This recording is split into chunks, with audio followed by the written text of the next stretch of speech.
Oh, Saribot, you are as worthless as ever.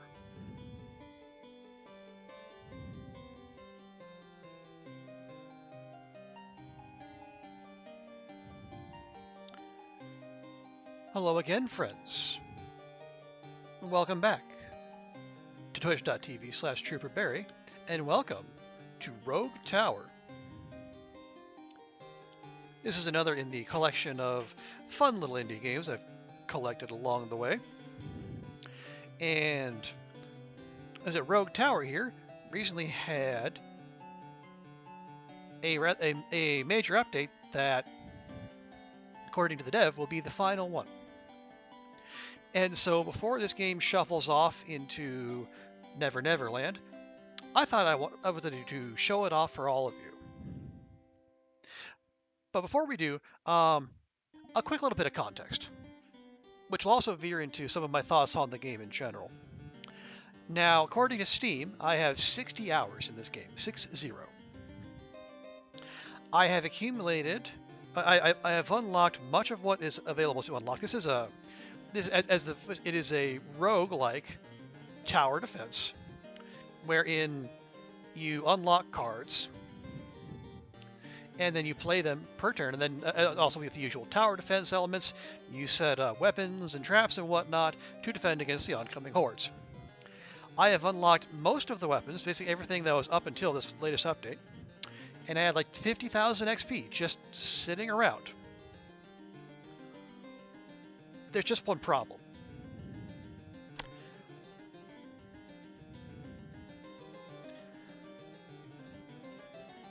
As you'll notice, almost everything here is locked. Now, the reason for that is quite simple. All that XP and all those unlocks are on my other laptop. Because Rogue Tower does not do Steam Cloud saves. No, Rogue Tower saves its information in the Windows registry. Now, allegedly, there are ways to edit the registry and either carry over the save file or just edit in a bunch of XP and not even have to deal with being the least bit scrupulous about it, but I don't know how to do that. So, yeah. But yeah, so I am I am slightly annoyed. Also, hey, Mountain Ash Tree, welcome in. Yeah, so that's okay. Honestly, okay, I am a little annoyed, but this is good. What we'll be doing here is that this is what the player who is new to Rogue Tower would experience if they were trying it out for the first time. So even though I have the knowledge in my head about the kind of the basics of the game and kind of what to do, we still, we'll be going through this. Likely you're starting fresh, and that's no bad thing.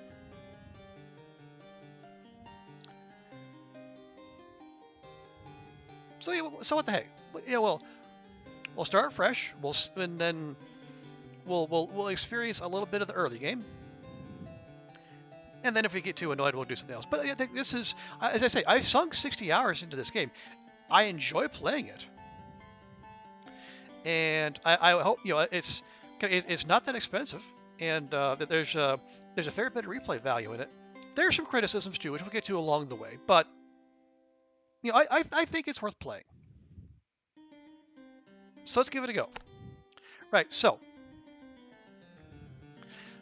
when you do start, you have your choice: single, double, triple, or quadruple defense. Basically, and this kind of gives you an idea here. Basically, how many paths go to the tower that you're trying to defend.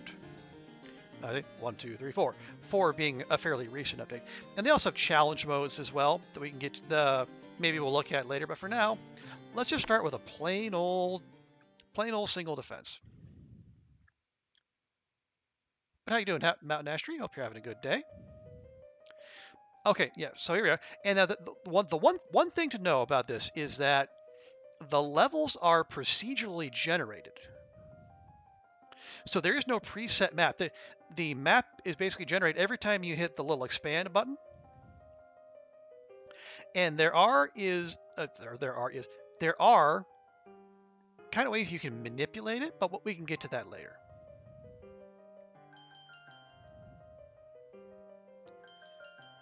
Well, you're doing okay. Yeah, yeah. The day is done, which is the way I like it. And now you start off with like your basic unit is the ballista, and now unfortunately there's no way to you can move the map in the WASD directions, but you can't actually rotate it, which is slightly annoying. So what we're gonna do, we're gonna take a couple ballistas and set them up right there. And you might notice with each one we put down, it gets more expensive. So spamming ballistas is not really a strategy you want to emulate, or unless you have like really good gold economy. So I'm going to hold shift down here. Okay, and there you go. That's the basic gist of it. Now, yeah, and then there are that was yeah. So level 1, so that there are I think 45 rounds like per run. If you make it past the 45th wave, you win the run. And then in between, obviously with each level you get more enemies, different kinds of enemies, and then every 15 waves you get a boss coming in. And then the idea is eventually you will get upgrades on for new towers or upgrade existing towers, but that's all stuff you have to unlock. Right now, all we have is this basic ass this basic ass ballista, so that's what we're gonna go with. And one thing you can see here, if you place towers at elevation, they get a boost to their damage. So we're gonna go there, there, and there. Just try to.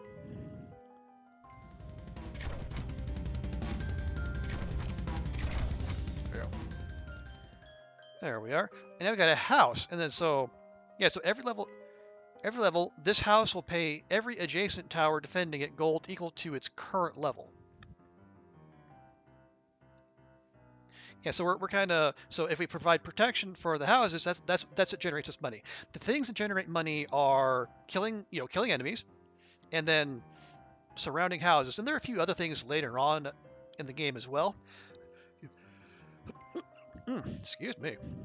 Stifle a sneeze there. But yeah, the basic ones are killing and provide like our little protection racket, you might call it.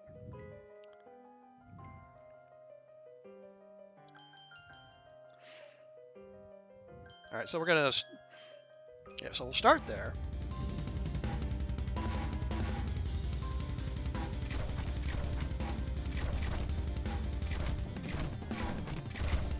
And as you can see, the enemies are getting a little more plentiful. Okay, now here we go. So here's our first set of potential options. We can throw in a Tesla coil to electrify near minions, but that takes mana. We have mortars, which are pretty much what you'd expect. They launch explosive cells over long distance, or we can upgrade our ballista bolts, and they do extra damage to health.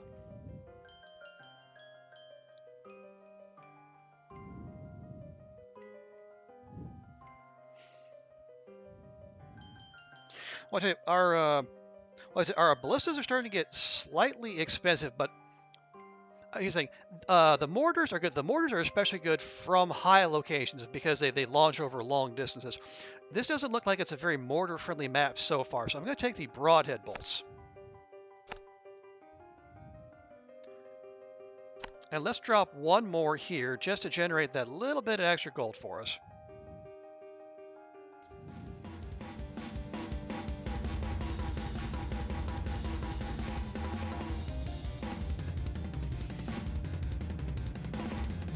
And then as you can see, our ballistas will only shoot once the enemies are actually in range. And unfortunately, we're one gold short from being able to drop another ballista. Oh, another recent update. They added trees that you can chop.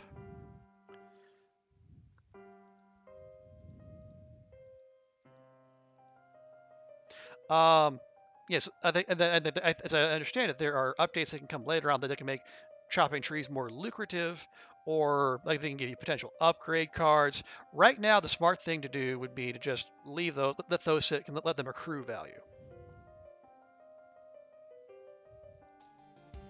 Okay, we got another house. Okay, and now we got a couple of them. You see the green enemy bars there are.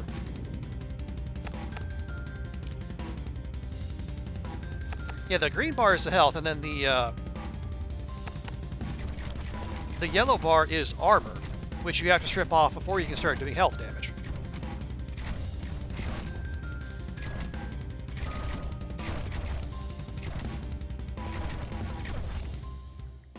Now we just got away with that one, but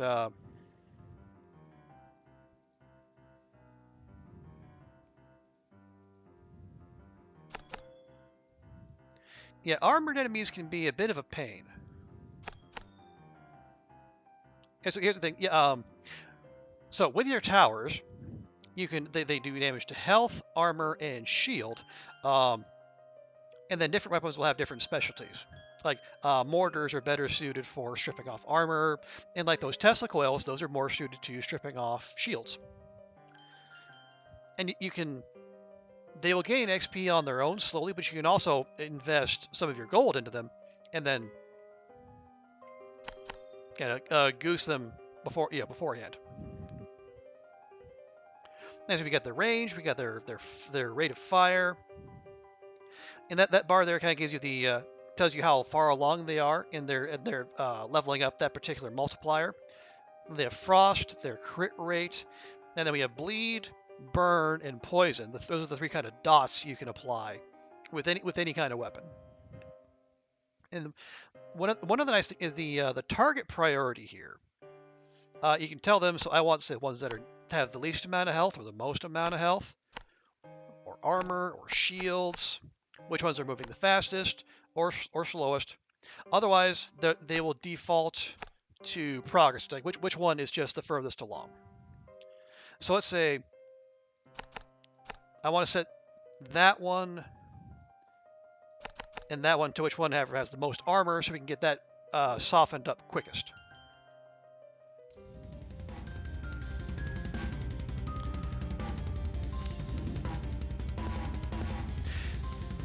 All right, it's a reasonably sized wave here, but we just have to deal with that. And then one thing you'll notice, one thing the game is lacking, and that you can't unlock, is there's no way to speed up the waves of enemies. This is the speed at which the game moves.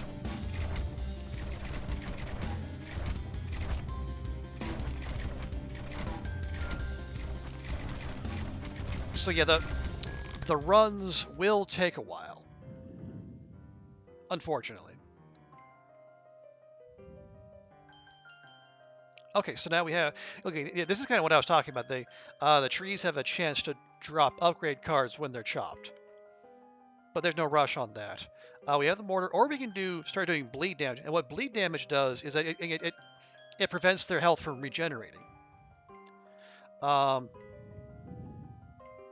Yeah, actually, I like that one. Let's do that. We'll apply some dots, and then we'll save our pennies, and then hopefully we'll be able to generate some money. And we start putting some more weapons up here further up the track.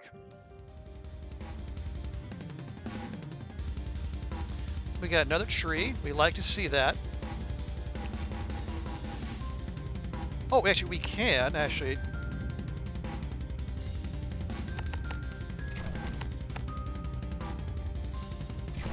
There, we'll have that one focus on armor too. And we got another couple things. Yeah, we have these iron veins. And one thing you can unlock mines for those. You can repair your tower if it takes damage.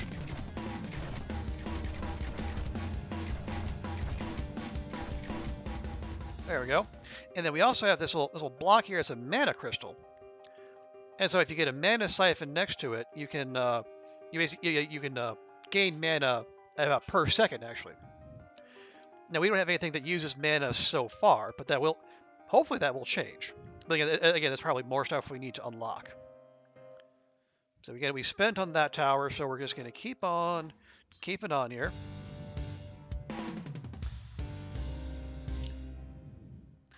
We have more. Yes, as you see now, now chopping the tree would get us 64 gold. So the longer you leave it, the better it pays.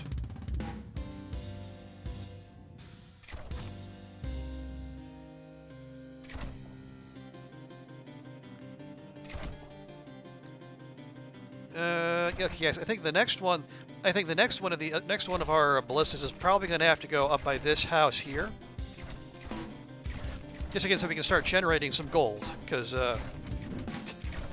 our income right now is slightly paltry.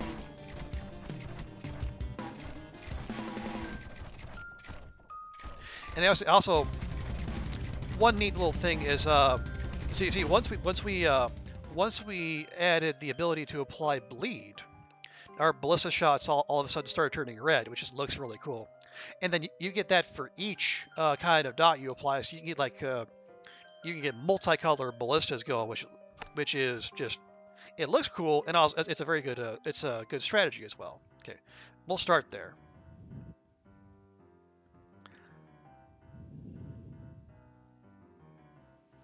Okay, we'll just start that, and we'll say you're going to get the most health, but we'll give you a level in armor as well. Okay, here we go. All right, now here's our first split. Now you see we went from one trail to two, and what that does basically, that doubles the amount of enemies we're going to end up facing, which is not great.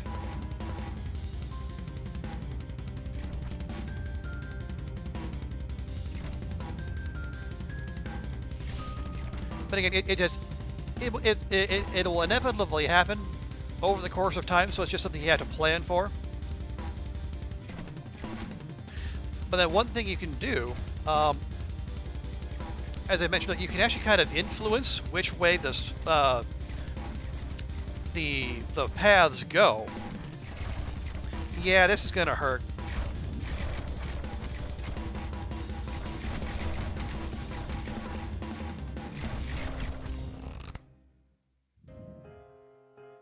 Yeah, and so, yeah, this is probably not going to go very well for much longer. We'll do what we can.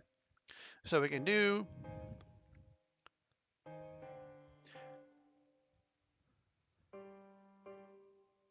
or we can do. Yeah, I see. We're gonna, yeah, we'll do heavy shafts. So all of our ballistas can do extra damage to armor. And that's going to get us, yeah, we'll go, and we'll see. So we can chop the tree. You know, no upgrade card. We didn't pick that, but we do have the gold for, you know, another ballista. Now, is one necessarily going to do that much? Almost certainly not. Actually, you know what?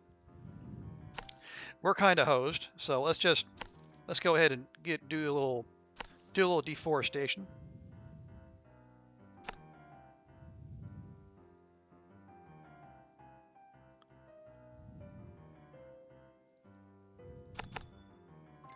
Okay, you most armor, you most health. And now, so when it splits, you can pick which way to go. Now, ideally, so I say, if I wanted to make sure this path didn't extend back this way for whatever reason, I could pick this way to expand and then try to finagle it to move out this way, and then have it just try to make this path either turn back or go one particular way. As it is, we'll do that.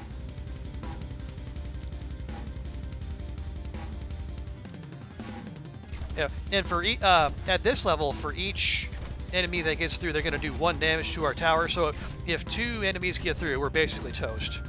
And yeah, which we probably are.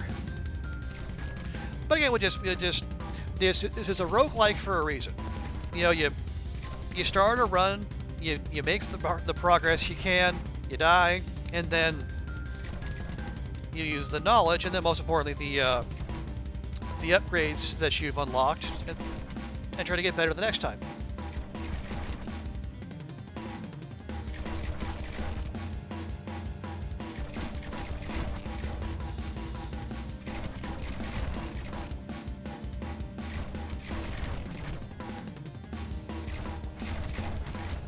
Yeah, there you go. Okay.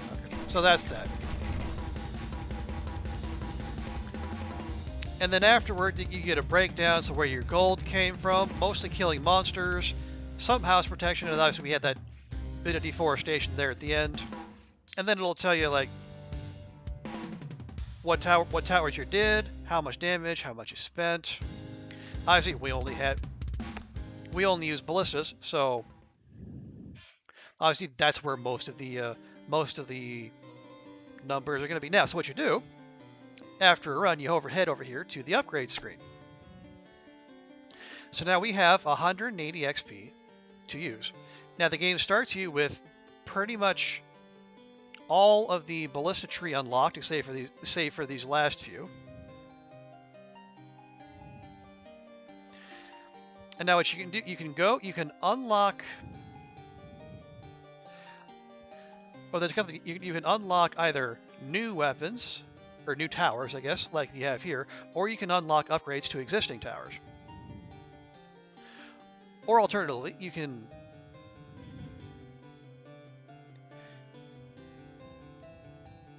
also have the upgrade cards to the towers. These are the ones you can draw during the course of the game. You also have these blue cards, which are permanent upgrades. It's like, so you draw an additional card when you draw upgrade cards.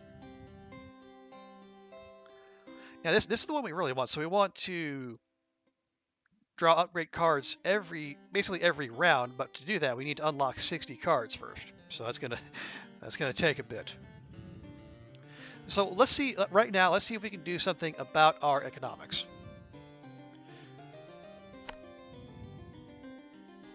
So all enemies drop an additional gold.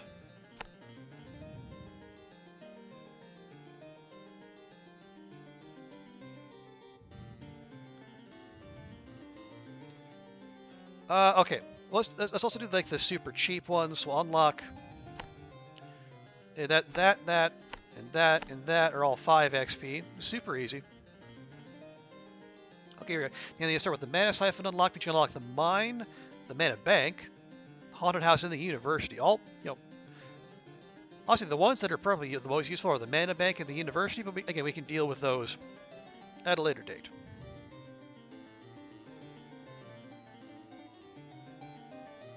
Let's see, let's look at the other towers picking up. We have the Frost Keep, which, not surprisingly, it freezes enemies. We have the Flamethrower, which does a silly amount of damage to armor. And then you have the Poison Sprayer, which does basically the same thing but for shields. You have a Lookout, which marks enemies. You have the Encampment, which lays mines, but pretty easy to understand there. And you have the Shredder, which it takes saw blades and then just sends them bouncing all throughout the map. You have the radar. You have radar, which calls in airstrikes, which is pretty cool, but also they're quite slow. You have the obelisk, which is a big damn laser beam. And then particle cannon. It basically the obelisk, mostly for shields, or mostly for armor. Particle cannon, mostly for shields. And now these three here are what the latest update added. So we got the vampire lair. It uses mana, and basically it drops a massive AOE as your friendly vampires just go out and feast upon basically any enemies who are within range. You got a cannon. Again, fires a cannonball which pierces through enemies in a line. Again, you can see it's mostly for armor. Then you have a monument. Uses mana to summon a spiritual sword that relentlessly pursues and attacks an enemy, which is mostly geared for shields. But that, yeah, as you can see, those take a fair bit of XP to unlock. Right now, we're looking for cheap stuff, as specifically so we can get more. We can basically get the draw frequency. So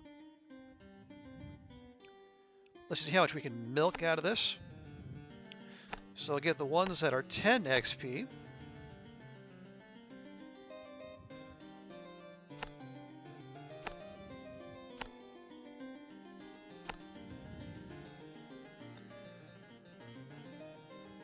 Okay, and then we have 25. Okay, we have 25 XP left. We still need to unlock 18 before we can upgrade the frequency at all. But that's okay. And we'll use our last 25 XP, and we'll give ourselves an additional card when we do upgrade. And now the other thing you have, if you'll notice, there's a button here to reset game. Do not press this. Okay? Just don't. It does not reset your XP, and everything goes in there for you to redistribute. It just resets. I think at one point there's going to be like a prestige mechanic where I think that you could unlock things for later and bank XP for that. But I guess that since this, as it says right now, is work for 1.3010 forever, this is the last update according to the dev. So, it's probably not going to happen. So just never press the reset button unless you actually really want to just reset. Okay, so let's start another run, shall we? You can see that enemies drop an extra gold piece for each type of tower which has hit them. All right, yeah, so we start with an extra 100 gold, and we also start with a house. Now this is handy because basically this just lets us start generating money immediately. Now those won't necessarily be the most useful, but I'm perfectly fine with them basically just being just there are econ ballistas there to just generate as much money as possible. All right, let's go, and we'll just okay. So we got a little bit hillier start here. That's good. So if we can get some mortars, this might be a good place to put them.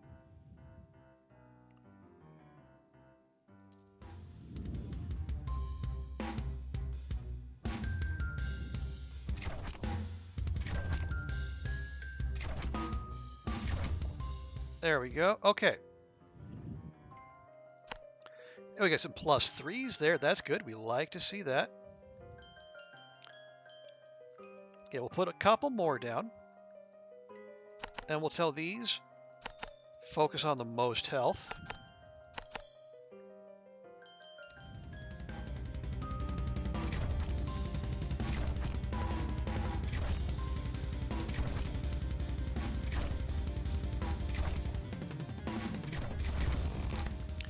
Okay. So now we're getting the benefit of our extra cards. So we have the golden forest again, but we have no trees, so that wouldn't make much sense. And now we can do extra damage to health, armor, or shields. I'm actually going to go for the armor, just so we don't have any nasty surprises like we did previously.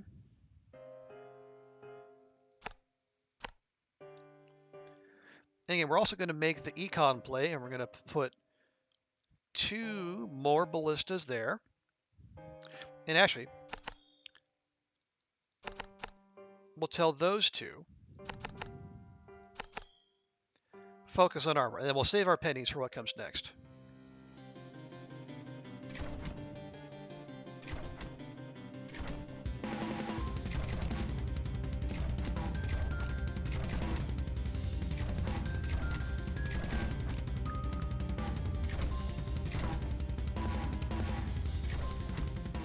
Okay, not bad. Not bad at all.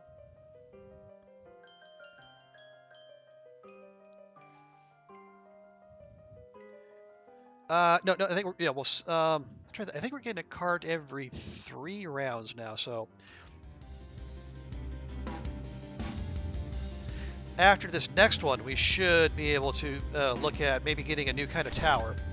This does kind of strike me as a good map for maybe Tesla towers, because you could also stick them up on these little islands, and then they hit enemies that go through their area.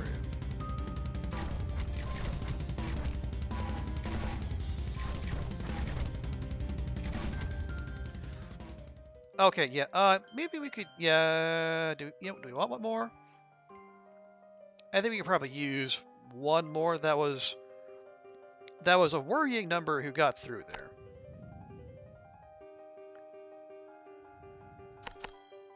Yeah, we'll give that one a couple upgrades. You just hit whoever comes through.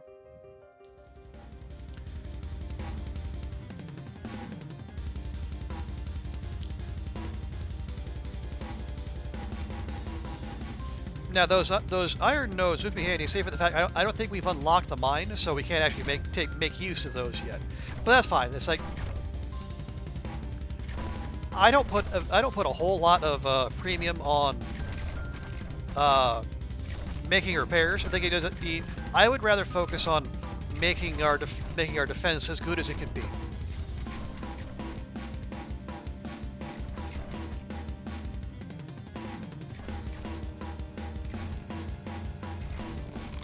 There we go. Okay. Now I did say, well, I did say Tesla coil. The problem is we have no mana income. Okay, now we can grab some mortars. The problem is like those are immediately more expensive. That's okay. So we want to put those as high as possible, because higher up means higher damage, and they also mean more range. It's like so for example, so if I put the mortar here for whatever reason, so its range is 10 and it can cover that. But I can demolish, and the nice thing is, demolishing you get the full cost back. But now let's say I put it up here where we got the +3. Now it has a boost to its range, and then we can basically cover everything from there all the way to the start of the final run up to our tower. Now, unfortunately, that's the only one we can afford, because it got a fair bit more expensive.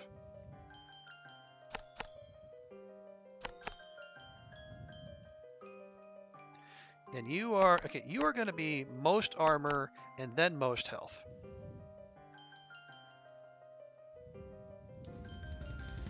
All right, and we got to split again. Again, not great, but again, it's something to be expected.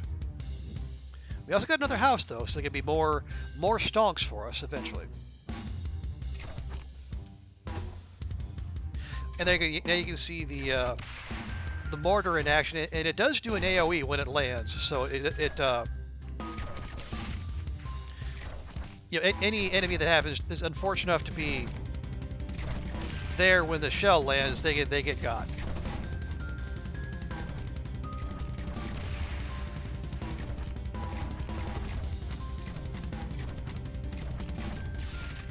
Okay, nice. Now let's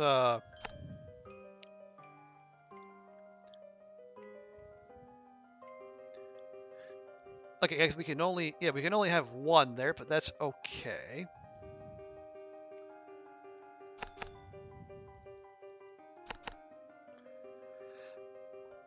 Okay, so here's what I'm thinking. Wait, which way do we want to go? Do you want to go this way, or we go this?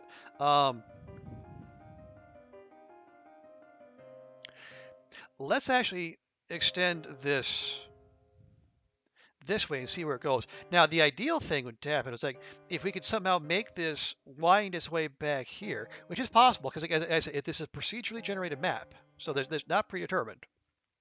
Now, if we do that, then you can the strategy is you stick a bunch of towers in the middle there, and then they can get them. You can get the enemies coming in, and then, or yeah, basically when they leave their spawn point, and then when they come back down this side going towards your tower. So let's see. Well, let's see which direction this goes. Ooh, okay. This is a possibility. We might be able to make this happen.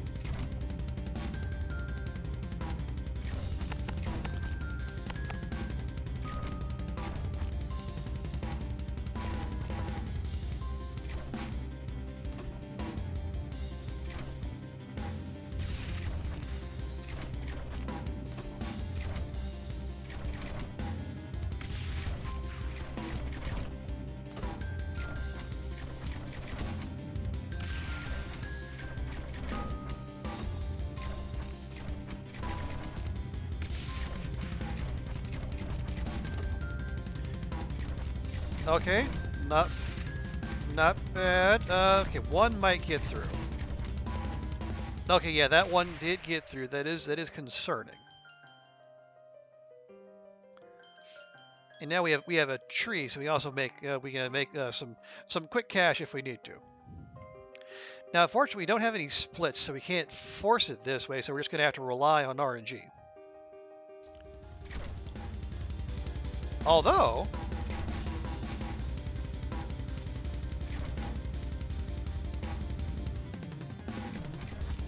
RNG might be kind to us. We never know.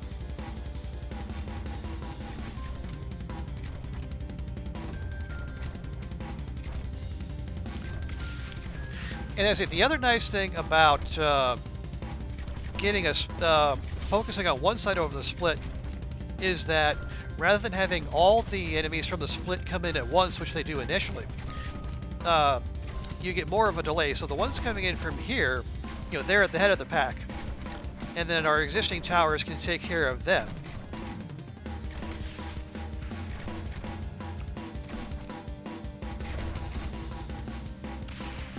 And then that would leave time for us to regroup. There we go. Yeah, so this bunch comes in first, and they get beaten up by our towers, and there's enough of a gap between them coming in and then this bunch spawning over here to where our towers don't get overwhelmed.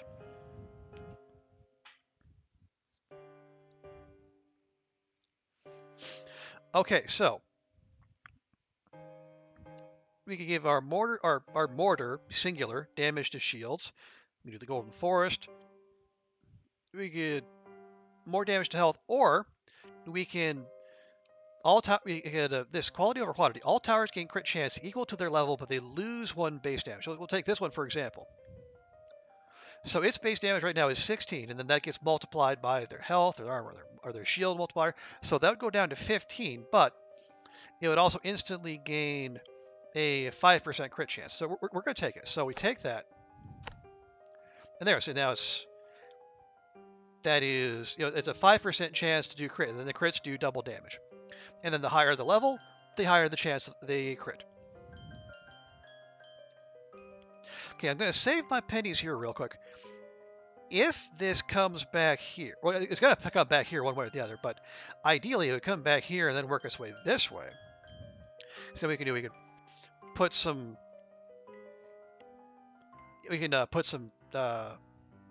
defenses along here and then double dip on the damage. Let's see what we get. Okay.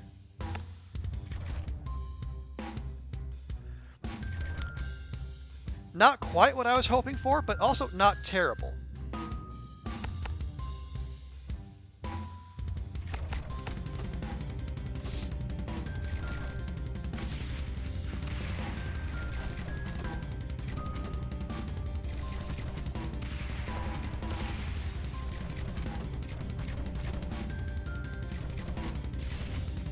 Yeah, so you see, like we're taking good chunks out of this group up here, and then we have plenty of time for our towers to reset their attention back here.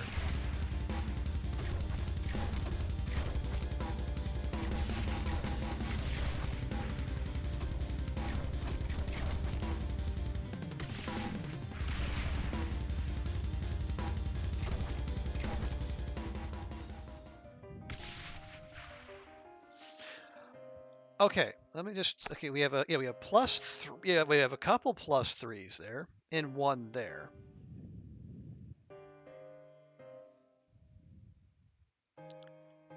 Now, I'm trying to think basically, if it goes this way, how can we get the most value out of it? I think I definitely want to put one there.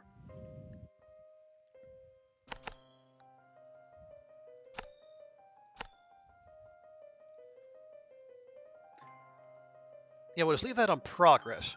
So it'll pop whatever's coming through here. Okay, nice.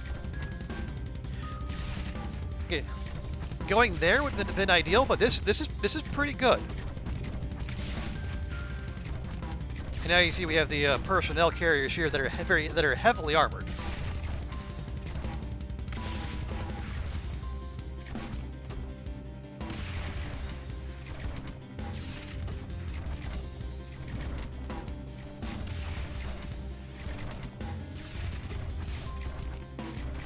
And it's also going to take them a whole lot longer to come around to our side.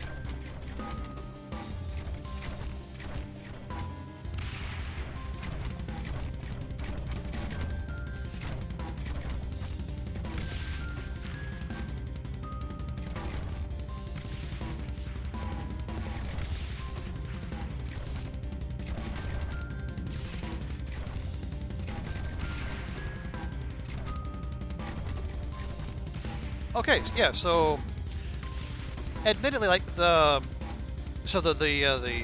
enemies from the first part, they got a little deeper than I would like, and I think part of that is because you know, our mortar range is such where they actually focused on these before they started looking at these.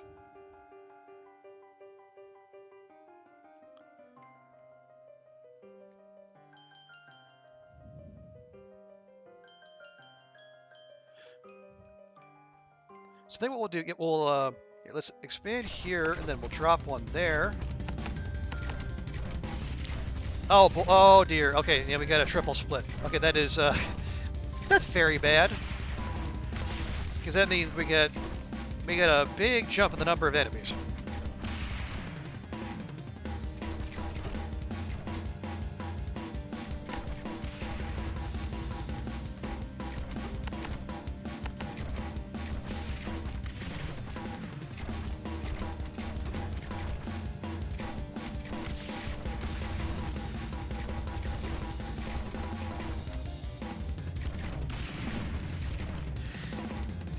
Yeah, that's pretty much the opposite of what we wanted. Maybe I'll open to keep the splits away for as long as possible, but you know, RNG was not kind to us there. That's okay. You know, these things happen. Okay. So we can have our mortars do more damage to armor. They start to shields. We're not going to see shields for, I think, for another few rounds yet. We can have them do more damage to health or even more damage to armor. I'm going to take the extra armor damage because that's more upgrades we don't have to put in terms of money.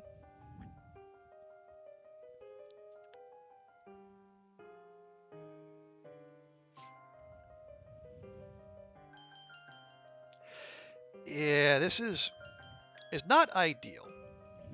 Again, also we're still it's still our second run, I guess, in this iteration of the game, and we are farther than we were previously.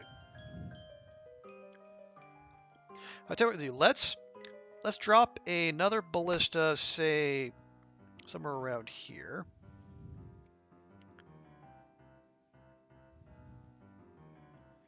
And we'll try to soften because we're going to have a whole lot of enemies coming through. We'll try to soften them up as much as possible.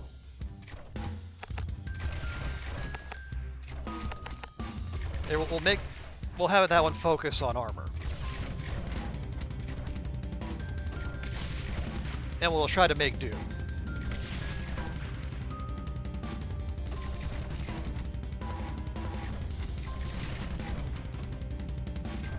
Now the nice thing is, and we're at the very least, the triple split, it gives a lot more enemies, but as long as we can take those enemies out, we also get much more XP. And then The XP is what we need to get upgrades and unlocks, you know, in the true like roguelike style.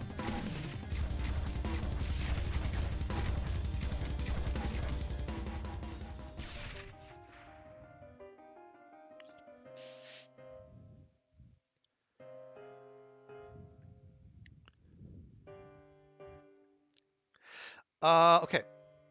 Now, what if I'm just if I okay, that's what if I stick that there, how far does okay, that range only goes out to there. Yeah, let's not do that.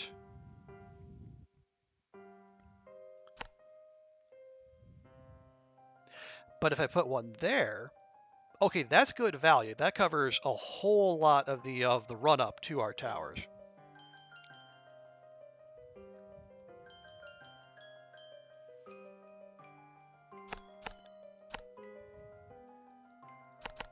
And as you'll just be most armor. Now I'm being a little selective about where we start our next wave, because in level 15 that's when we get our first boss, and the way it works in the game is the boss will show up basically on the longest path to your tower, but only if you don't select it that turn.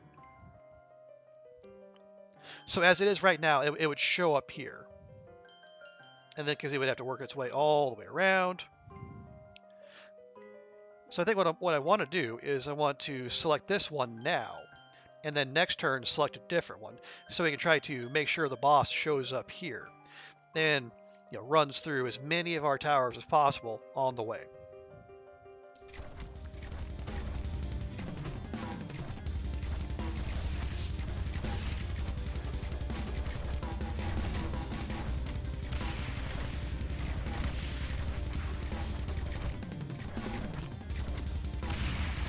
And yeah, we have some different enemy types coming in here.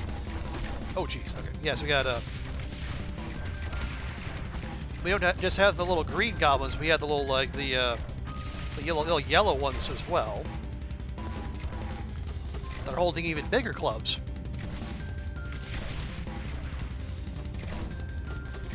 As you can see, they are. If you look at their health bar, you can see they are very chunky.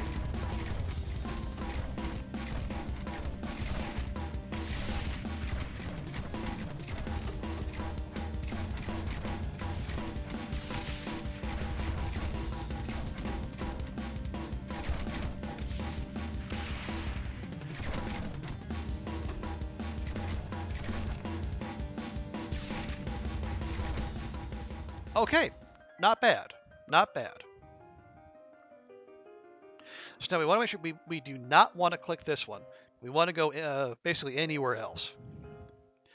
We could also use some more towers though, especially since we know the boss is coming through here. Let's see. So if I drop one here, does that? Okay, okay, it barely covers that.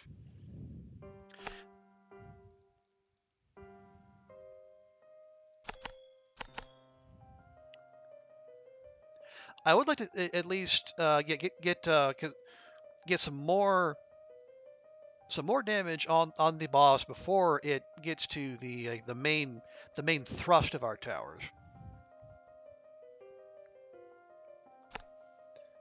Put one there. Okay, yeah, that'll be good. They can also catch anyone going through there.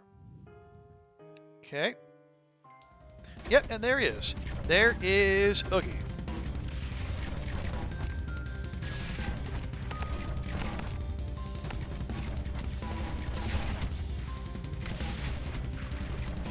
Now the thing with bosses, the main bosses that come through every 15 rounds, if Oogie here gets to our base, that's it. That is an instant game over. It doesn't matter how much HP our tower has.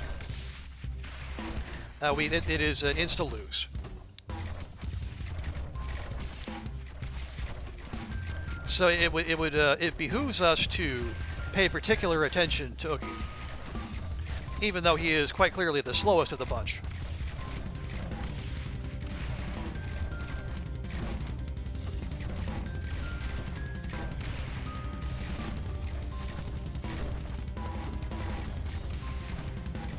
And he's not even down to half health by now, which is honestly not great.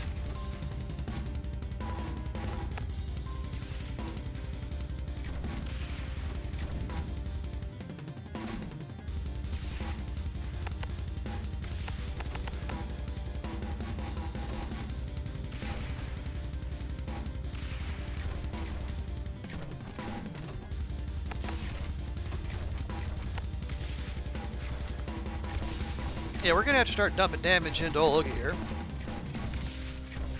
Okay. So we get both of our mortars firing. That would be a big help, I gotta say.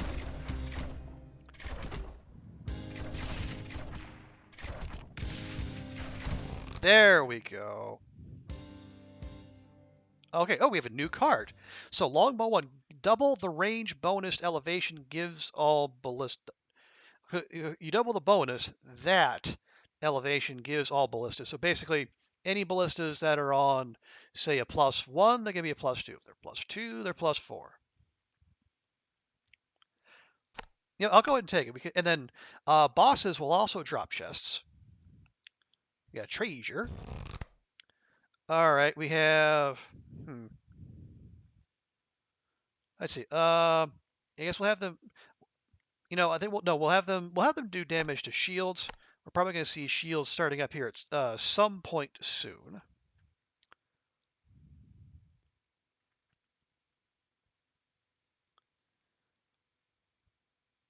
All right, let's let's keep expanding this way, and we'll see where it goes. Nice. Okay.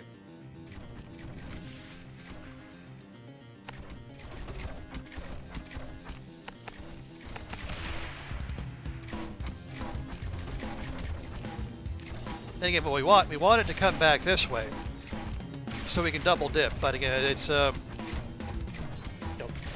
there's only so much you can do to influence that RNG. Okay, here we go. Now you see that gray bar there. Those are shields.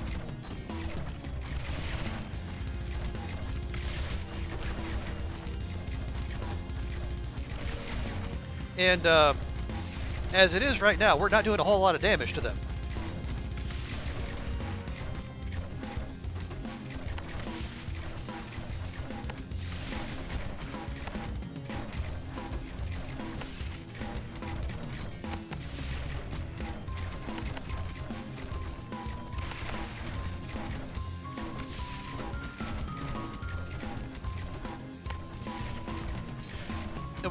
Because we haven't seen shields, we haven't been getting XP for taking them off at enemies. So upgrades that allow us to take out shields are going to be a very expensive upgrade.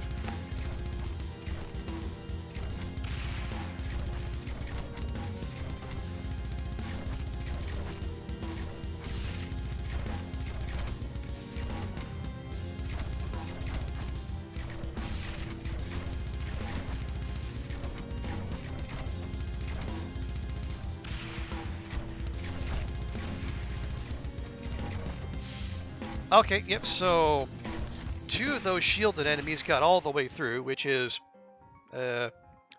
most unfortunate. So now we're going to have to pivot our attention. We've been focusing on like armor thus far. Now we have to turn our attention to shields, which is going to be a whole new set of upgrades. And or spending money. Or both. More than likely both.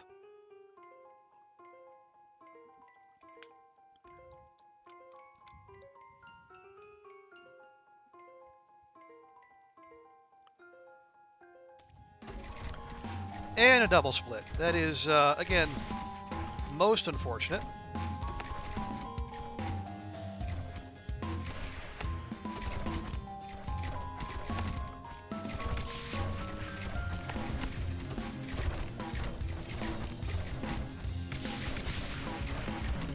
So what we'll try to do, we'll top up shield damage where and when we can, but it's going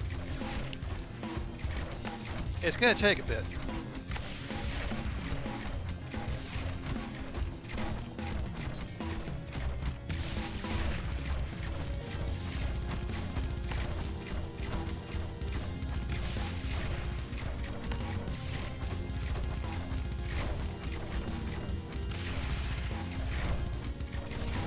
Okay, now we can see who's making it through here, and unfortunately, oh, we have a mini boss.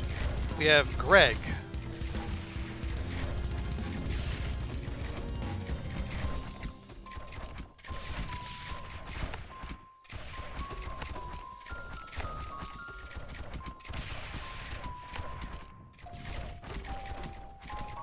Yeah, I'm thinking these zombies might be the end of us here, because they're just too damn tanky.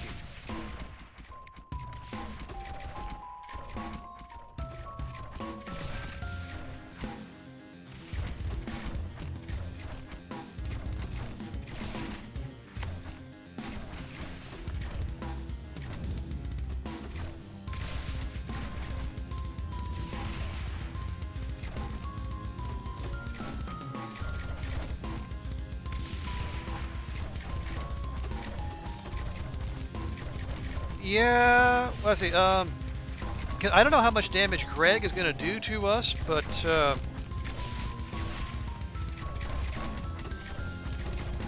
it's probably going to be enough, unfortunately.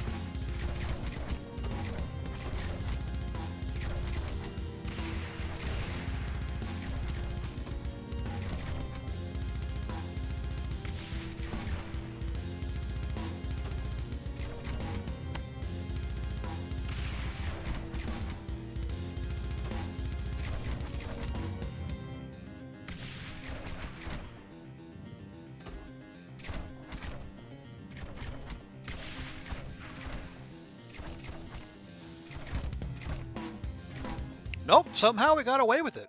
Wow, how about that?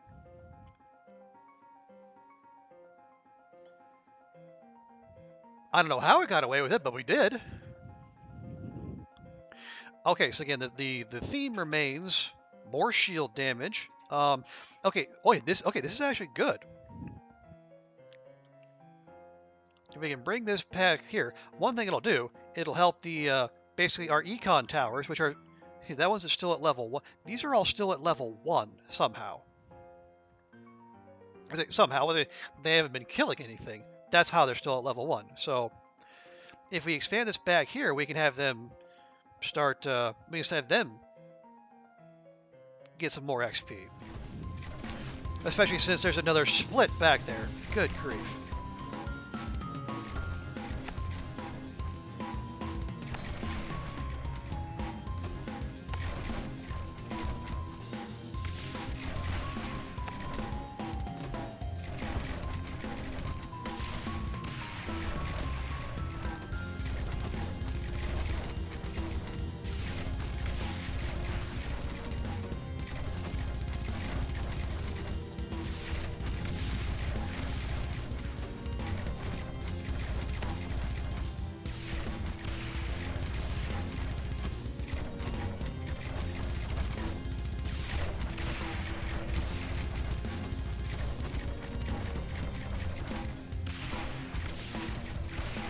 Okay, yeah, this wave's not looking so bad, and I think part of the reason for that is there's more armored enemies, but there's only there's just the one shielded enemy, so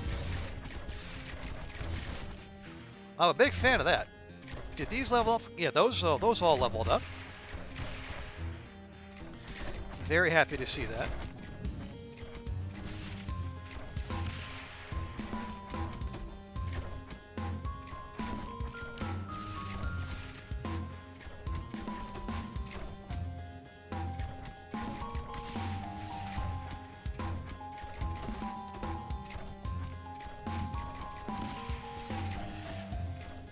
Okay, yeah, we're actually we put a decent. We're about a third of the health down on that the one zombie there. So I feel okay about our chances on this way. How about that? Now not Greg here will get the benefit of our full attention. And yes, I think we will take that extra shield damage. Thank you very much. That's not a hard sell.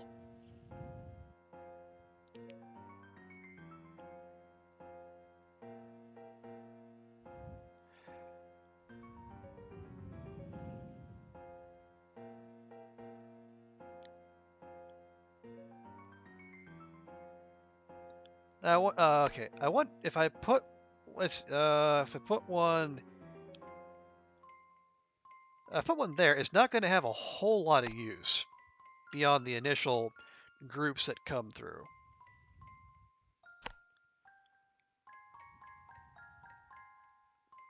Alternatively, we can put a mortar up here, and we can have it.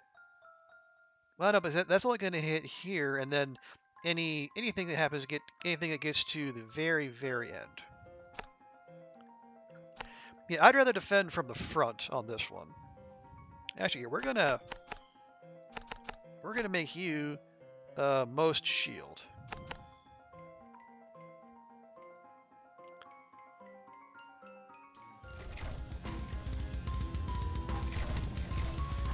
And we have another mini boss. We have William. I'm not sure what William is supposed to be. It looks kind of like a demonic sheep of some sort.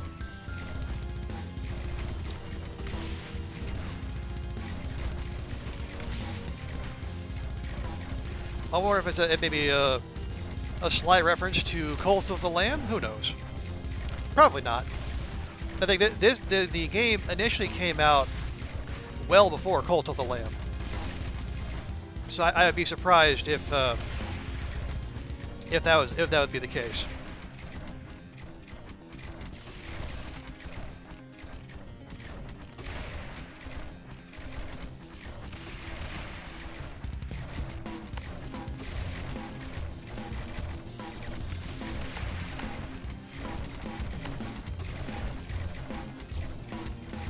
Okay, well, so much for that. And unfortunately, once the tower is down, you don't get any further XP.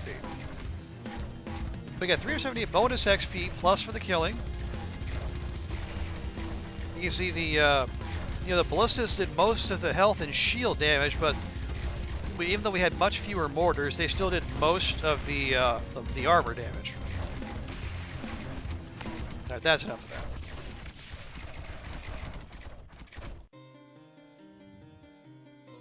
All right. Yeah, now we got a good chunk of XP, so we're looking for 18 more cards.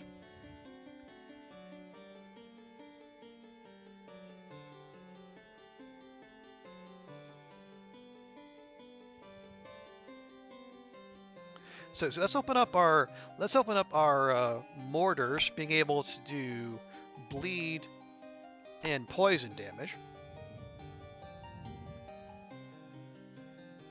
Actually, let's see. We have the mana siphon. Let's see, we are looking for 16. Does this count? 15. Okay, it does. Yeah. So we need to unlock 15 more of the yellowish orange, whatever. Unlock 50 more of those. Oh yes, and here is actually a very important card. It's a banditry. So enemies you kill will drop more. They'll drop more gold, but they also do +1 damage to the tower if they reach it per level of banditry.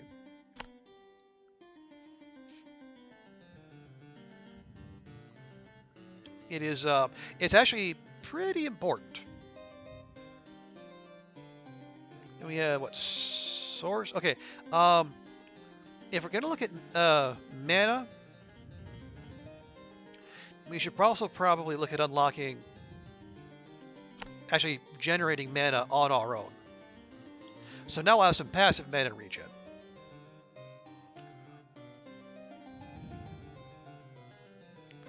Let's also unlock the flamethrower and the poison sprayer. As you can see, like those come with basically they're all their base. Their focus unlocked. So like, flamethrowers, you're meant to use them on armor, and like extra health and poison damage come separate. Same thing here. All the shield damage on the poison sprayer, and then we do the armor and health. How many more do we need? 8 more. Let's do 1, 2, 3, 4, 5, 6, 7, and 8. Nice. Now we can go here, we can boost our draw frequency.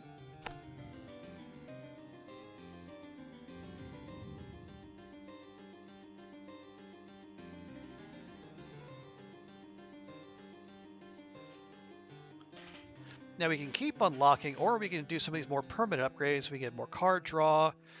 Enemies drop an additional 1 gold. That doesn't seem like a good use of 30 XP. Honestly, I think we might actually put this toward the mana, simply because we're gonna need it if we're gonna do these.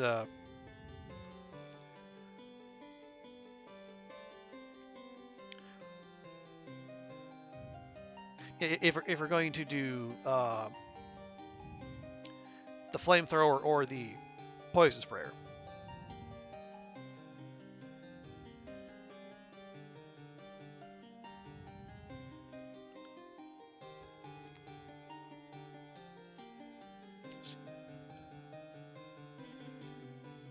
We also get some affordable mortar upgrades. More crit chance. Crit chance is always welcome.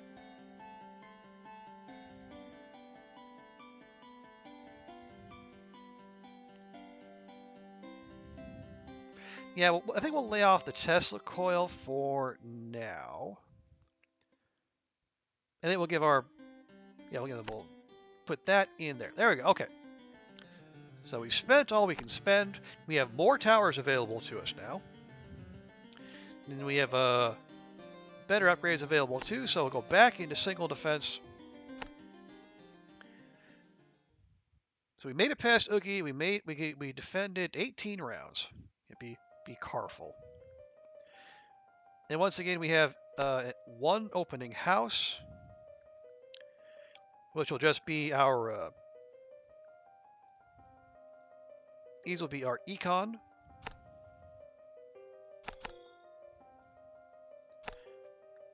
Yeah, these are here just to finish off whatever happens to stumble their way all the way here.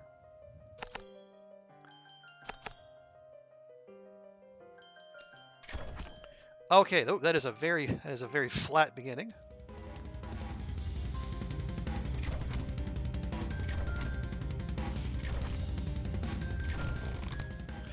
Okay, so we can get our flamethrower. But I think we'll start with banditry. We get more stonks, more better.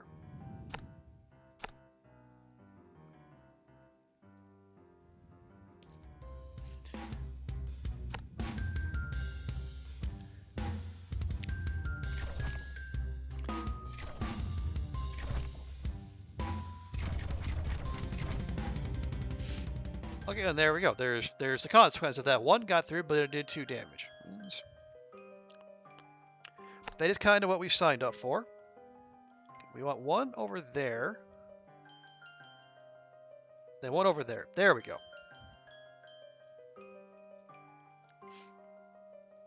So we'll start these off. Just more health damage. We only see health early on. That's fine. And yeah, a little bit more defense out there certainly would not be a bad thing. We're going to take you.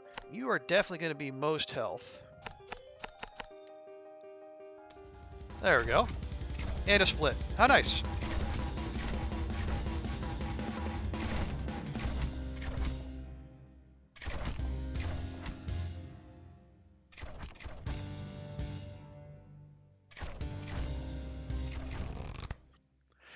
Okay.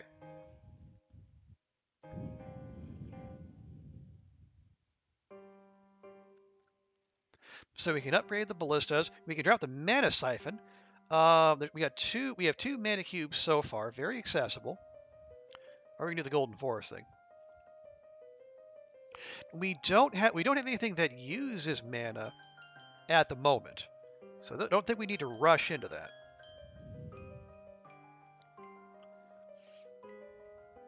I'm going to take the armored damage.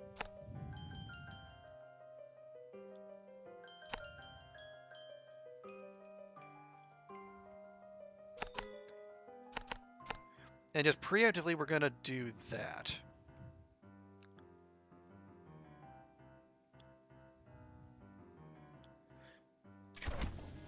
And that is not the way I was hoping that would turn.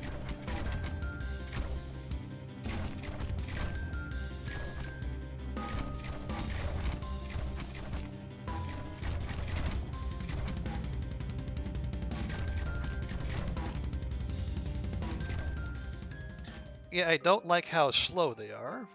Getting okay. That's fine. Again, this is what we signed up for. All right. Well, at the very least, let's see if we can get some more distance between the waves here. Oh boy. Okay, that's a lot of men out there.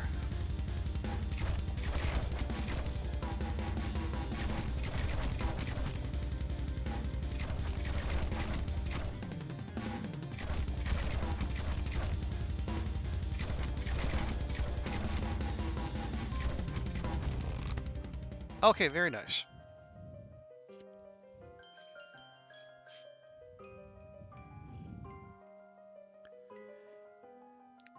Okay, again though, we don't have anything using mana. We'll take the crit chance. It's early, and then we'll just have to. We'll hope our. Let's put that there. We'll get some coverage this side too. And we'll just have to hope our towers, use this time well, and then level fairly quickly.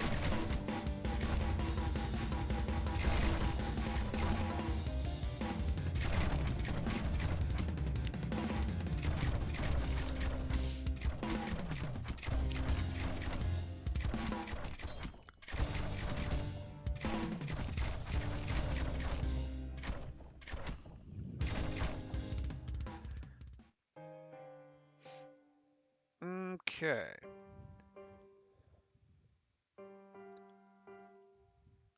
No.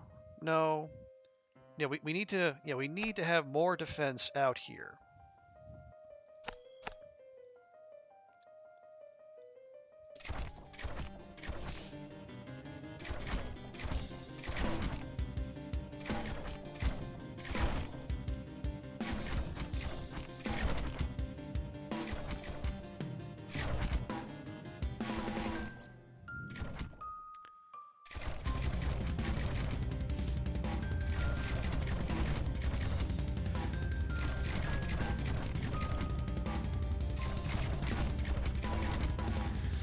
Yeah, I'm gonna need at least one of these two to die. Okay, yeah.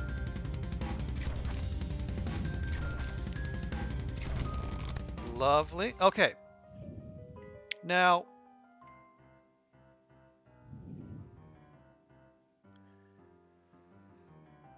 okay, I'm not thrilled with any of these because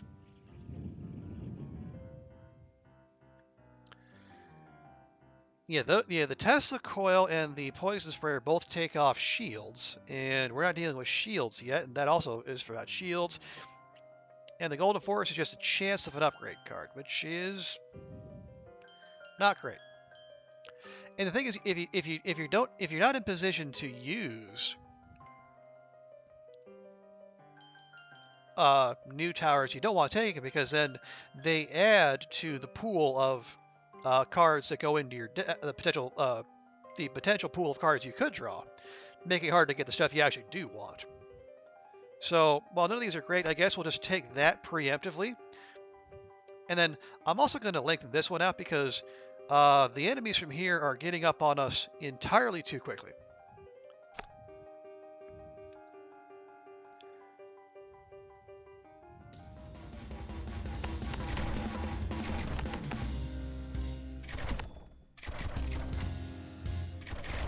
We'll try to give ourselves at least a little bit of prep time, although...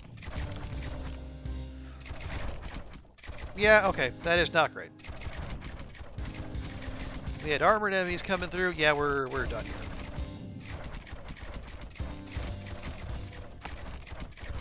Yeah, we got a whole 36 XP off of that. Well, again, that's going to happen sometimes. We are unfortunately slaves to a lot of RNG.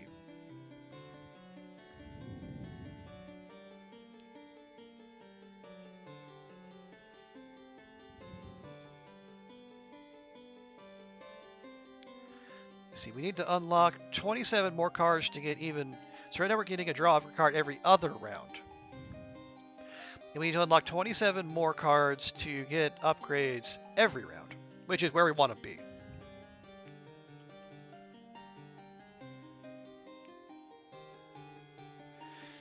We could start on that, but I think we'll hold off, and then we'll hold on to the XP we got there. We'll just try again.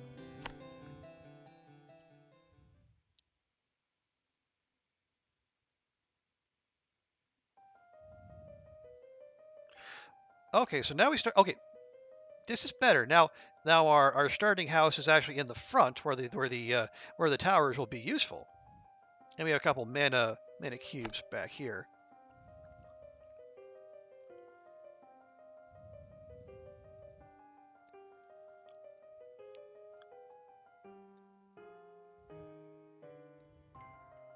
Okay, we'll start with a couple levels.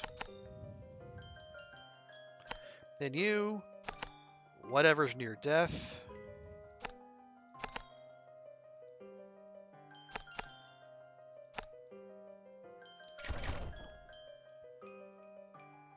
Now, I guess fortunately, I think the tree being in the tree is not in the way, so we don't have to. I think we don't have to worry about that getting in the way of our shots.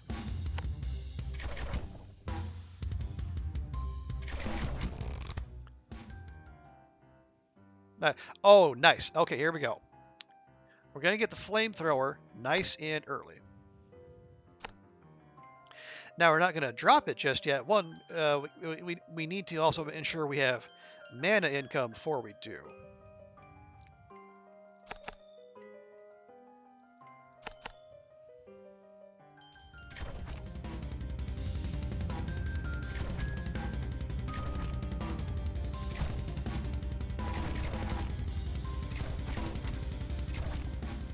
There we go, not bad. Now, what I want to do when we do get it, I actually want to put it. I don't want to put the flamethrower here, because all the enemies are going to have to line up, either going through here and then coming back here. So, if we can get it to just do its dark business down this alley, we'll get the maximum desired effect.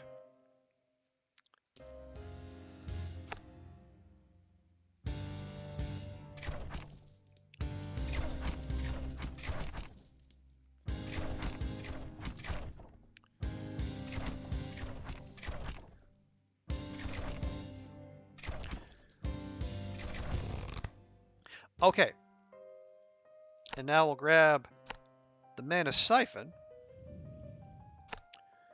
Put one there and one there. Okay, so now that doubles our mana per second. So when the stonks do come rolling in,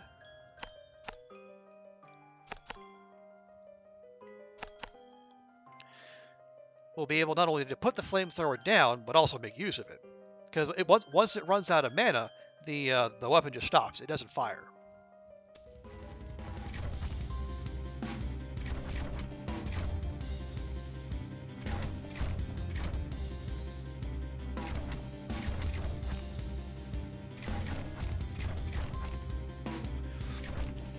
And that will be important now that we are starting to see armored enemies.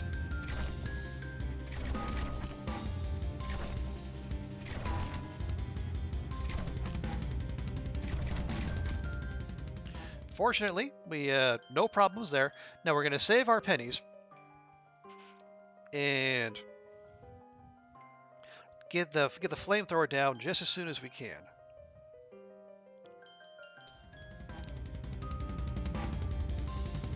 Okay, so far so good.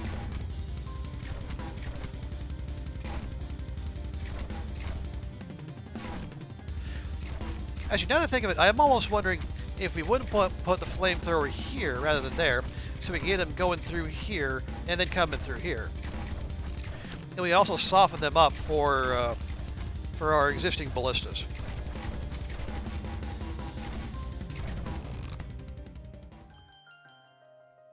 Okay, so now we have more mana options. We can regenerate 1% of our max mana per second, so that would just be like 1.2, an extra 1.2 mana per second. Not that big a deal. Although it'd be like a 25% boost. Or we have the mana bank. I think right now, let's get the maximum bang for our buck with more ballista damage to armor. See, that's +1. Or maybe we put it there. Kind of the same way we were looking there, but then maybe +2 rather than... Okay, yeah. When we do get the gold, it's going to go there. Because it's going to have that straight away and then back there. Okay, I like that. Boom. Done. Most armor. Oh, and just in time for a split. Huzzah!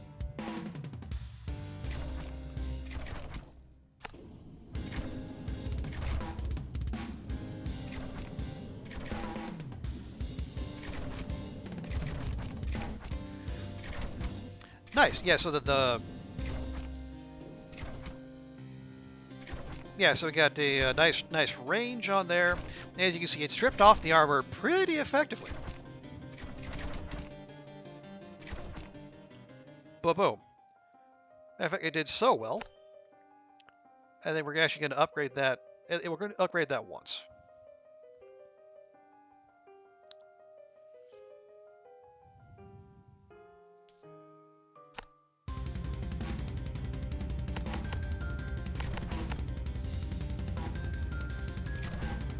And we got a split immediately following a split. Okay, well that is... honestly, that's pretty terrible RNG for us.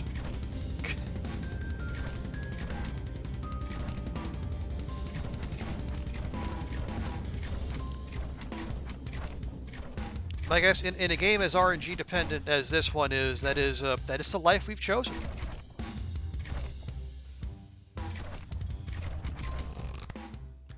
Nice. Okay. So we got the forest, we got this poison sprayer. We don't need that yet. We can do quality over quantity, or we can also have our ballistas do burn damage, and then the burn damage also is more damage over time to armor, which is so we basically turn our ballistas into little itty bitty flamethrowers.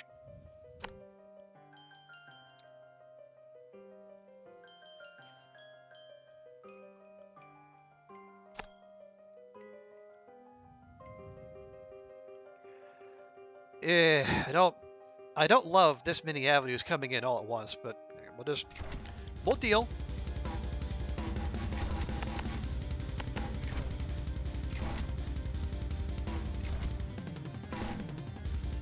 And as you can see there, our ballista shots now have the cool little fire trail. I just love to see it. It's just visually satisfying.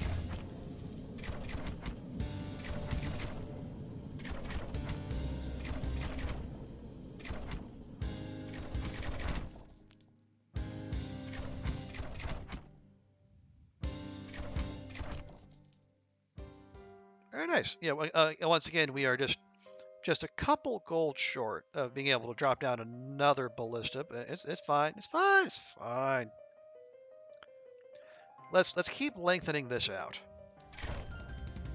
Try to get more space.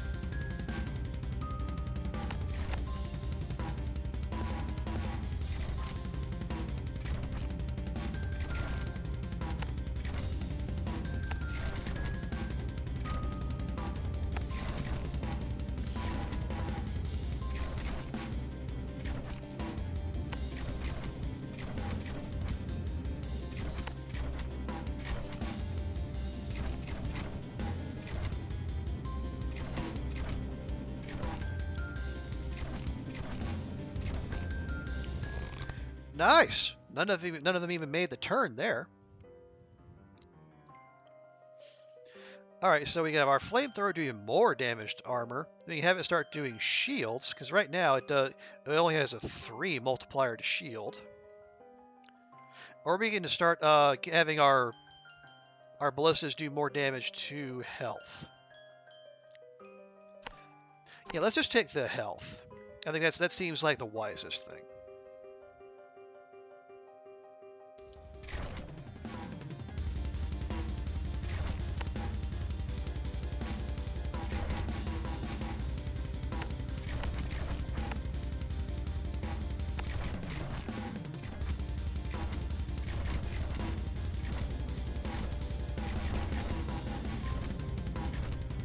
Actually, you know what? No, you do progress. There's no,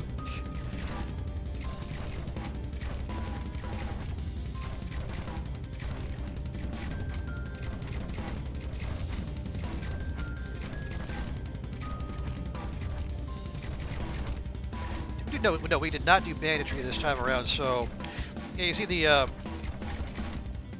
threat of those little personnel carriers is they make their way through. Then you take out like their shielding, but then you got like 7 or 8 little enemies underneath, and you just go charging right along. Fortunately, we managed to handle that without too much difficulty. We can just afford it. I'm sorely tempted to put down another flamethrower. You can see this. Okay, this uses. Okay. Now I have to rethink that because this uses 3 mana per shot, and we're only making 4 mana per second. So we could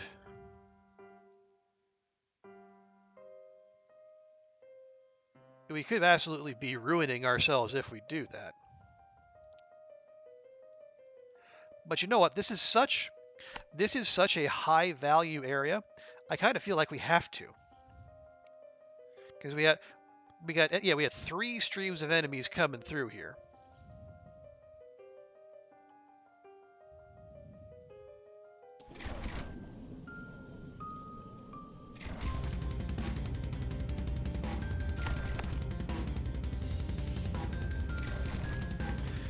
Just to try to get them softened up before anyone actually gets to our main defenses. Actually, let's head that problem off and then get another mana siphon down.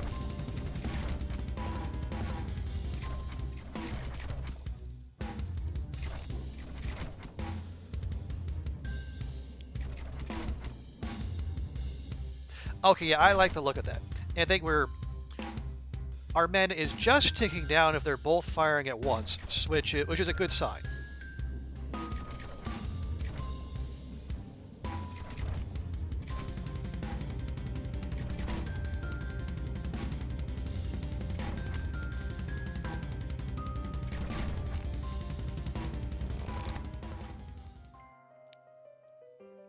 Okay, so we can Tesla it up.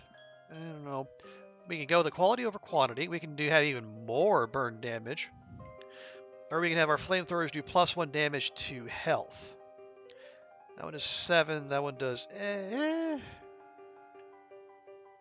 honestly, more burn. We'll worry about shields and such when the time comes.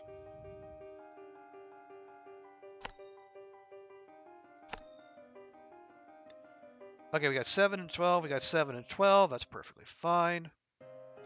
Now this is interesting. As you can see, this path is looping right around here,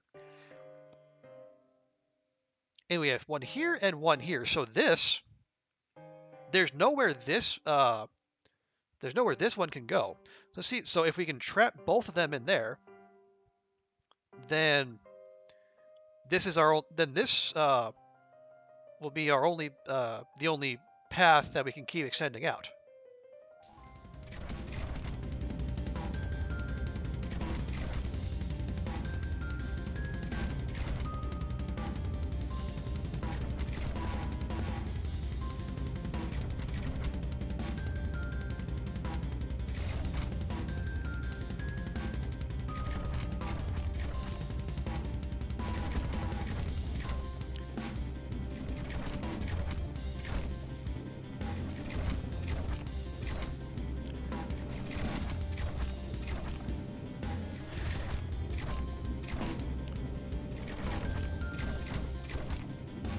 There we go. Yeah, the flamethrowers very much did their job there. Taking out the personnel carriers nice and early. We got 2 of them coming through here, but yeah, everyone is waiting for them.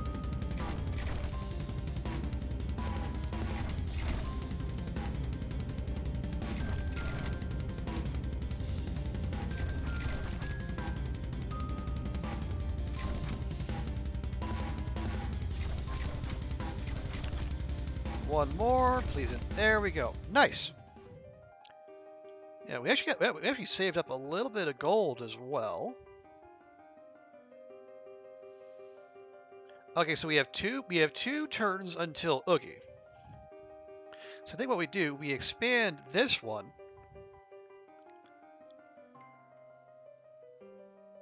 And then we expand that one, which traps that path in there.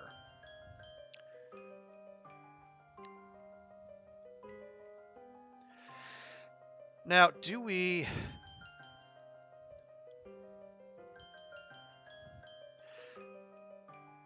put down another flamethrower? I don't know that we do. If for no other reason than I don't know that, you know, we'd have to also invest in more mana siphons.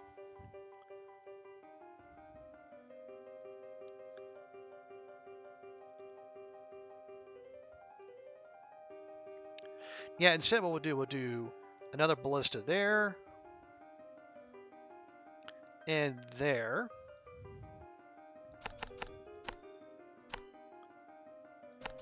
Yeah, you focus on most armor, most health.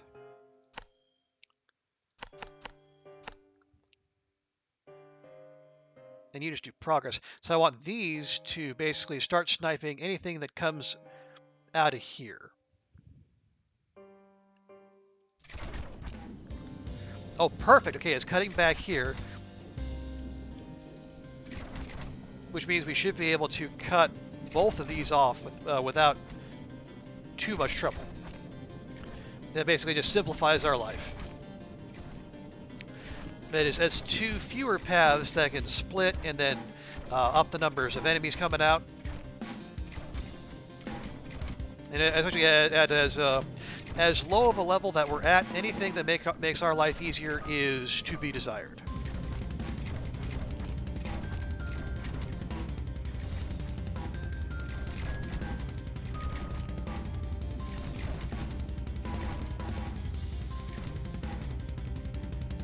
I will preemptively put down another mana siphon.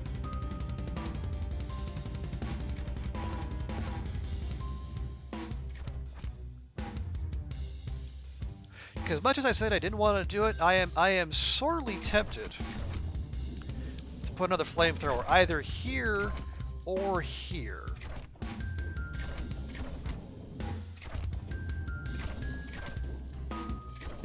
I'm almost thinking here because we have another flamethrower waiting back there for anyone who spawns here, but putting one here would soften things up a whole lot. Okay.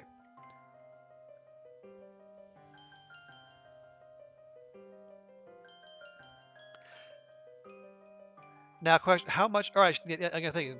How much do we want to future-proof ourselves? Because we could also grab some poison sprayers because we know we're going to start seeing shielded enemies if we make it through this round with Oogie.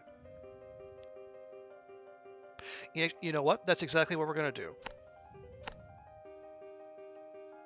Now we don't want to select here. We want Oogie to start here and then take the long, long way around. So we're actually going to start here.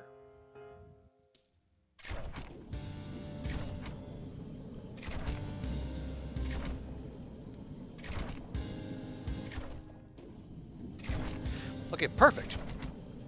So yeah, that is the spawning portal. That's basically, that means you have reached as far as that particular path can go.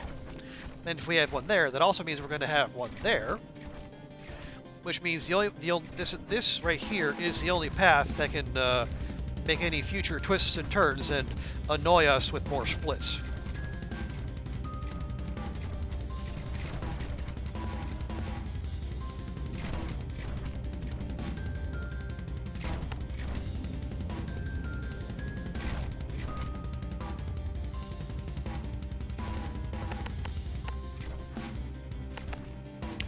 Here, you just keep popping Oogie. Yeah, we haven't done a whole lot to it, but he hasn't gone through a whole lot of our defenses just yet.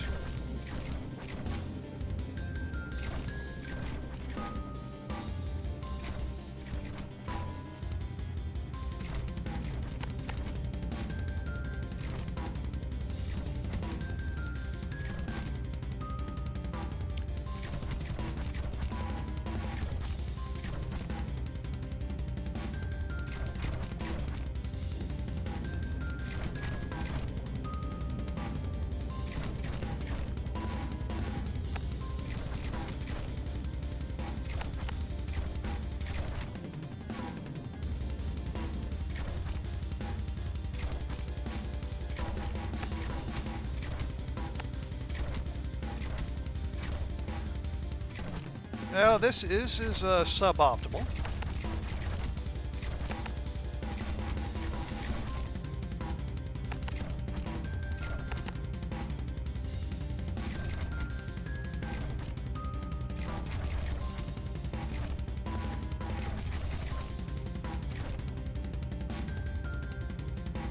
Well, that's disappointing.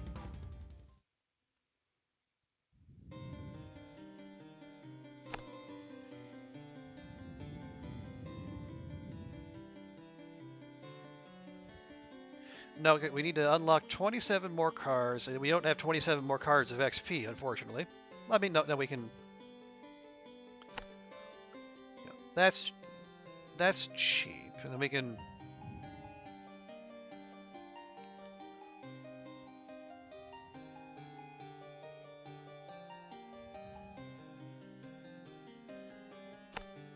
Anything that's 25, I guess.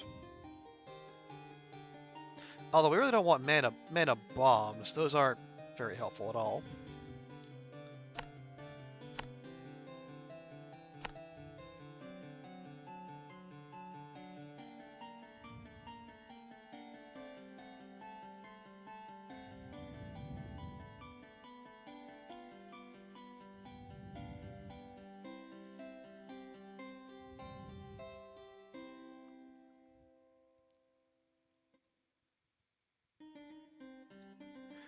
Okay, yeah, that's fine. That's fine. All right, we're gonna. Yeah, that was a miscalculation on my part. I looked ahead by a round when obviously I should not have done that. Okay. We can only get 2 ballistas around our starting house here, which is unfortunate.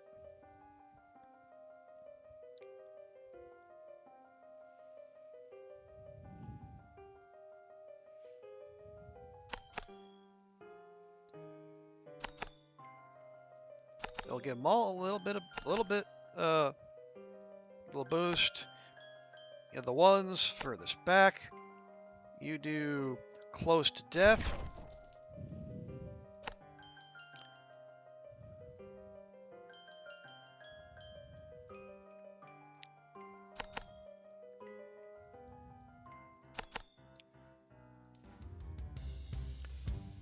Okay, so a little twisty. That's good. So we can work with that. Yeah, honestly, last time we wasted a very good map. I don't mind saying that was a good map that we kind of did not make the best use of.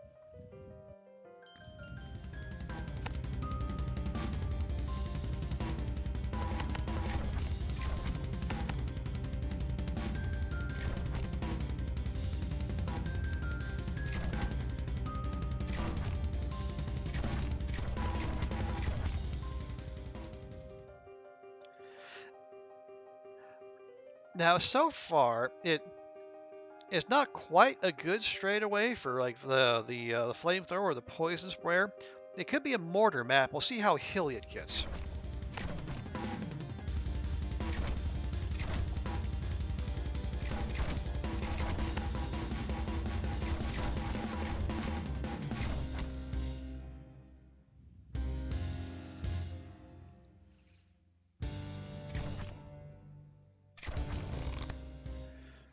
Okay, yeah, yeah. Banditry is just an easy pick. I mean, I say easy. Obviously, that's more risk, but also more gold helps you.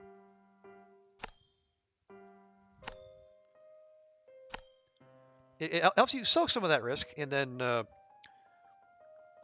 mitigate it with more towers or better towers.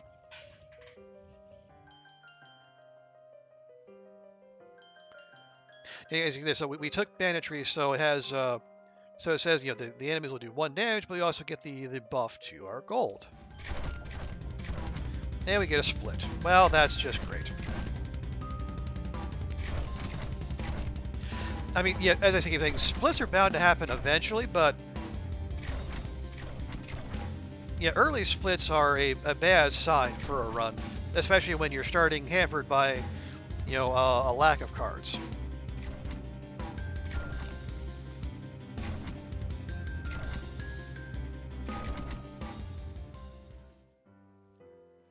Well, okay, I mean, I say, split not great, but, I mean, if we can push it back here, then these towers here can all double dip, so that's not terrible.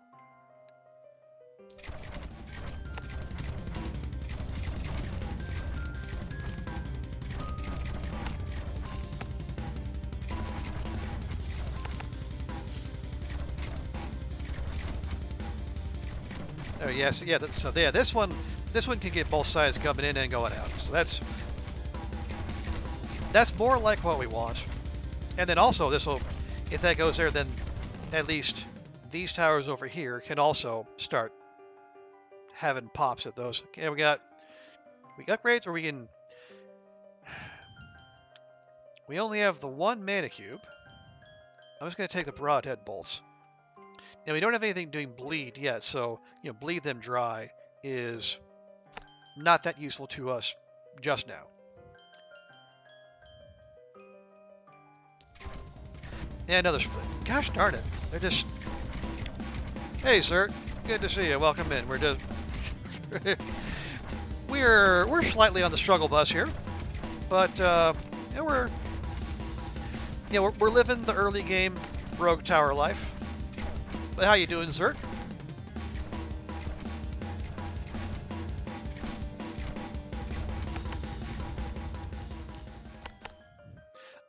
What is this? Here, let me see if our commands are up to date. There you go. Yeah. You doing good? Glad to hear. Yeah, this is Rogue Tower. It is like a roguelike tower defense game. Where, I mean, you got all your usual tower defense elements. You got your defensive towers. You're trying to protect this. You got enemies. You set the path. But then also, over the course of multiple runs, you unlock more cards to upgrade your towers or unlock new towers, and as well as like mana upgrades and basically more ways to customize your run and try to survive all the way to the end. Yeah, I think it's a neat little indie game I picked up a while back. Yeah, and they just recently released what the dev says. I think it's a one-person game, so they put their name on the title screen. But yeah, they said this is going to be the last update. So I wanted to show it off, just so people can have a look at it, and if it's something that would interest them, maybe they can try it out for themselves.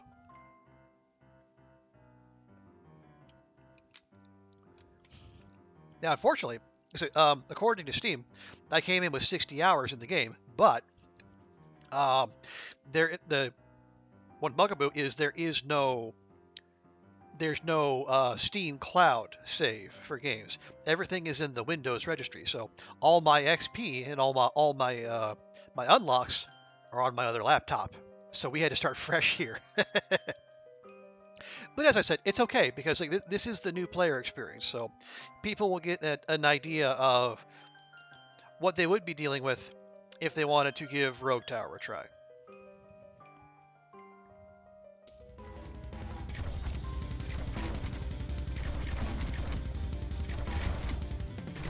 But yes, you place down your towers. Right now we only have ballistas, which is like your basic unit. But there are others you can unlock as well, and we do have them unlocked. I'm just being cheap.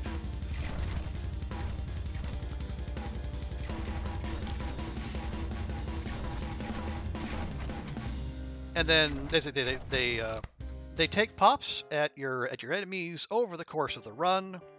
And we have these ones stationed by houses because that's another way you can generate gold. Most of your gold you get through taking out enemies, but also as you can see right there. So the more protection, and then the higher level towers that protect the houses, the more gold they get. So these have been gifted 78 gold so far, and then when we start the next round, we're going to get another injection of 27 gold. So we got the mine, which we really don't want. Bleed them dry. We're not doing bleed. We don't have shields yet. I'm going to take the mortar. I guess the other incentive to add new towers is that basically the more types of tower that do damage to an enemy, the enemy will drop more gold when it dies. So if it gets hit by the ballista and the mortar, then it dies. It'll drop more gold than if it was just hit by a ballista. So we take our mortar and we're going to put it right there. Ooh, that is some very nice coverage. I like that. And yeah, you focus on the most armor, please. That is what you do. And you do it very well.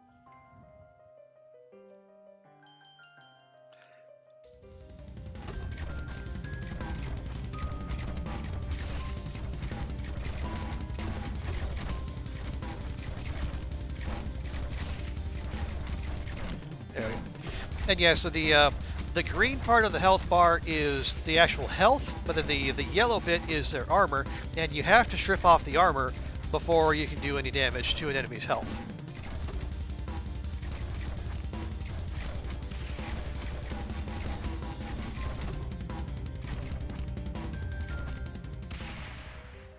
And the way it works is like each of your towers, they have a base damage, depending on their level, and then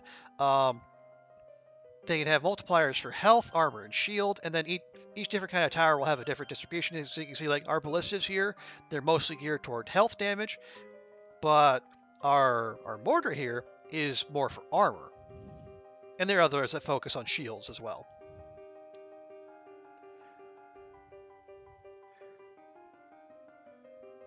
Okay, no, I tell you what we're going to do. Let's hold off. Oh, here you go. Okay. Let's see. Yeah, and the other big thing to know, Zert, the maps in the game are 100% procedurally generated. There's no predicting from run to run, or basically even round to round where they're going. Now you can do little things to try to shape where they go. So like we have two paths here. So if I want to make sure this path doesn't go wandering off this direction, I can expand this one, like so. So now this path has to go that way.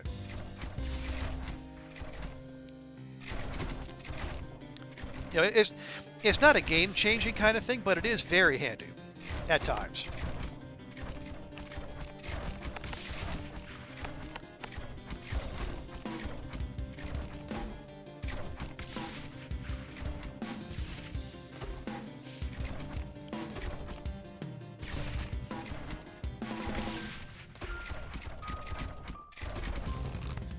There we go. Okay. Yeah, now we have two mana. Two mana cubes. Still not that helpful. We're not doing any fire. Okay, we'll take the take the bleed damage. That should be helpful. And it just looks cool. I know I've said that multiple times. That's because I mean it. Okay, can we? Okay, that's protected by 3. Yeah, protected by 3. Very good.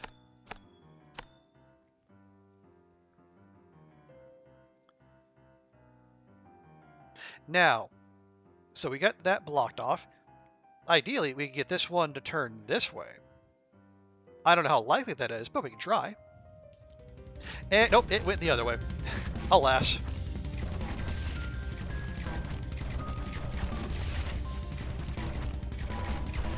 But yet, you can see that when you start doing status effects with your ballistas, they get that little cool little color trail on their shots.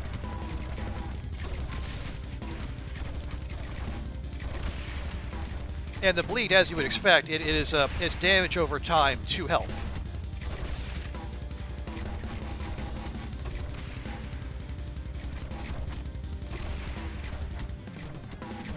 Can you get this on Z? Absolutely. Yeah, it is. Yeah, I think I put the link is right. Couple up there. Yeah, it is on Steam. I don't think it's very expensive either. It's like what? Actually, no, let me not even guess. I can just check right now. Yep, it is on Steam. Oh bother. Okay. It's 76 Hong Kong dollars. I forgot, but Steam is going to do that, which is yeah, $10.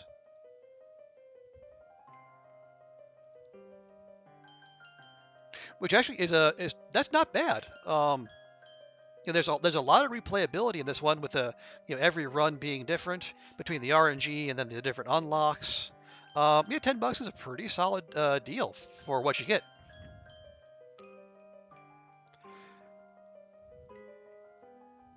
Now it is basically in its final form, like I said. So if there are some annoyances, like if you notice there's no option to speed up the runs. So like the pace at which the enemies go, that's just what you get. But I will say, if that is an annoyance, I would say there are people out there who have made mods for the game that includes a speed up button. So you don't have to live with that if you don't want to. I'm not particularly fussed, so I just play like the straight vanilla game. But yeah, there's a modding community out there for Rogue Tower if people are so inclined. Okay, so I got a mortar. Do we want more? I don't think we necessarily need more mortars. We just need more of everything. Gosh darn it.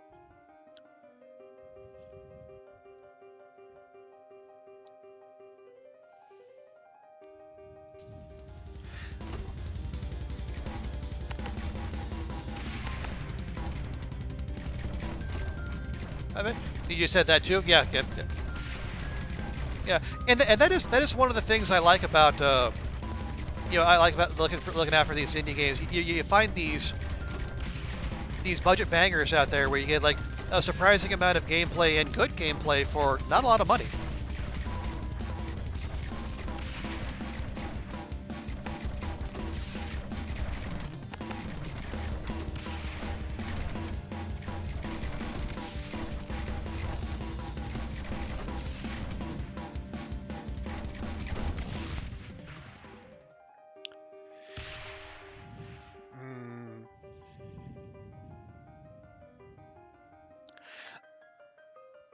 Okay. We can take even more damage to health, or we can move toward the flamethrower because we are seeing armored enemies and they are very annoying. My concern is like our mana income is bad. Right now we can probably support one flamethrower, so I mean fine. We can support it mana wise. We can't even afford it at the moment. Now where would we put it? So yeah, the path goes around here, and this is where things start to split. So maybe here, because those are going to come through here, and then everyone who spawns over here is going to have to come around this way too.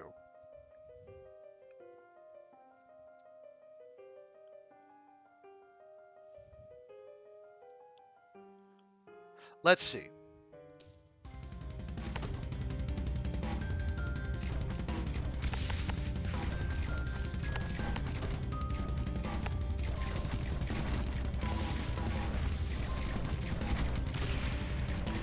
And now the thing is, like right now the flamethrower is using up 2 mana per shot, so I think we're just kind of staying ahead of what we would need.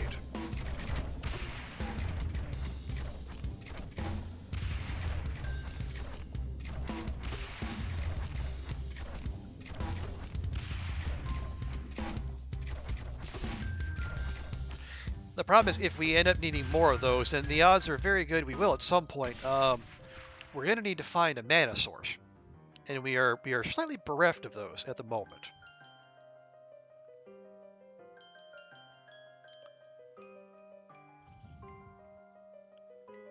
See, what's the long? So we're 2 turns from a boss. So we want to think about what's the longest path. Probably this. It has to go here, and then around, and then there. So yeah, we're gonna lengthen that again. And the reason for that is the the blue block. Those are mana crystals. So you can put mana siphons on those, and they will give you extra mana income per second. Now the problem is you need there's a card you need to draw to make use of those, and we haven't found that card yet. The RNG has not been helpful in that way. Okay, there we go. Okay, so this is not the one I was thinking of, but it is one we can use. So we have the mana bank that generates mana through the magic of the free market.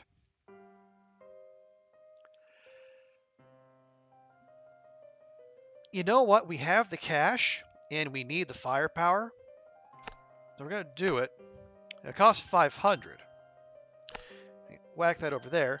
Now what that does, so it stores 20 mana, and then it also generates another 1 mana per second itself. So so in addition to the extra storage, it also gives us an extra mana bar.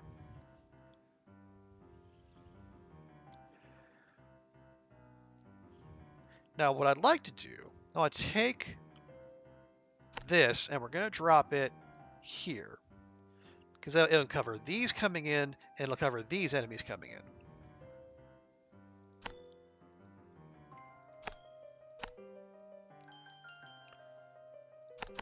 And we're going to tell that one to do the most armor as well. All right. Yeah, there's Oogie. Oogie is the boss.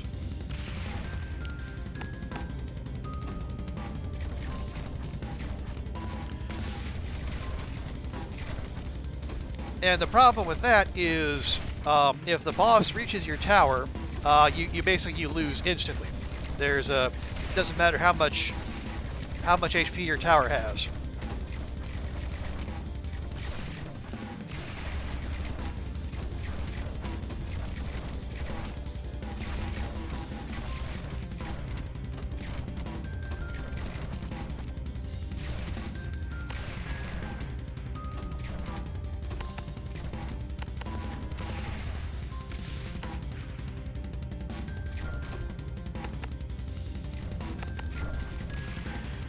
Yeah, so we cleared everything out now, but now we got to focus on Oogie, and as you can see, Oogie is a tanky son of a gun.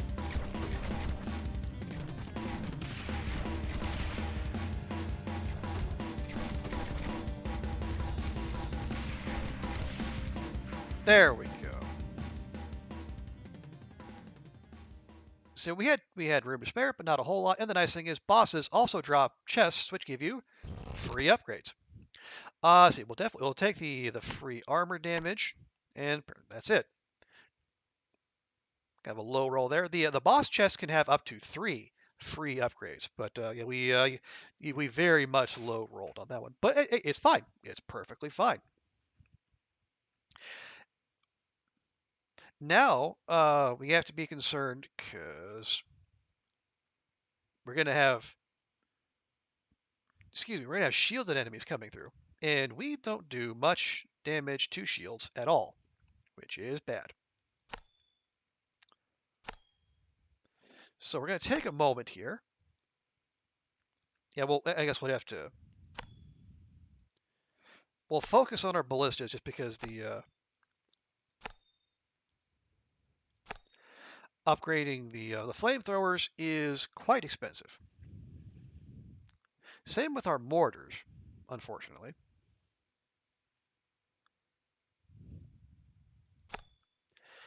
Yeah, we're just going to have to go. You see the ones with the little gray bar there in front, those are shielded enemies. And, well, they have the potential to really ruin our day.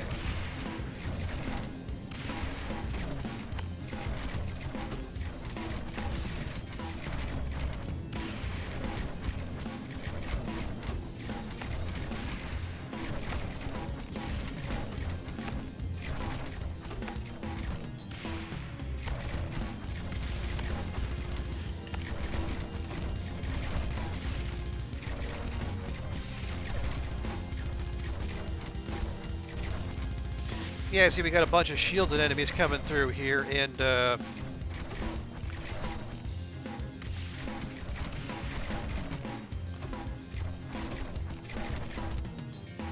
yep, and then that's that.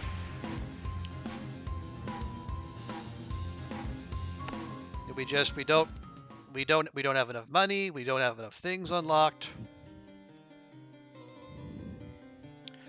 So then, what you do when you lose a run, and like this being a roguelike, you will lose many runs. You head to the upgrade screen, and you can spend some of the XP that you generated. Now, what you can do, you can use on this side, you can unlock new towers or new aspects of the towers. Or you can also take the blue cards, which are permanent upgrades. Like you can make more card draw, enemies drop more gold, more mana capacity. And right now, what I'm focusing on, I think what is like the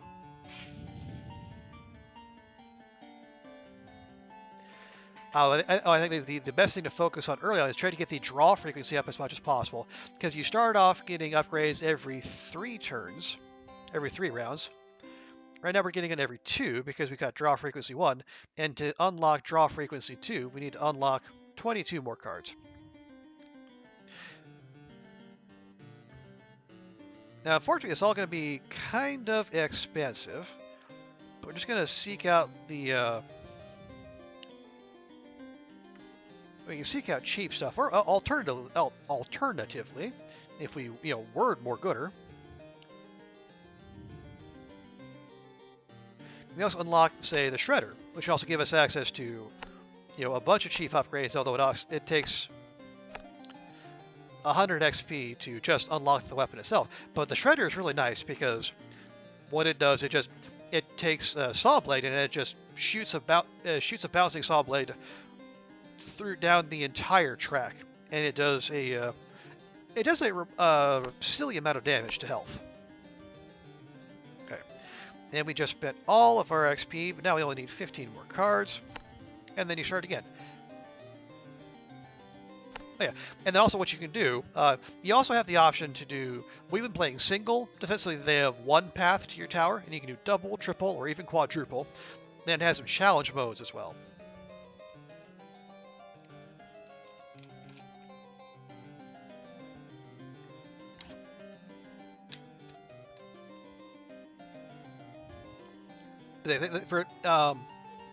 I haven't tried quadruple because I think that was added in a later update.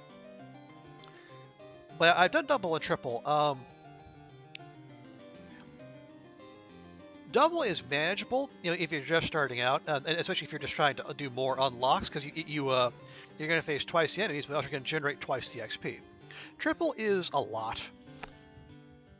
I would recommend holding off on that if anyone's looking at this. Oh, hey, they're very nice. Now we have 2 houses, so that's 2 potential sources of econ for us. And I'm holding down Shift to do these multiple placements.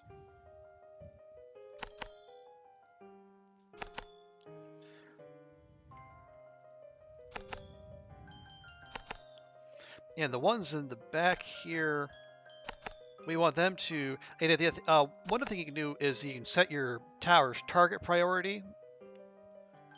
Like, so you can tell them, like, you know, the closest to death, or the most health, the most armor, most shields, or the least of those, fastest or slowest. The ones back here, you know, the ones that are right by the tower, basically, we want them on cleanup duty. Any stragglers, we want them to get popped, rather than, you know, them turning their attention to whatever, you know, any other enemies that might be in the neighborhood. Oh, holy crap! Okay, wow. We got the old suburbs over here. We'll take the gold. Now we're not going to be able to surround all these houses just because like we got a couple right next to each other, but yeah, the potential for stonks here is pretty high. Even if we just do like that, that, that, and that. That was protected by 4 towers. I don't love that we used all of our gold, but you know what? It's trying to get payoff over the long run. Oh my goodness! Look at this nonsense. We got like a little mini fortress here. Now, if we were so inclined, we could put yes. Oh, they're only +3, but still, that's a lot of +3 in a very small range. That is, I think we could have some fun with that if we, if we actually get the proper towers. Here. Let's do what we do here, and at least upgrade those. And now we're down to 1 gold.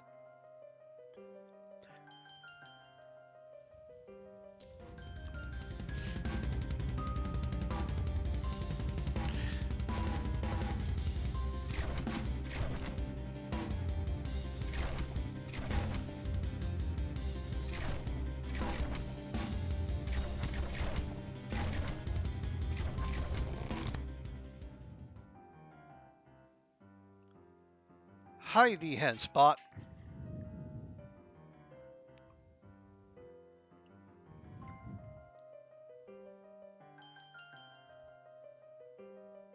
Okay, so let's see what we can do upgrade-wise. Now, this little setup here might be ideal for some mortar action.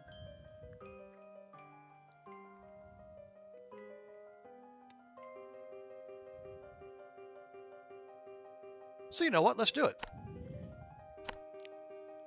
Now, I'll have to wait a little bit because we are a little low on the funds, but we should be able to fix that before too long.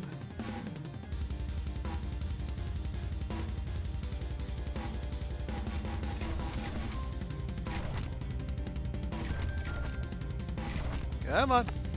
You can do it. There we go.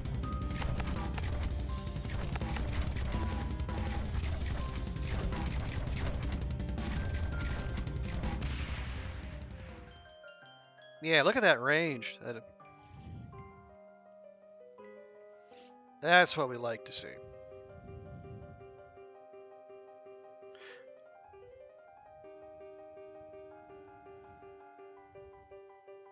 Now, I think if we really wanted to fortify this, we could put like a flamethrower or a poison sprayer right here, and then have them hit them the straightaways. But yeah, that's going to take a little bit because we're kind of low on mana. We don't even have any of those cards at the moment.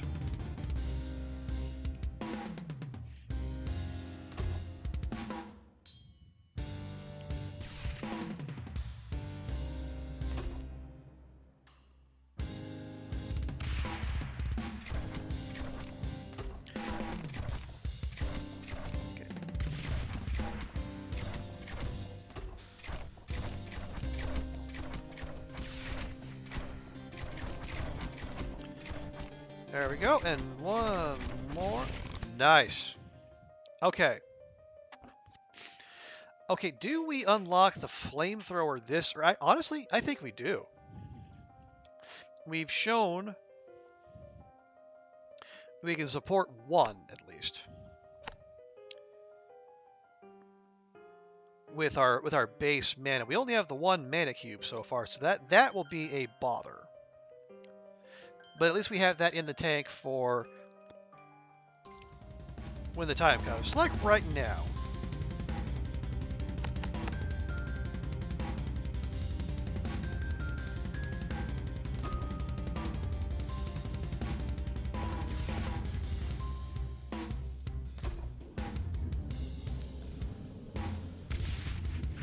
And we just want the flamethrower to make anyone who comes through our little corridor of death here nice and toasty, and soften them up for the towers in the back. Kind of like that. Let's grab one more upgrade to its armor damage.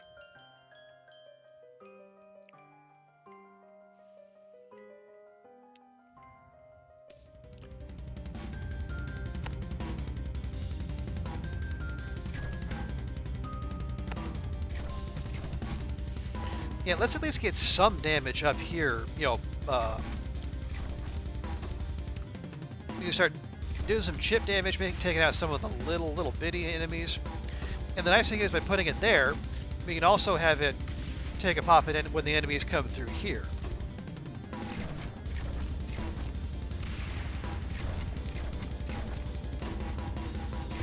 Because any map you can double dip damage on is one to be cherished. Okay, you don't want to. Okay, let's get our ballistas more armor damage as well, because armor is going to be our big concern here for the moment.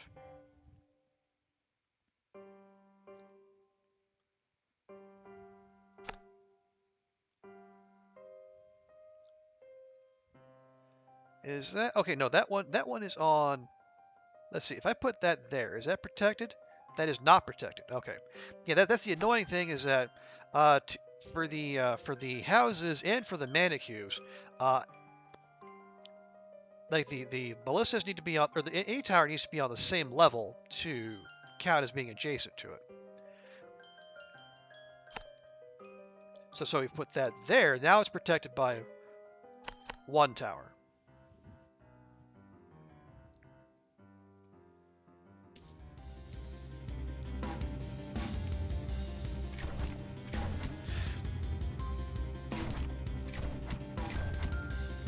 All right, so this isn't bad. I would have preferred, like, if we could get it to wrap around here, and maybe get these towers to double dip as well. But you know what? This isn't bad.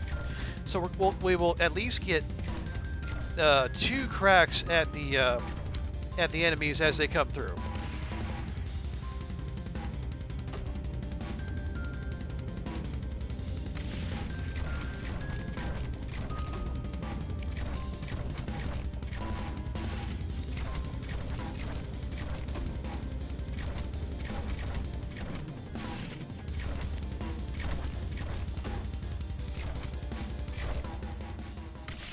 Very nice. Now, can I drop that there? So is that protected by 2? Okay, it is protected by 2 houses. Very nice.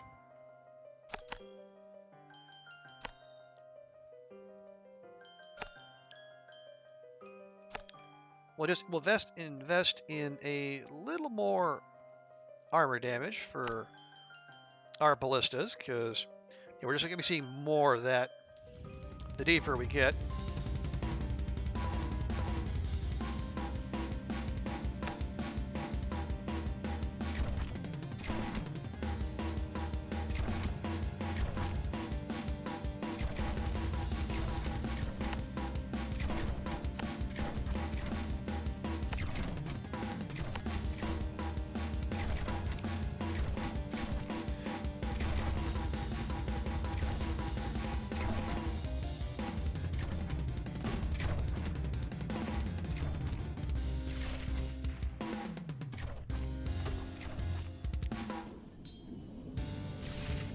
Yeah, there we go. Yeah, between our mortar and our flamethrower, we are stripping off a good, yeah, large mass of that armor, which means our ballistas in the back, they can focus on taking out health, which is what they're here to do. So we give our mortar singular more armor damage, or we can give our flamethrower more, or we can do it more health. I think, yeah, where the flamethrower upgrades can be expensive, so let's go ahead and invest in that.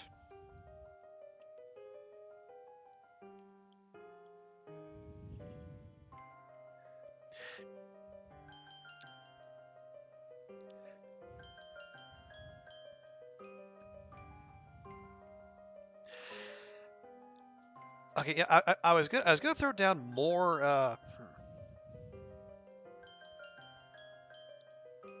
I was gonna throw down another ballista. I think, well, let's wait, and when we start the round, let's drop a mortar. Where would we drop a mortar?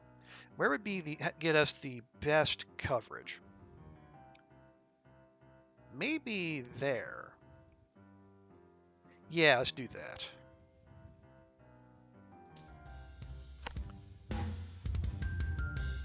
Yeah, that works nicely. And that way we can get more of a jump on the enemies out here.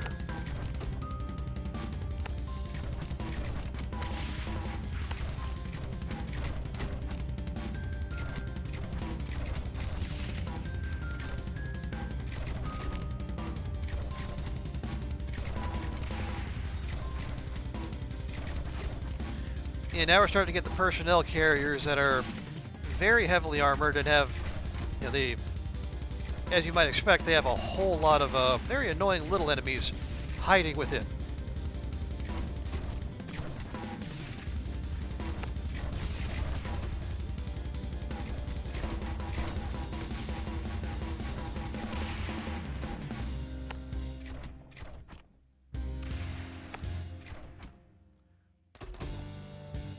We get 1, 2, 3, yeah, four of them in a row. And then see, there we go. That's what's waiting underneath. A bunch of highly motivated goblins who are already who are hyped up to charge your base. So the farther out you can intercept them, the more time you give your other towers to take care of the inhabitants of said personnel carriers.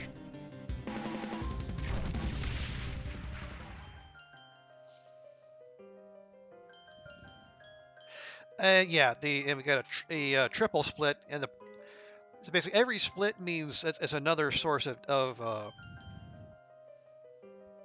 enemies, and a triple split means we got triple the enemies, unfortunately.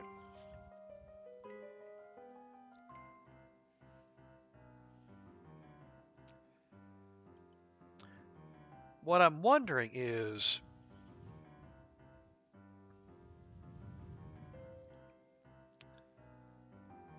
I'm half tempted to drop a flamethrower right here. The problem is, like, it would be, like, it wouldn't have much of a run up to take care of, you know, most of the enemies coming in. And then there's the question of mana, because right now that one's using up 3 mana per shot, and we're only making 2 mana per second, so we would be dipping into our reserves if we were to drop another flamethrower. But honestly, given the armor that we're seeing, we kind of need it too. So I think, yeah, we're gonna.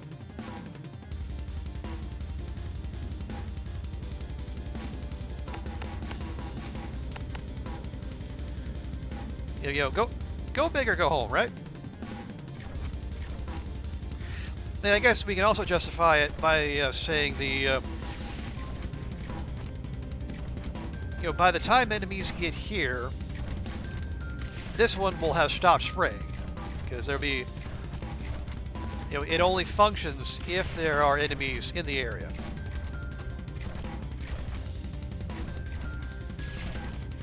So until there's far more spacing between the little pulses of enemies, it won't be that big of a concern.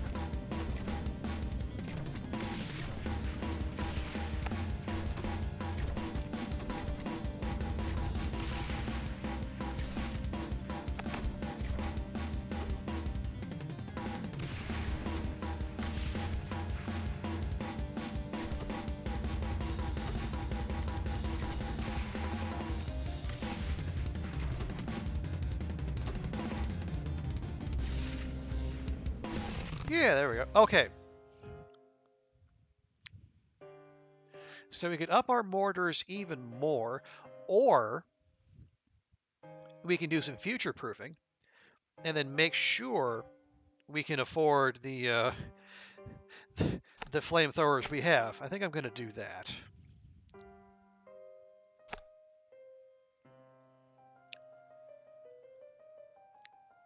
So that if we drop a couple there, yeah, now our mana is up to 4 per second. That's good. That should be enough.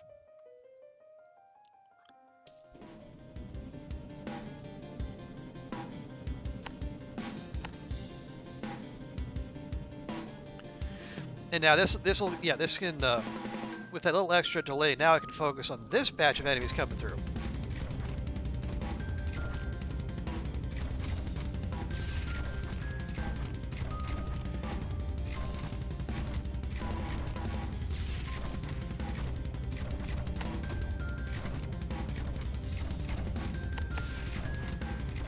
I'm still kind of dubious whether we have the damage necessary to deal with Oogie.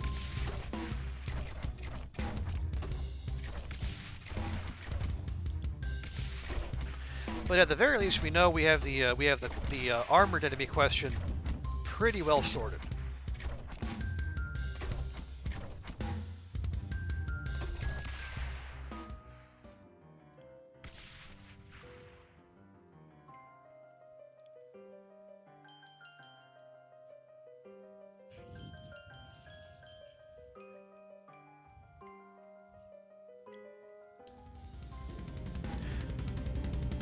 Very nice, very nice.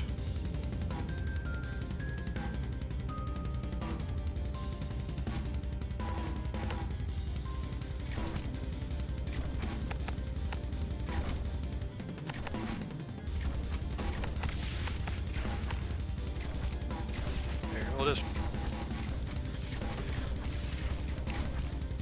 drop another mortar, see if we can just invest in big damage, and then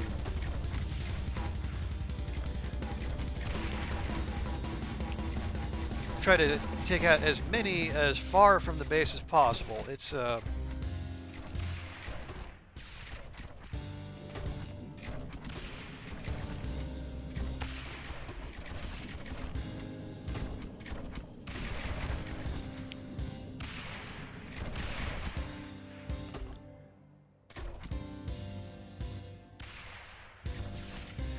is such a weird proliferation of houses in one area.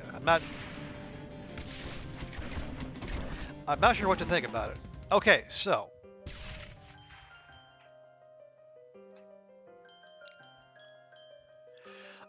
we could get the mana bank, but the mana bank would cost more than we have right now.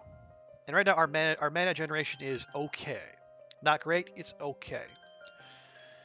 We could try to future proof. We can get some shield damage, but we still need to make it past Oogie, or we can get burn damage going.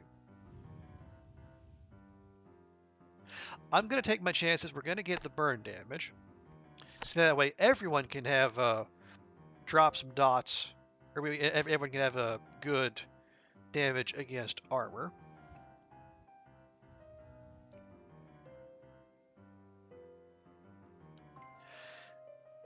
Do you want to drop any other towers?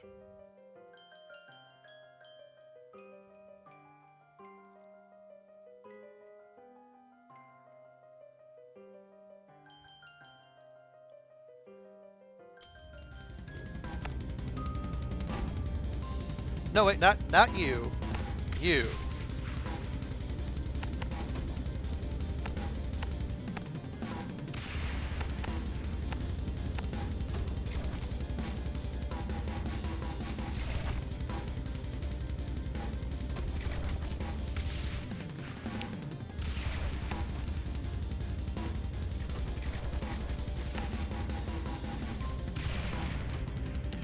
Yeah, we're gonna roll the bones with even more flames.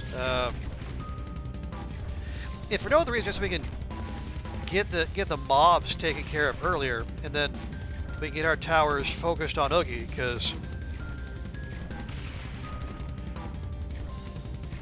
we're not doing a whole lot of damage to him at the moment, and that is something that really needs fixing.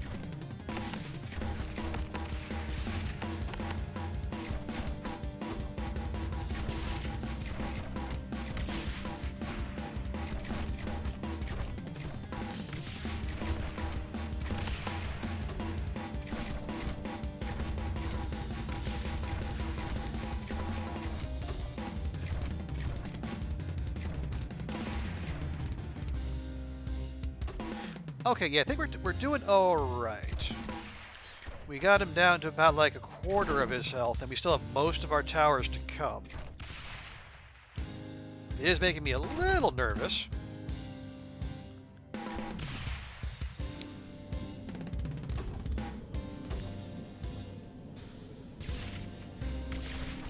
Yeah, I think we'll be okay. Very nice. Now we gotta.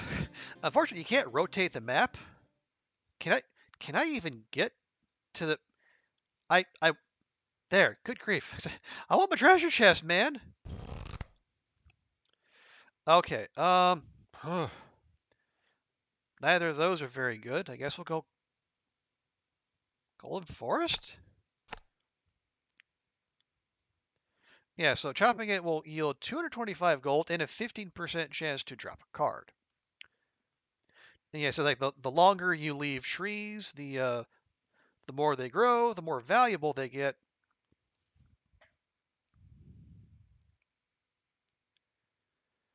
Okay, now I am remembering what happened earlier with our utter lack of shield damage, and I am concerned. But there's not a whole heck of a lot we can do about it at the moment.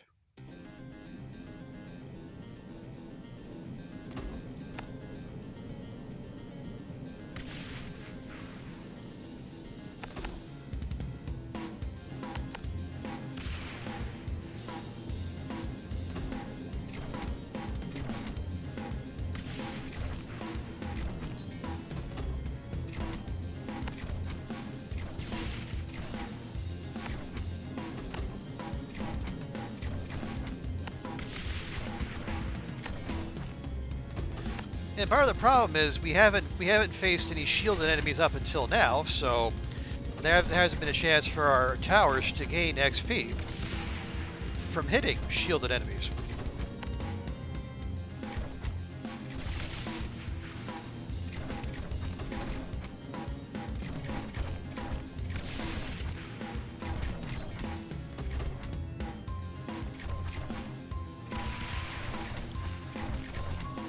Now we still do damage to them, it's just not very much. You see, like the shield multiplier is not great compared to say health and armor.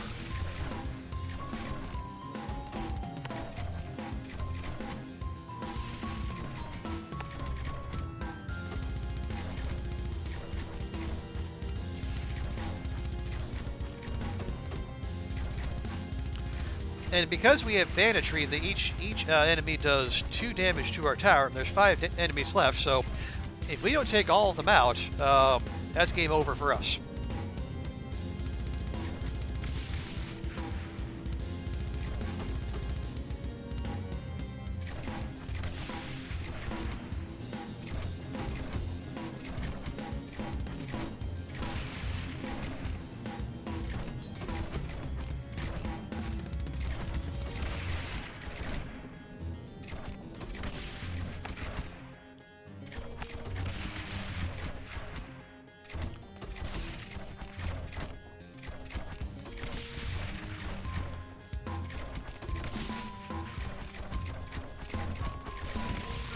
Okay, so we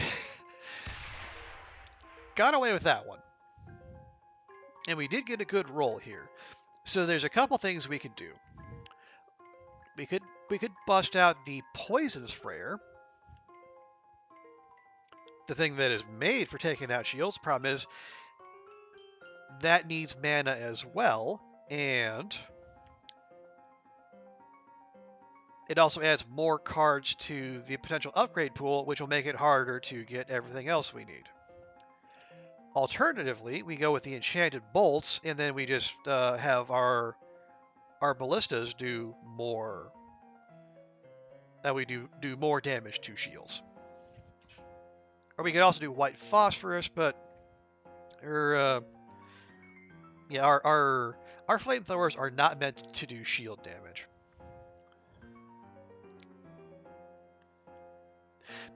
Just in terms of sheer value, we get more out of this because we have way more ballistas than everything else.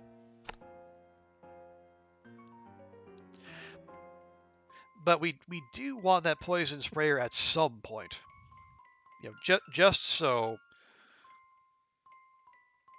we don't have to keep cutting it that close. And now we have a mini boss here in the form of Greg the zombie.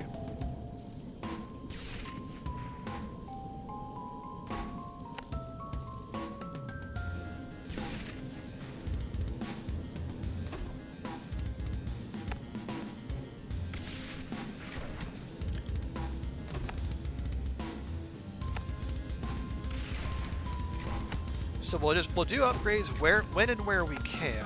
Try to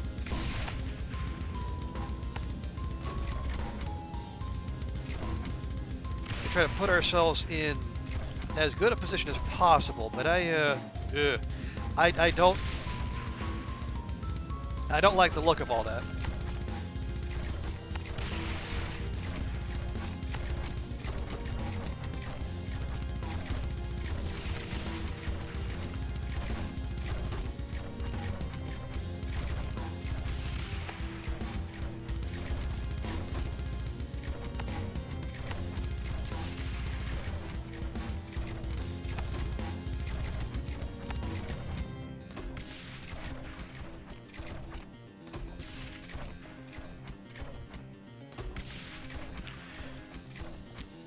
Yeah, we're most of the way through Greg's shields, but he's got a lot of health left. I don't.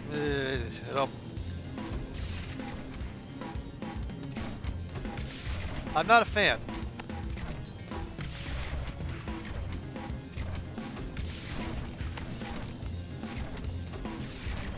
Okay, rip Greg.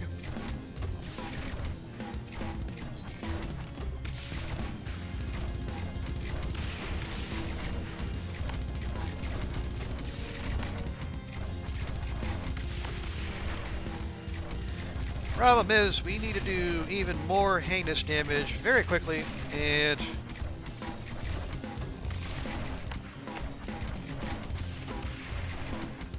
yeah, okay, we can take the damage, but basically one more hit and we're done, which is not a good position to be in, especially as we're in the midst of a bunch of shielded enemies and we are still very badly off in terms of shield damage.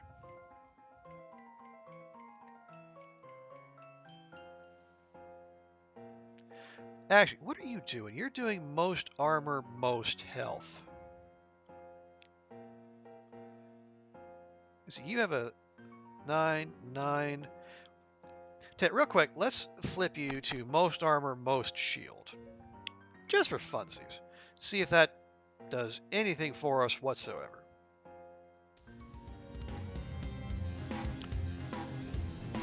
And we got more zombies.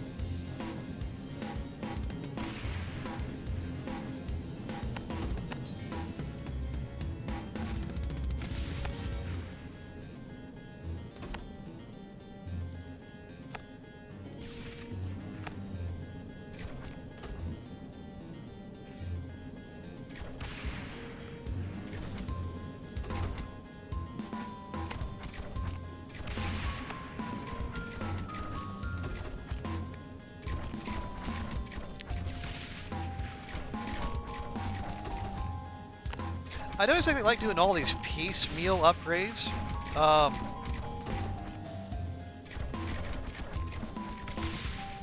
But for now, I think they're probably the best, they're the best we can do.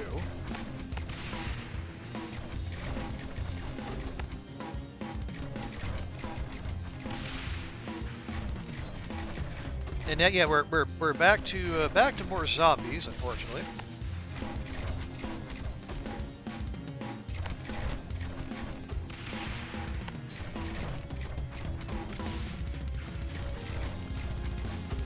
And if any one of these gets through, it's a run over for us.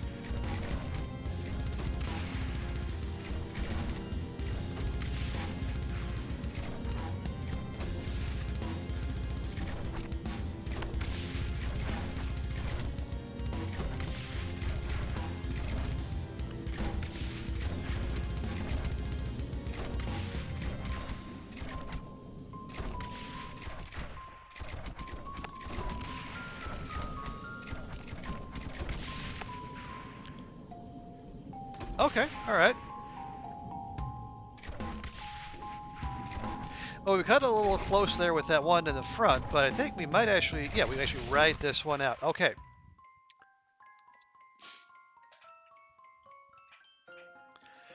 We can do more burn per second, but that's just going to strip off armor. We're already doing pretty well as far as stripping off armor. The shredder is cool, but we just don't have the funds at the moment. And we're not doing poison damage, unfortunately, so slow but sure doesn't help us. I think we'll take the, yeah, we'll take the mortars, do more damage to shields.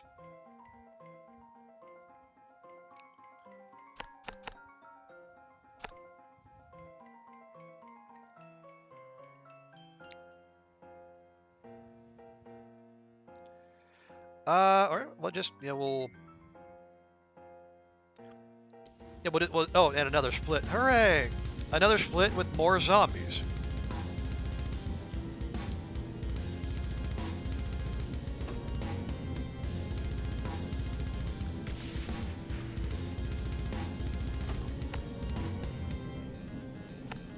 Here, why don't you focus on whichever one has the most shield coming through. How about that?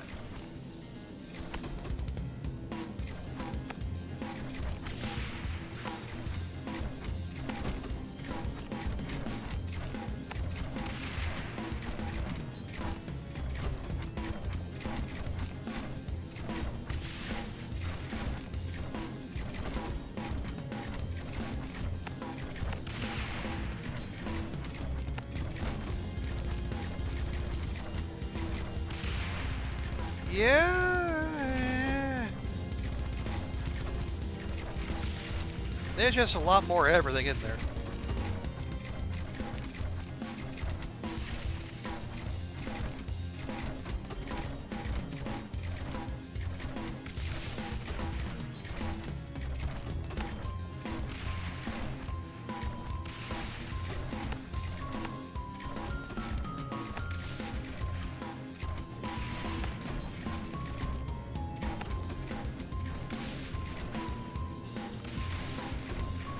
Oh, we got a chest! Hooray! Oh yeah, okay, we'll take broadhead bolts. That's fine.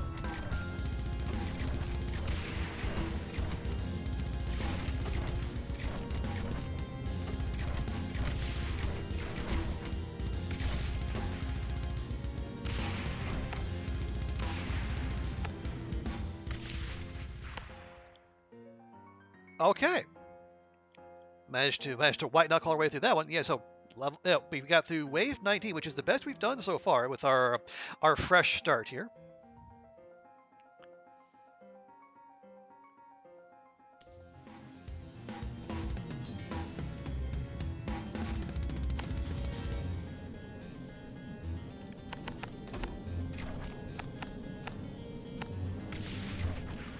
All right, we'll stick a ballista in there. See if we just have that specifically hunt out shielded enemies.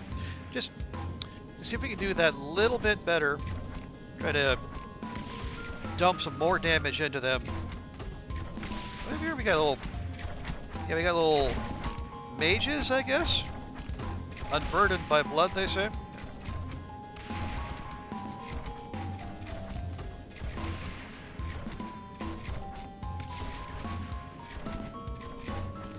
Actually, unburdened by blood seems to be all they say. That's fine.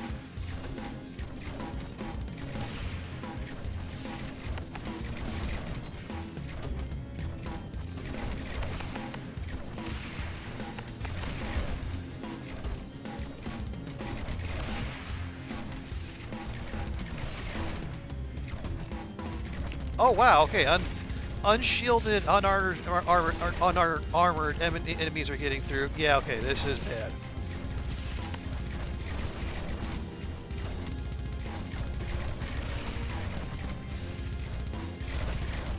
Alright, well, bother. They just got, you know, too chalky for us, but you know, we got most of our gold still come from taking out monsters. We got some from house protection, although the arrangement of the houses was weird and not all that helpful. And we got about 50% of our gold from Gold Rush. Now we'll check, yeah, shield damage mostly came from the ballistas, same for health, and then actually, and then the flamethrower did the most armor damage. Not surprising.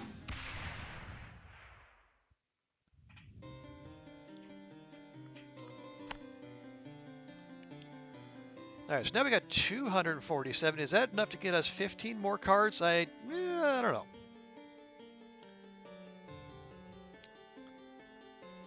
We could unlock some of these, but they're not going to be that useful for us.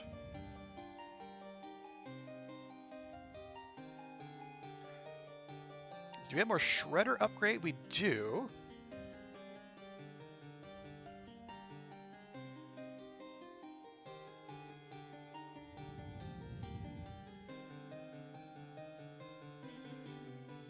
Although, honestly, what I want to do, we're going to unlock the Vampire Lair. This is one of the things I haven't played with, because it came out in an update since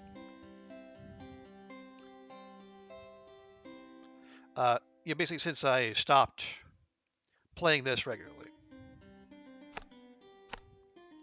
There we go. Okay, so we got that done. We still need 8 more. That's fine. All I want to do for this one, I want to get the Vampire Lair. I want to see how that plays. Now we are going to need mana to make that happen, but hopefully we can. We have better luck. Oh, no, we got no starting houses, but we do start with a mana siphon. Well, that's honestly, game, rude.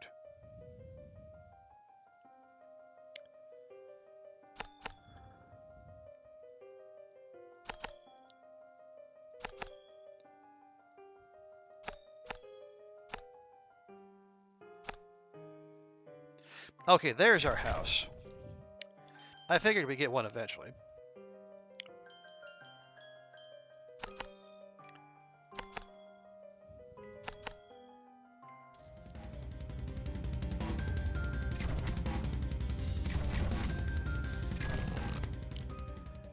Okay. Yeah, we're just going to go straight for quality over quantity. We'll try to grind out those crits.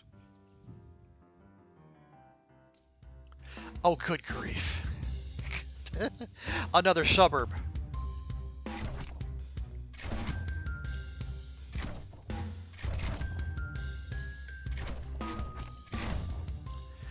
Okay, so in terms of placement for maximum stonks, we want one there. Okay, no, those are on different levels, so we can't manage that.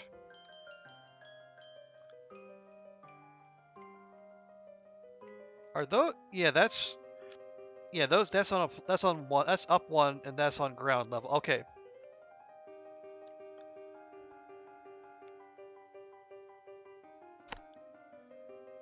Okay, there. We'll do that. They're both protected by 2.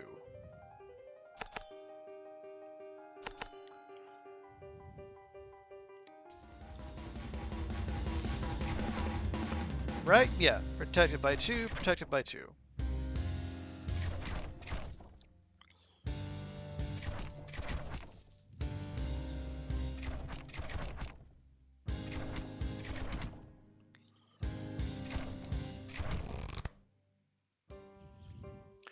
All right.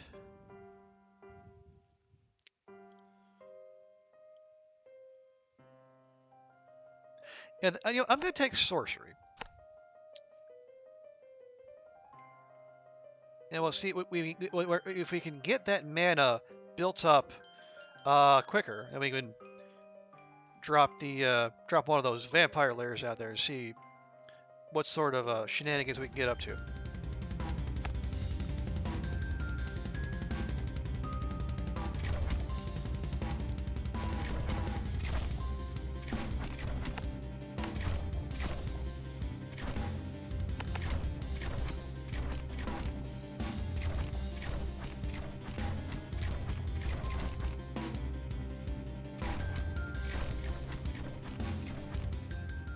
Okay, that's a yeah, it's a straightaway with a whole lot of nothing on it, unfortunately.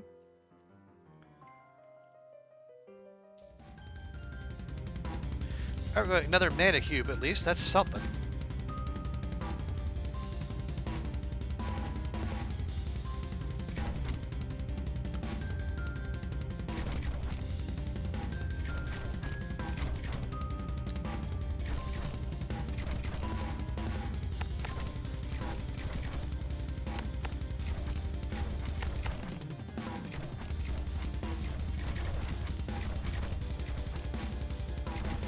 Now, we don't have banditry up, so if anyone slips through, it won't be devastating, but I'd still rather avoid that. Okay.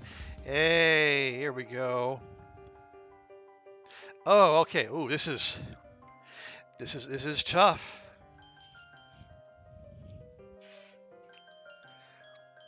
We have banditry, which would be the smart play, or we have the vampire lair, which would be the fun play.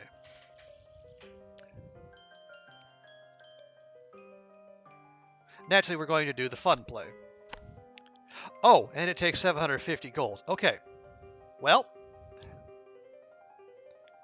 it's going to be some deferred fun then.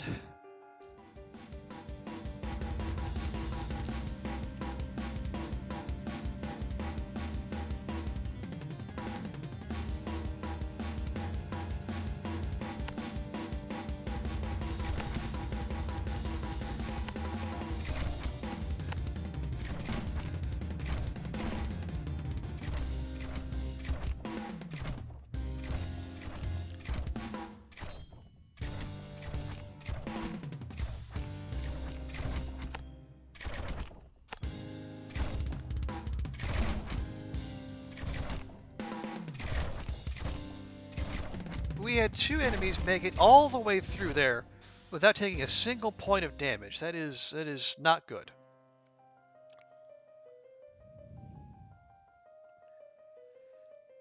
Okay, now see these are more set up for stonks. So we have one ballista, guard two houses there, and I think two there.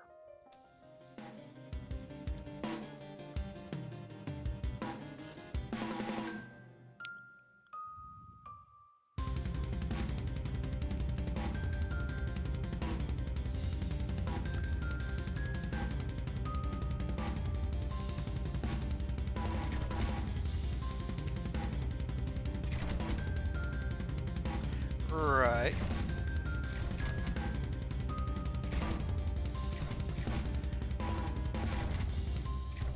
Yeah, I think we just...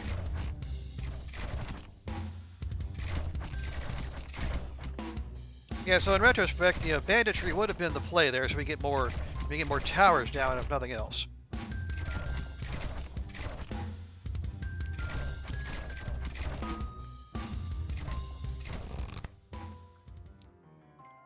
Okay, so we well,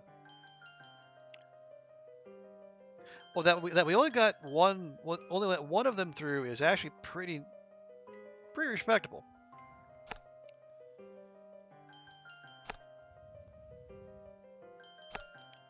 I'm gonna zoom in and check. So that's protected by one, and that's protected by one. Okay, good.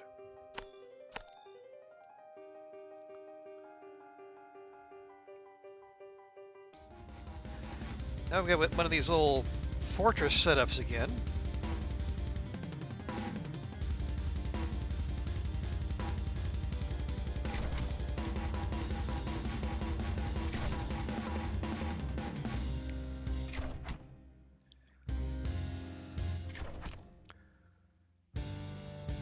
Yeah,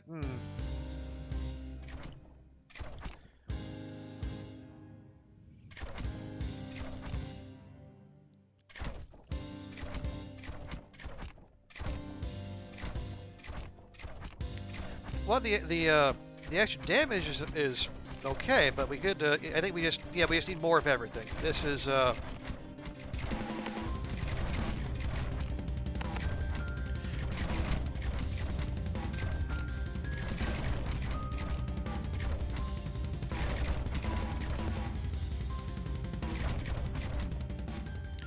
Yeah, that was extremely suboptimal.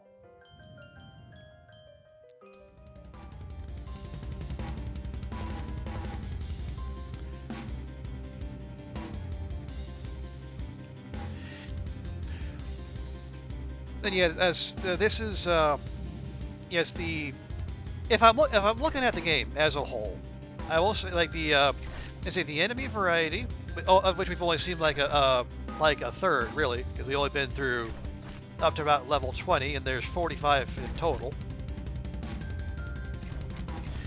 And there, there's more variety in towers and like the deck building.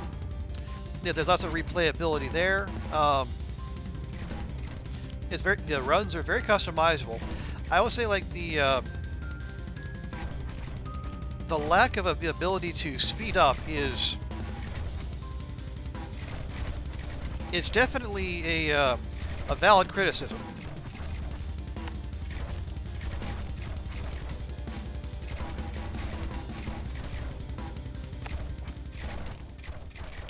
And like the heavy dependence on RNG, it can be frustrating. Basically, until you ground through like dozens of hours, unlocked enough to be viable.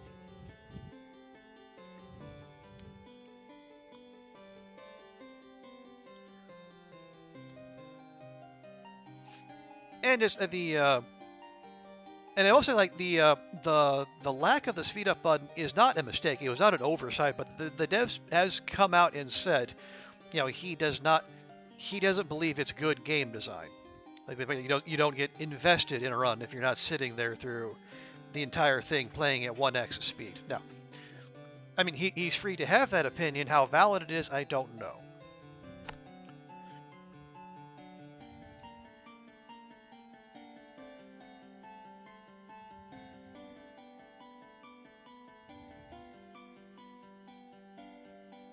There, I'm just gonna grab the gold. We're gonna do one more run here. And I also and this is like me speaking from recency, but the the lack of a cloud save is also, I would say, quite annoying because here we are starting from zero, even though I said I put dozens of hours into this game and unlocked close to everything.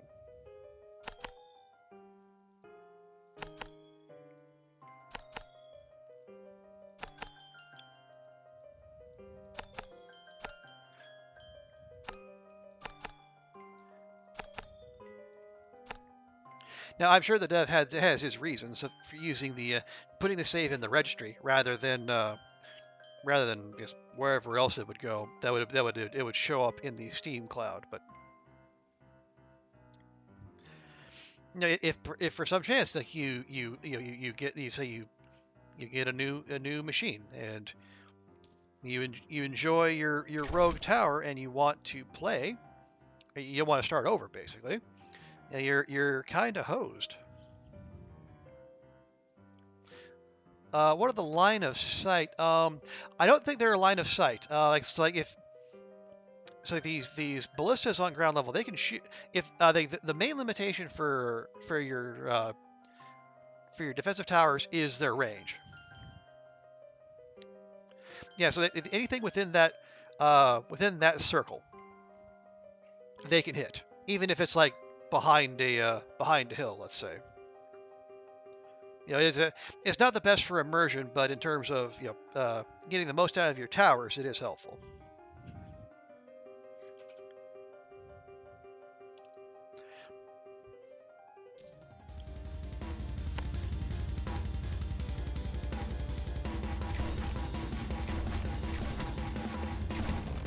There we go. Okay. We're gonna roll straight into the armor because we know armored enemies start showing up around, I think, level 5. Oh, jeez. Okay, game. Okay.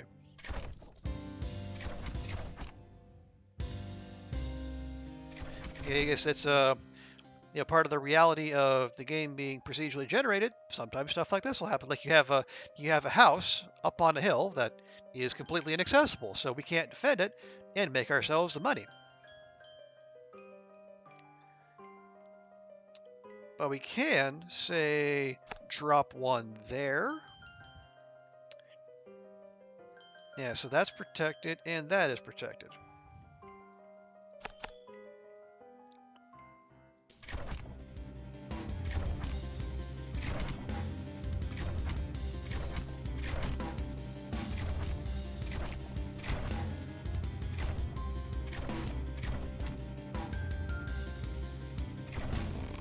Very nice. Okay.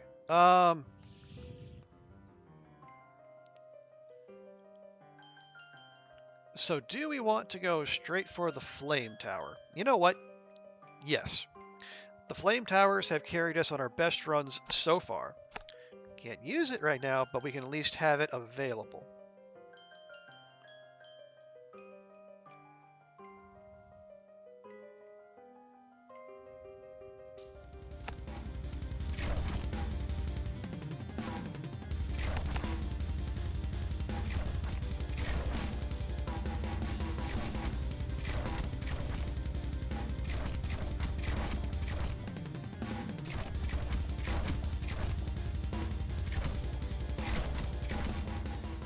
Okay, very nice.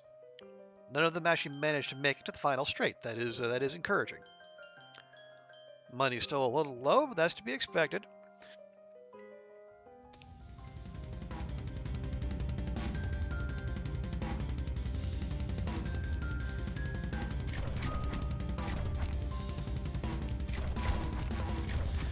I think for now, let's go ahead and save our pennies and get that, see if we can drop a flamethrower out there for too long.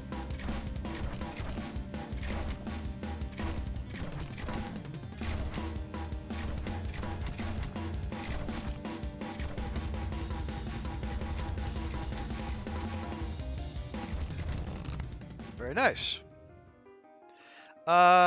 Yeah, I'm not convinced about the usefulness of the mine. We could do quality over quantity. Let's just do more, more DACA. More DACA, more better. Especially DACA to armor at this point in the game. All right. Light them up.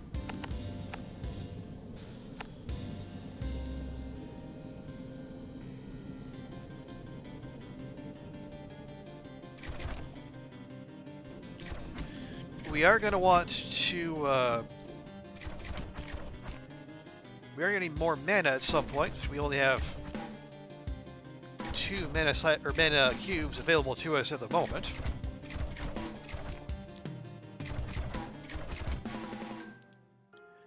That's not a bad start. Well, I will say it's not ideal because they can also go around here, but like I said, that is within its range, so it's not terrible.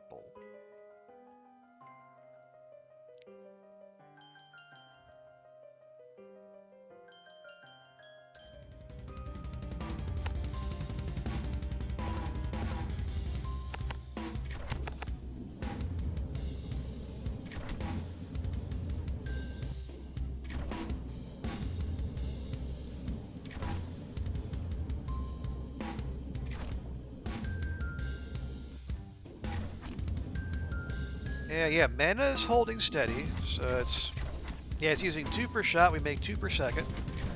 But the more we upgrade the flamethrower, the more mana it will use, so we need to be aware of that.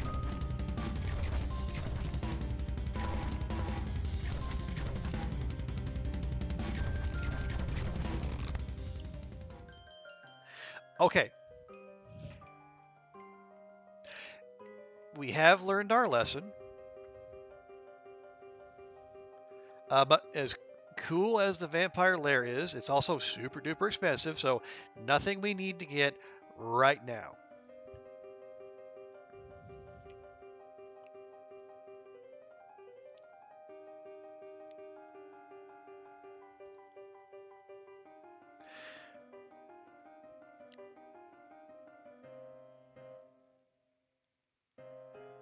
Okay, I think either we take the extra health. Yeah, let's just take the extra health damage. Let me take that. That's free for basically free. It's only 3 gold. Then we'll grab that.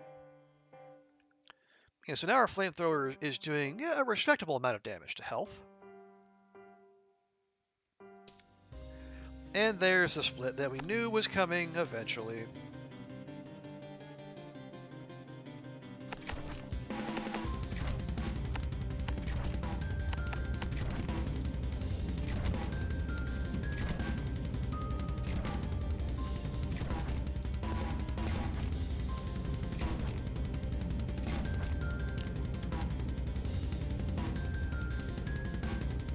But that might not be terrible. Again, if we take it back here and it goes that way, our towers over here can take another pop at it. If it starts here and goes this way, well, it's just gonna have to stop, which is also good for us. So I am actually okay with this. Where does it want to go?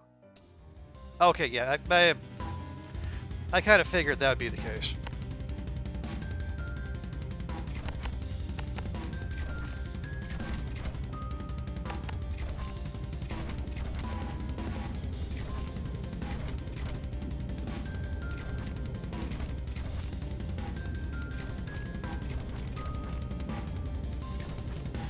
As long as it doesn't spin off that way, it's probably fine. Probably fine.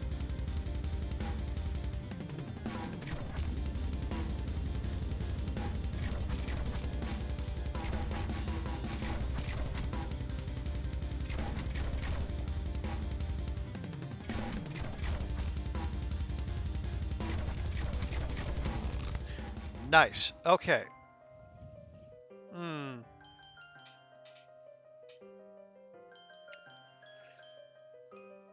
Yeah, none of those are particularly useful.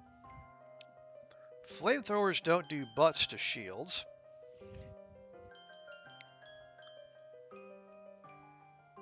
Yeah, we'll take the enchanted bolts. Yeah, because the mana bank, it's reasonable, but it's also 500 gold, and we just don't have access to 500 gold at the moment.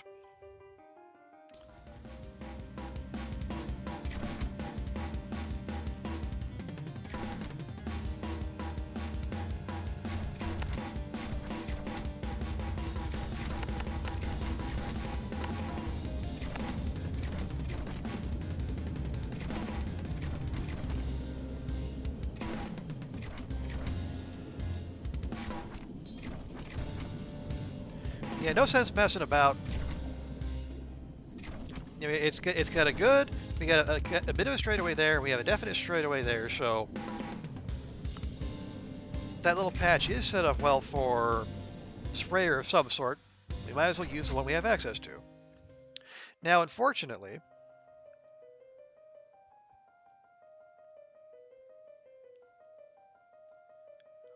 that only the range for that one is only going to make it about that far.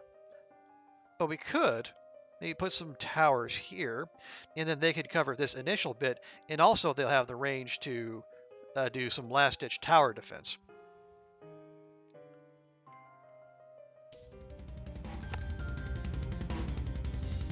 Yeah, kind of like that.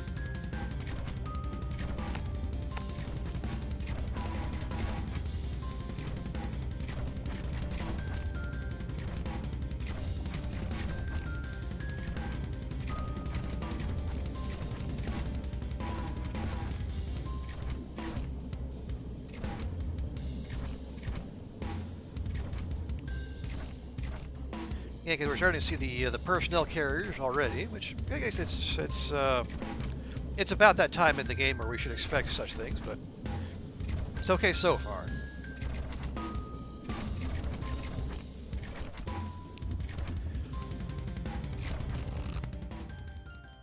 Okay, finally, banditry. Yeah, the mine, eh. The longbow is okay, but so many of our ballistas are, they're guarding houses to get us money, rather than being in positions where they can do damage. I don't know how worthwhile that is. More shield damage would be useful later. For now, we just need more stonks.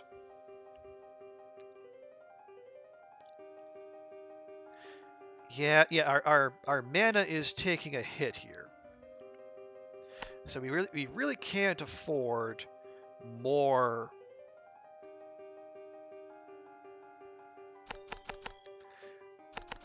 Can't afford another flamethrower. So if we see the mana siphons come through again, we might have to bite the bullet and get those.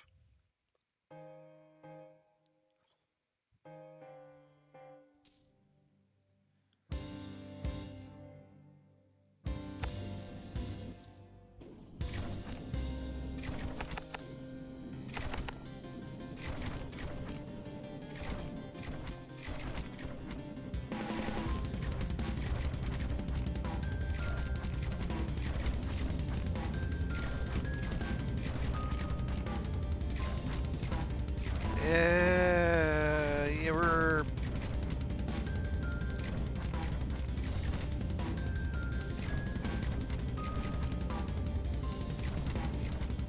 I have concerns.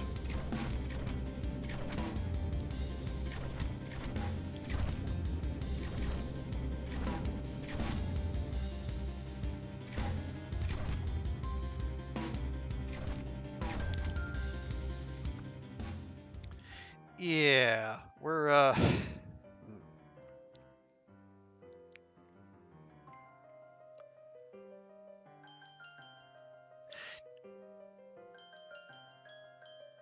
Odds are good we're going to run out of mana during this wave, so yeah. But you know what? This, this is the life we've chosen.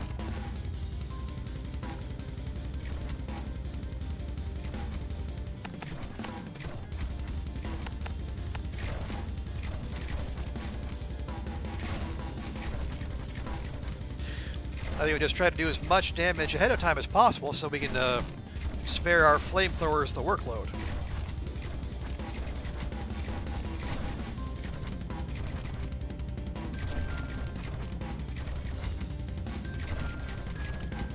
Yep, we are officially out of mana.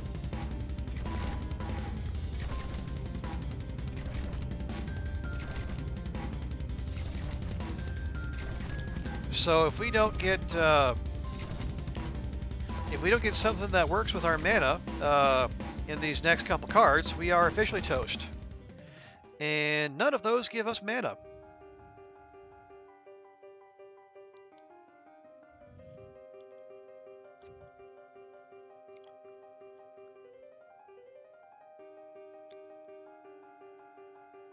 Which tells me we're going to have to YOLO it. So we're going to take Golden Forest.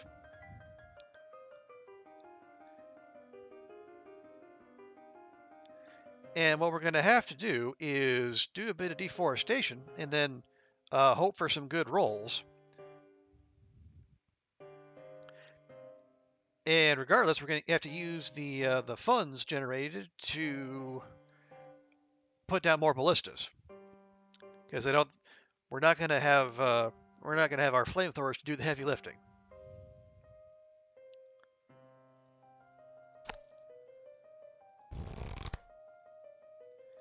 That is completely useless to me. Thank you, game. Very kind of you.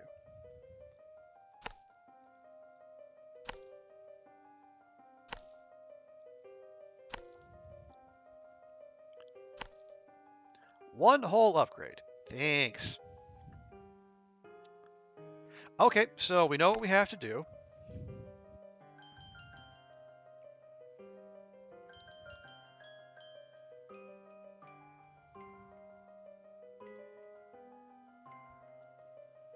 Hey, Daunt. Good to see you. Also, here, let me right quick give you a good and proper welcome, as I am a good and proper host.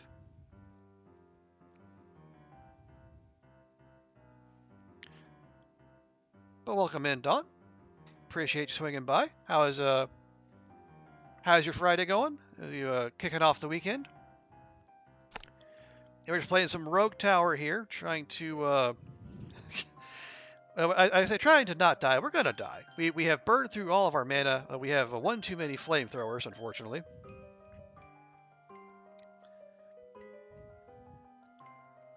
Did I miss a tree? Where did I miss a tree? I did, right here right here by said flamethrower. And poopy.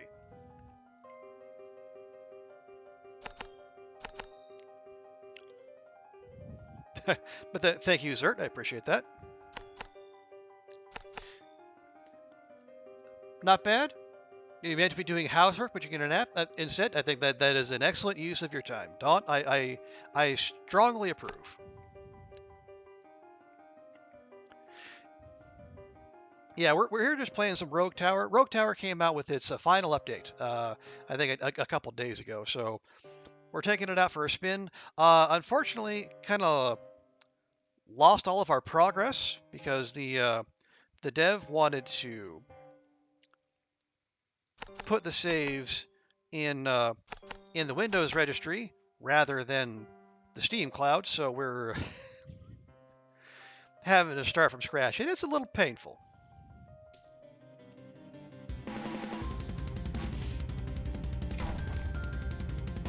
But we're making the best of it.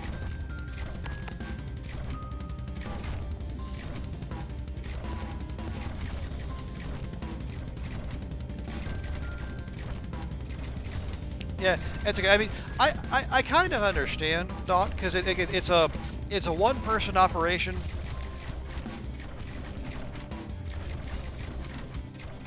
So I get why he's not, trying to avoid a lot of the bells and whistles and all that.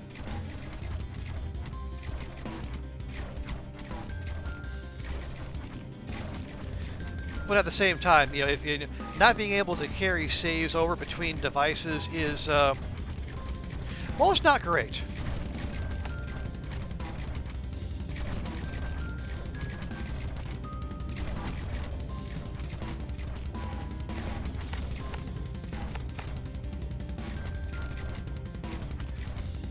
Yeah, so we got the first boss, Oogie, here.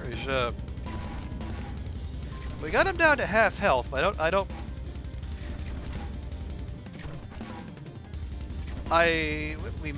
might pull this off. If we do, it's going to be very close. It's hard when you're used to cloud saves. It's so convenient. Absolutely, yeah. Now, allegedly, there are ways you can edit the registry, or you can just give yourself all the XP, or you can, there are ways to transfer over the registry. Such things are beyond me. I am, as Twitch streamers go, I am very low tech.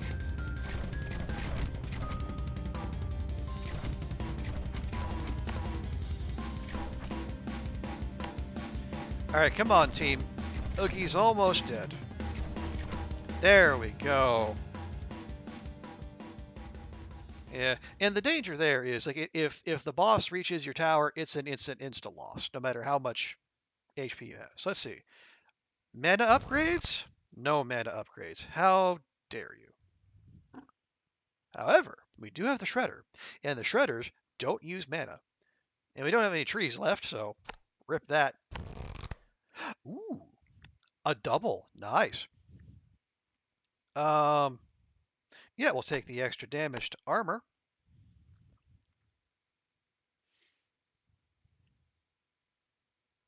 Okay, yeah, so we might get enough to drop our shredder here when the time comes. My concern is, since we're at level 15, that means we're going to start seeing shielded enemies, and we don't have butts for shield damage.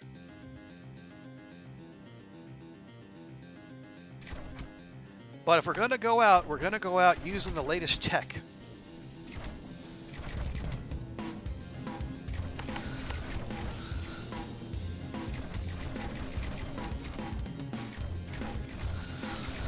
Yeah, there you can see it's so the shredder there sends out the saw blade that just goes through everything.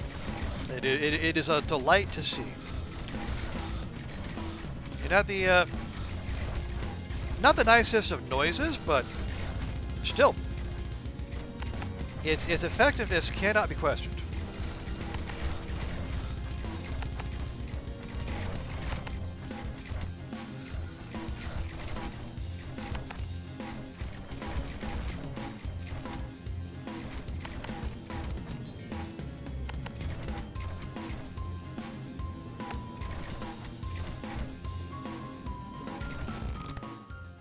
Cool.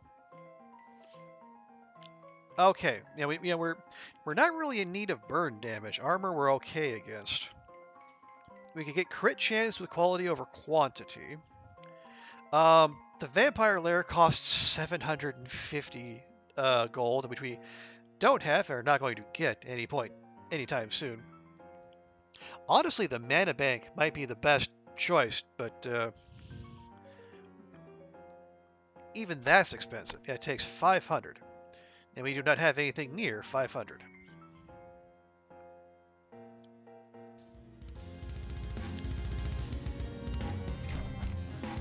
We have another mini bot. We have Bloodless Mary now. Haven't seen her before. Usually it's been Greg here.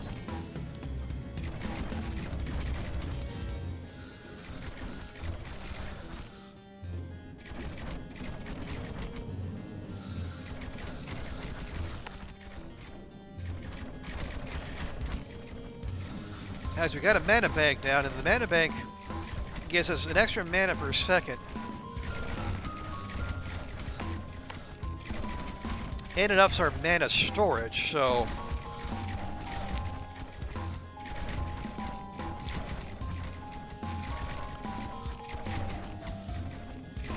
we might be able to muscle our way through this. We might.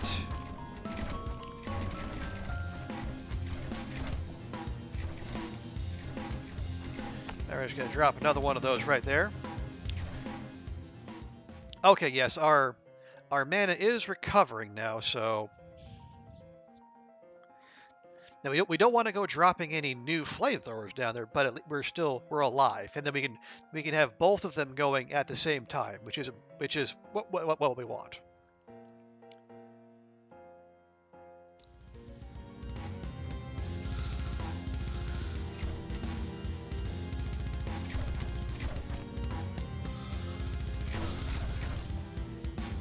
Actually, you know what I might do?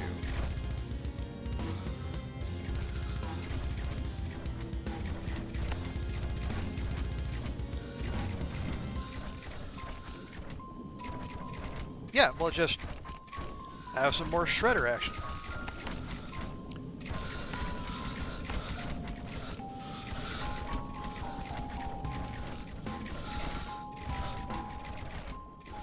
Yeah, you can see the saw blades, they basically they'll follow the entirety of the route available to them.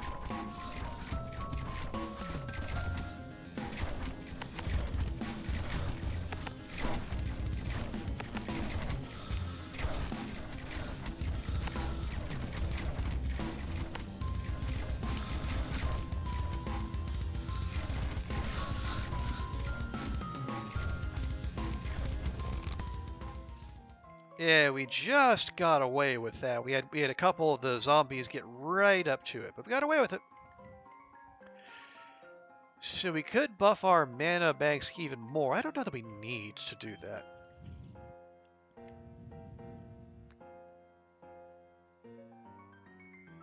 Ready? I think we just take more shredder damage.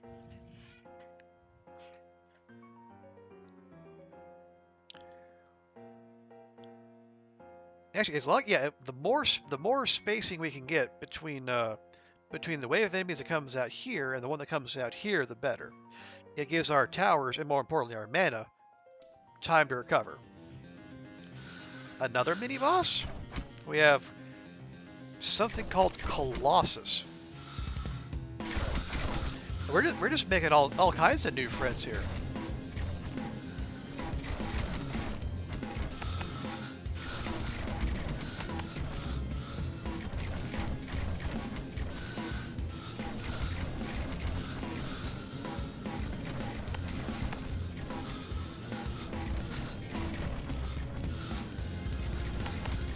Let's go through here real quick, make sure there's enough shield damage to go around.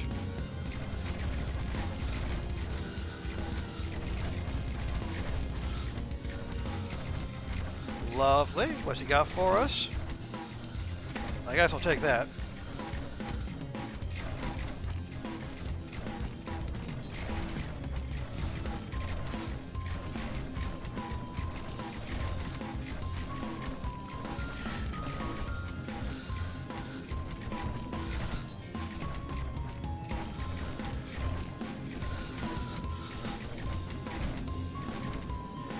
Yeah, in retrospect, I'm almost slightly regretting taking the vampire lair, or unlocking it, just because it yeah,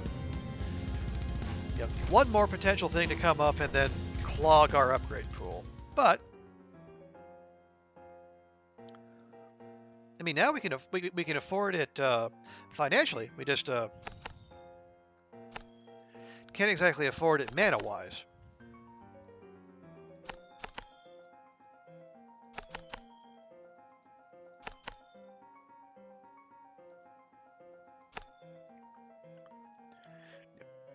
Try to milk all the shield damage.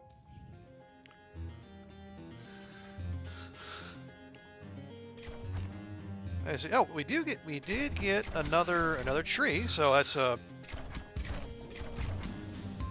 400 gold just sitting there waiting for us if perchance we need it.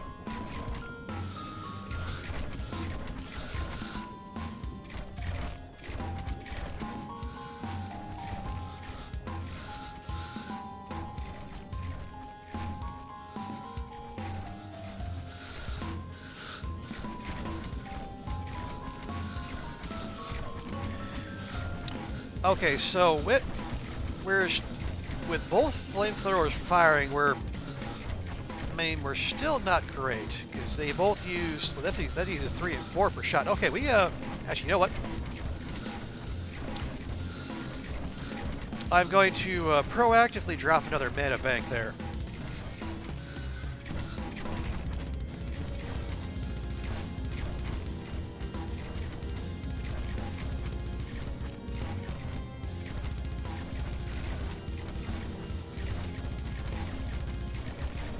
Wait, did that thing... Wait a minute. Those things are teleporting. They're cheating. How dare.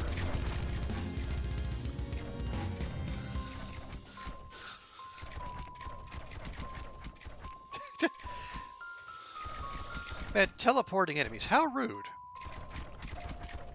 I mean, we got there in the end, but still, that is rough.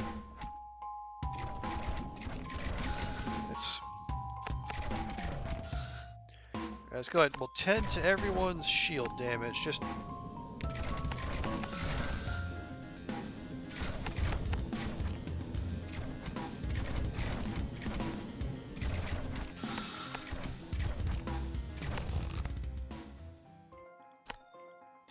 okay. So mine, no. Forest, no. We could have our flamethrowers do even more armor damage, or our shredders do even more health damage.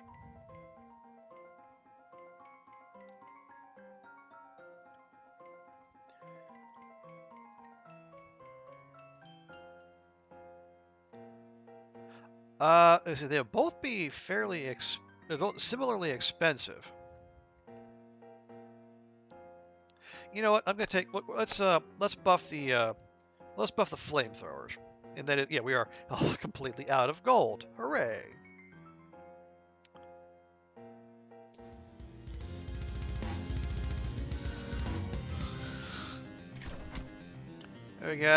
We have dust spec. Oh geez, we got basically an enlarged version of those ridiculous things that were teleporting earlier.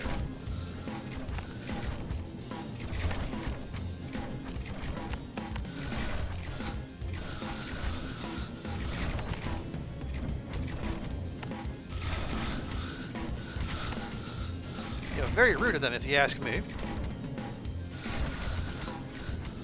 And unfortunately, we're we're not doing a whole lot of damage to that there dust speck, which is, you know, making me more than a little nervous.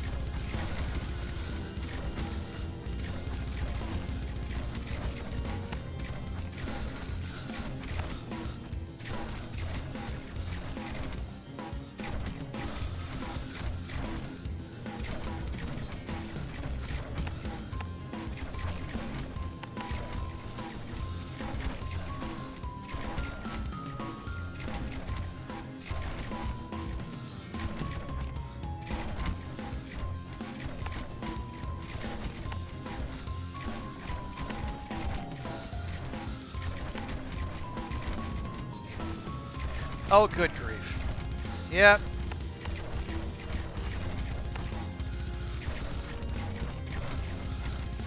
They fucking thing just zipping right past our defenses.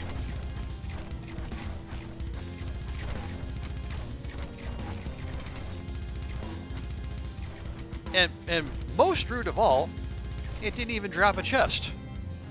How bloody dare. Oh shit, yeah, no.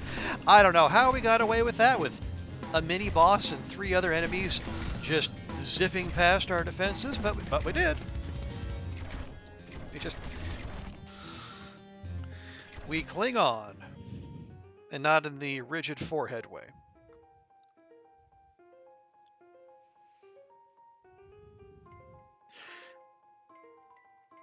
Okay, well, I mean,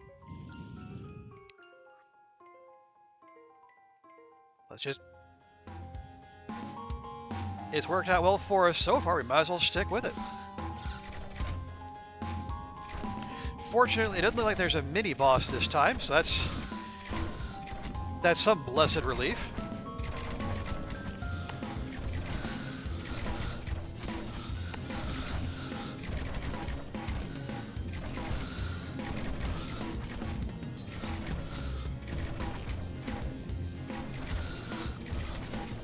You know what? Given what I'm seeing from those ridiculous spinny, warpy type of things, I know it's a great description on my part. Let's just set up one more bit of cover back here, because they do that. They zap.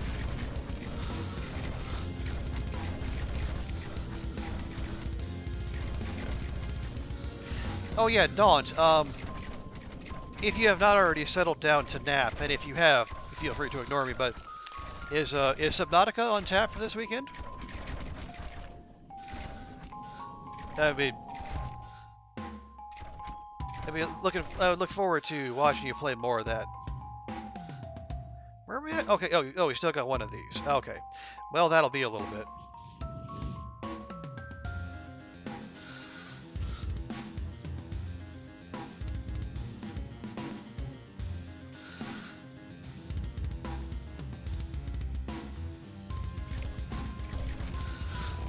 There we go. Okay. Ooh. Oh, hey. Okay. Yeah. Here's our counter to shielded enemies. You know, since we don't have the poison sprayer, we can have all our ballistas do 25% poison damage. And poison damage is the dot that affects shields. Love it. I mean, the sorcery would kind of interest me, but this is just objectively better. Yeah, so now so they're doing 25% poison. So hopefully we can whittle down anything that comes through with shields just that much quicker, because we do need it.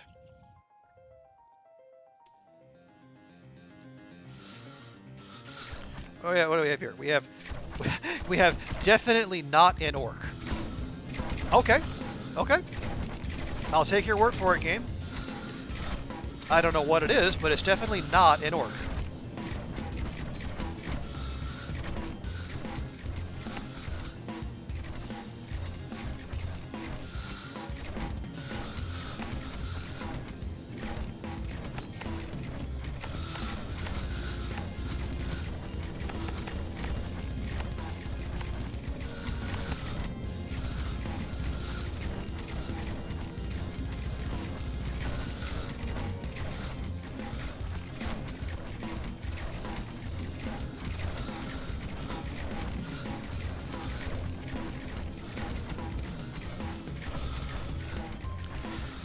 Okay, yeah. So the little zippy things that teleport where they're still making it a fair ways in, but we have stripped them of all their shields, so that's good. That is progress.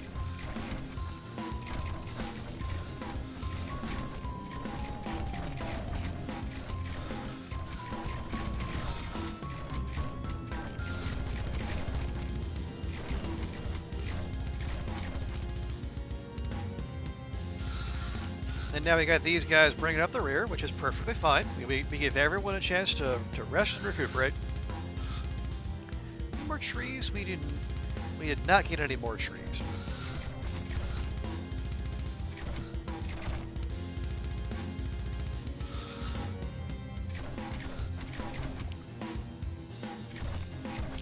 Oh, nice! I forgot. Yeah, I keep forgetting that the shredders have a they just inflict bleed on their own. They don't need any upgrades.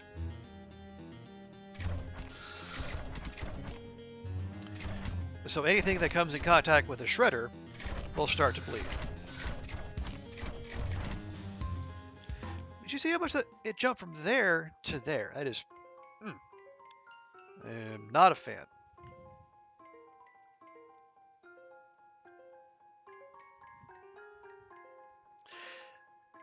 Now this might sound mad.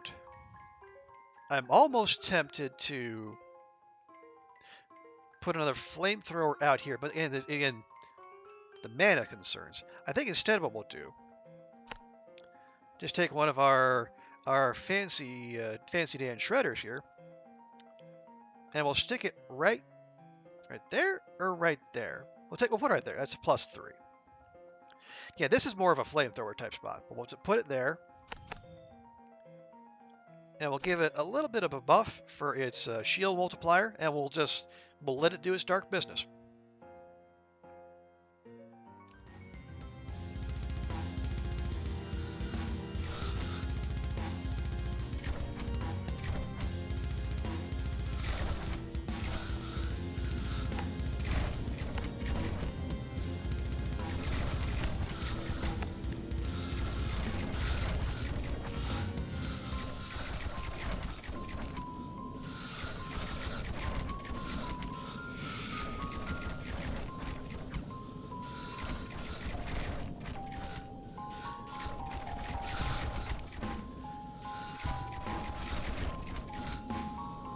Okay,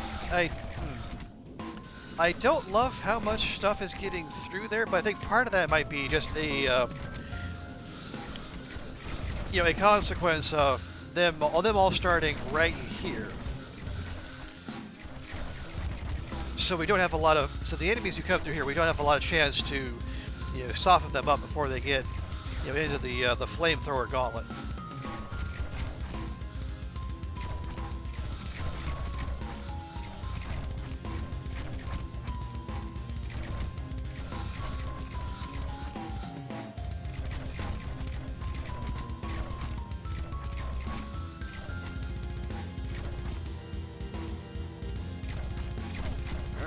Get it?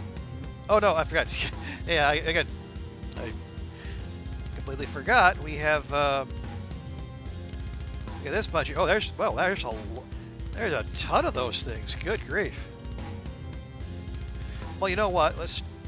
We can take this opportunity.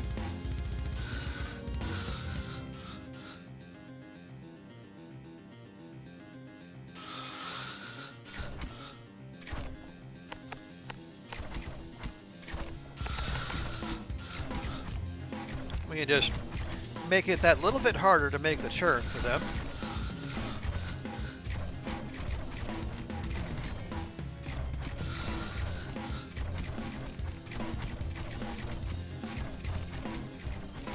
And again, the more damage we can do to them up here, the less we have to lean on our flamethrowers, which is the less stress on our mana.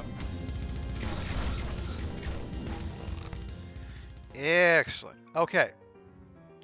So, we have monster study. All towers gain 1 damage to armor. But again, armor, not that big a concern.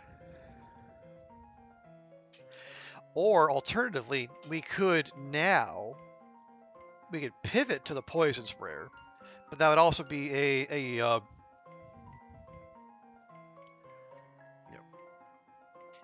that much more pressure on our mana. And unless and until we see the mana siphons come up in our potential upgrades, it's not going to be great for us. But we can at least have a look. And I think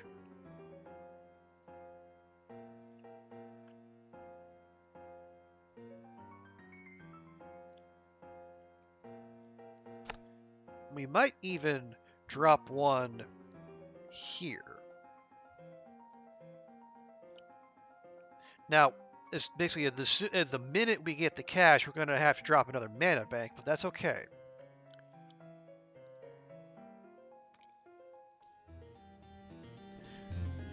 Because that time is right now. Yeah, I should probably tell that to... Oh, bother. We have Soul Shepherd. Okay, okay. Oh, nope. Okay, I thought the boss was coming in a different round. Nope, turned out it was this round. Yeah, we're hosed.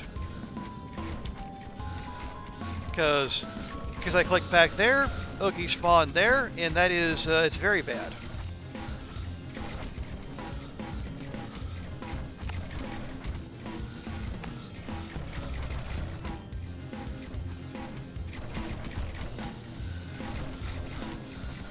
Just demolish.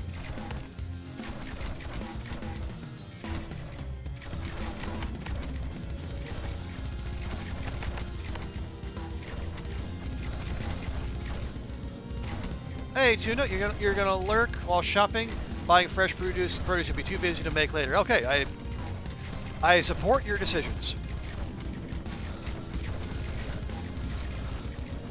But yeah, we're toast. You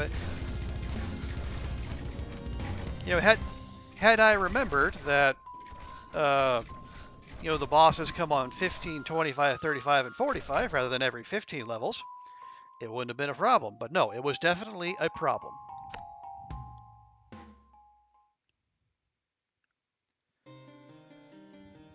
Also, I mean, while Tuna's not looking, we can slip that in there real quick. But thanks for swinging by, Tuna. Appreciate that. Okay, we have a nice chunk of XP.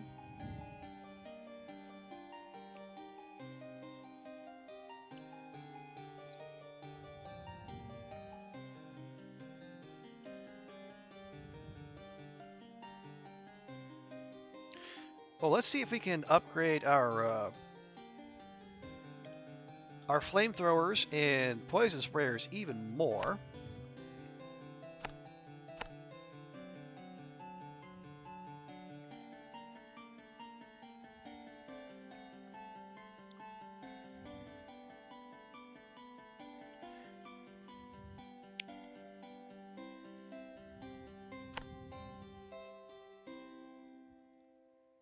And let's see. Oh yeah, more range would be. Okay, hang on. Let's be smart about this because we still need 4 more cards, and then we need to be able to afford draw frequency too. So let's not just go, you know, spending all crazily. We will unlock more banditry. A little bit of that and that. 1 more card. Okay. There we go. So yeah, we got there. So now we will get upgrade cards every round.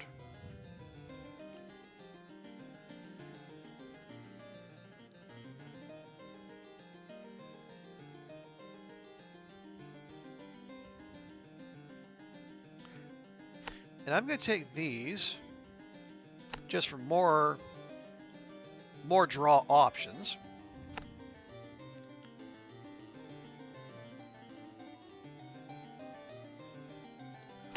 I'll try to up our gold income a little with those.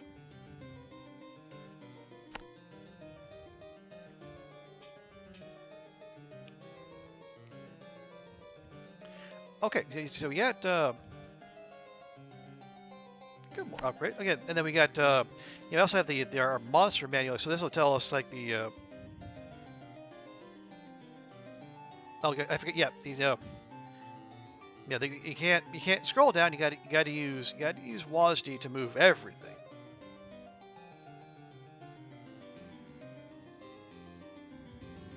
As you see, we have a whole branch of enemies. You know, we have multiple branches of enemies we have yet to get to because we've only made it to wave 25, and there are 45 in the game total.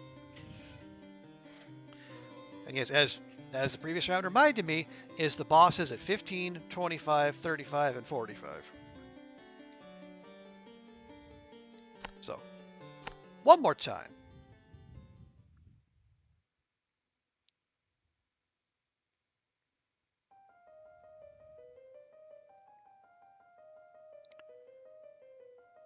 Okay.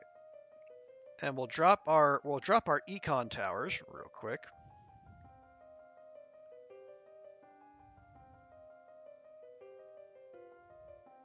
There we go. And we'll give them all a little bit of starting level because the level of the tower determines how much the house will pay off. It says right there. Yeah, so I think we'll check it when we get a free hat. Oh, good grief! You know, we spawned in the middle of a dang iron field. Honestly, none of these are that helpful. Well, okay, well, hang on. You know what? No, I said we were going to do it. Let's do it. We don't have to drop it right now, but I want some vampires in our lives.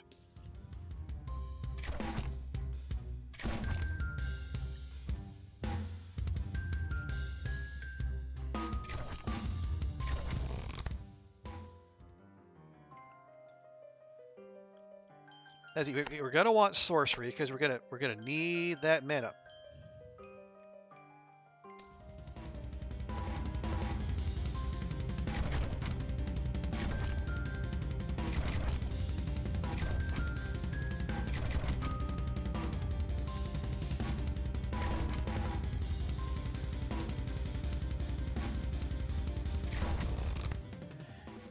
Very good. As you know, again, we like sorcery, but we also we're going to have armored enemies showing up here fairly soon. So let's take a little bit of a precaution against that.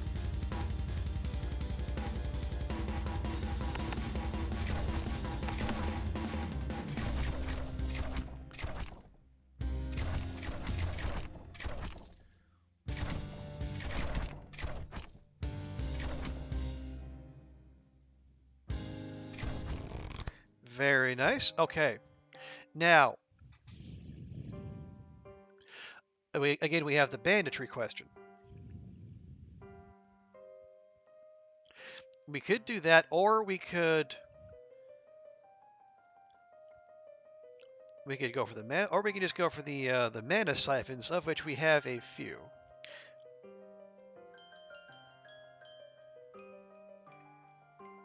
You know, we're gonna.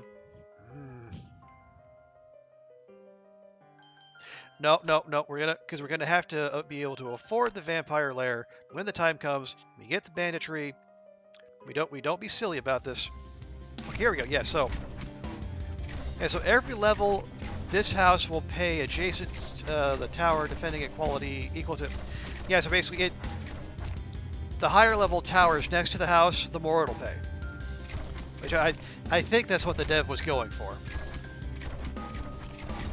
I feel reasonably certain that's the case.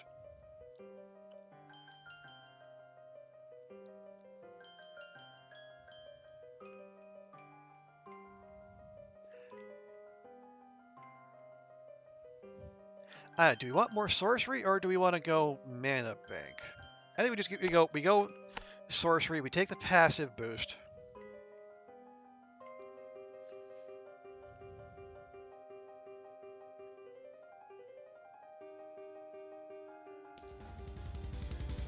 And we have a split. Of course we do.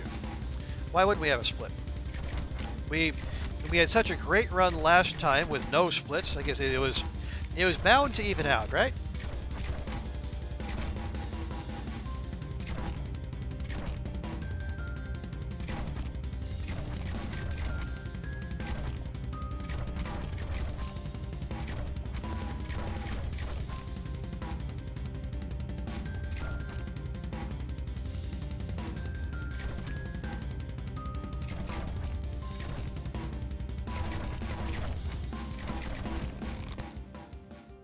Okay.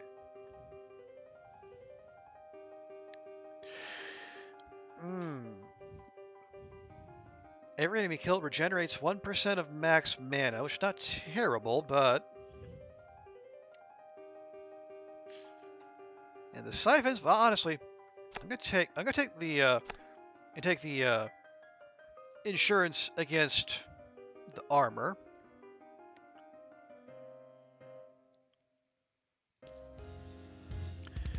And we're almost there. We're so very close.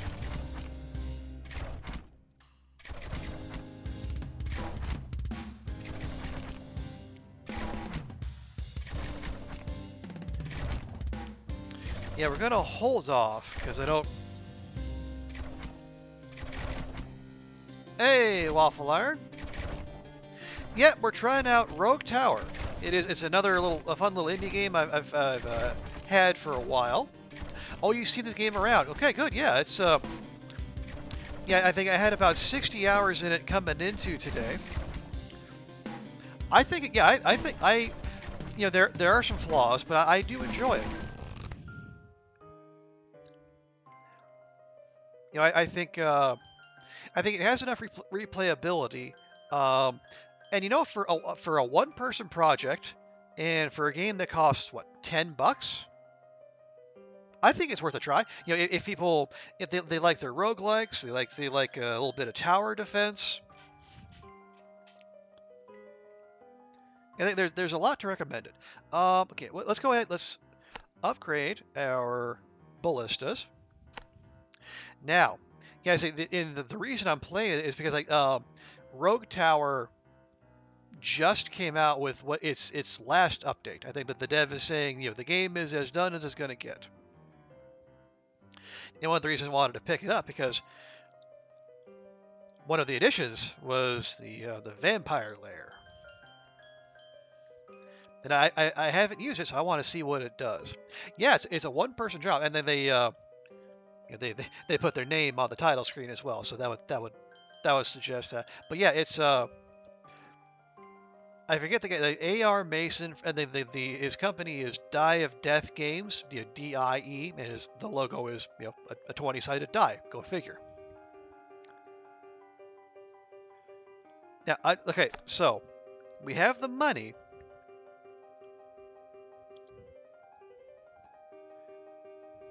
That looks, you know, sufficiently foreboding, right?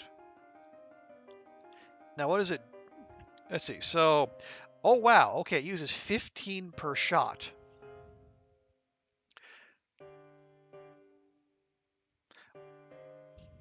Okay, I'm gonna leave it out there.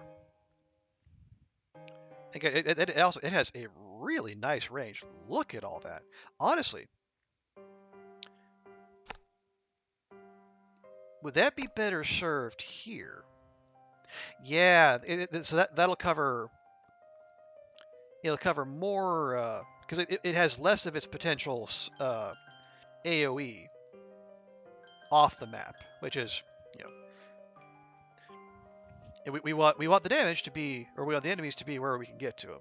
So let's see what the vampire tower does, and like whether our mana can stand it.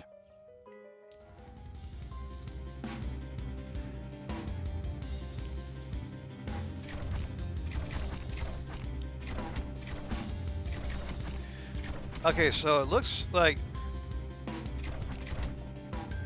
it has a big AoE that is also very slow.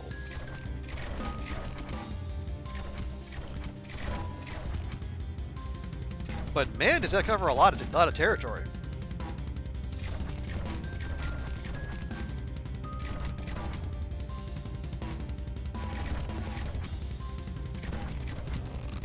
Okay, okay. I'm willing to roll with this. Okay, yeah. Mine, no. Golden Forest, no. We could go quality over quantity, but let's see.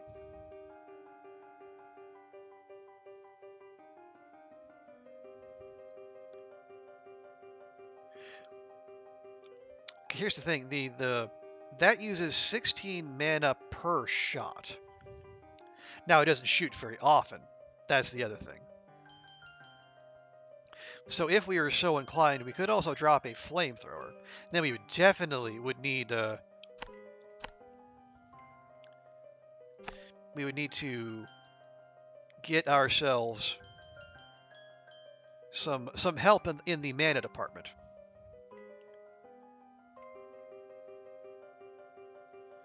And then you are gonna go most armor. Oh yeah, and you actually yeah, you're health focused, so you just do that.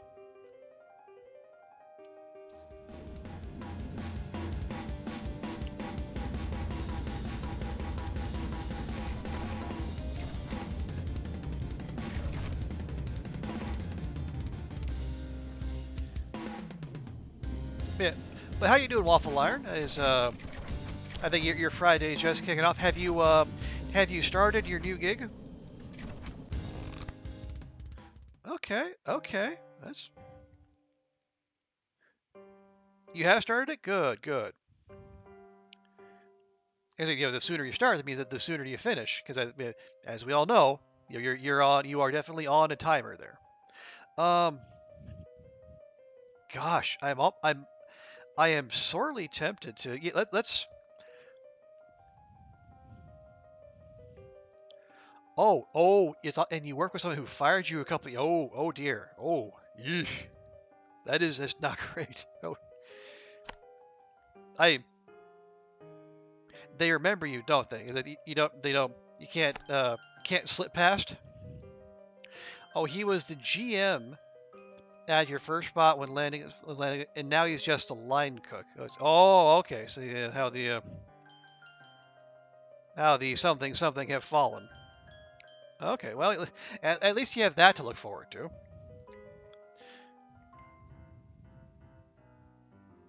Okay, where do we want to go? Where do we want to expand? Let's expand this way. Oh wow, look at all of those men. Okay, I like that. We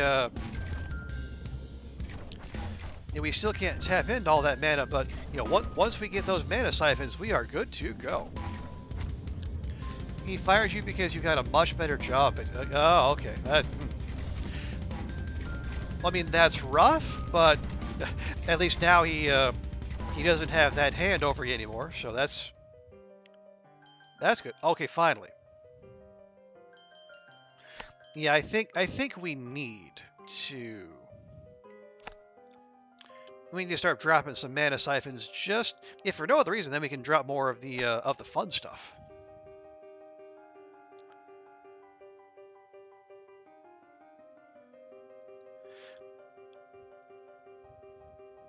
Okay, well, yeah, let's save our pennies and see if we can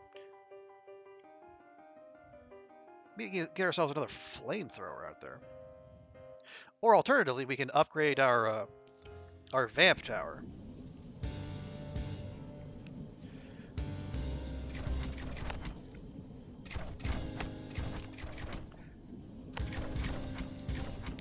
And we can have it do an even more ridiculous AoE.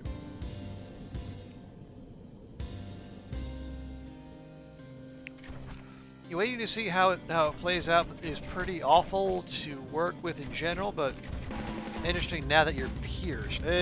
Well, I mean,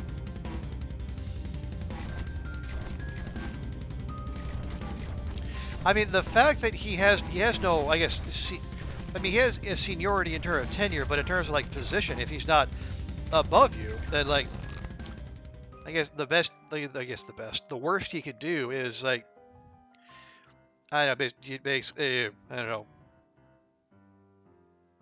Oh, he started the job 3 months. Okay, so not even that much seniority. I see. Well, yeah, I mean, yes, all you, I mean, I don't know, maybe going from a GM to a line cook would, I mean, ideally, maybe it humbled him.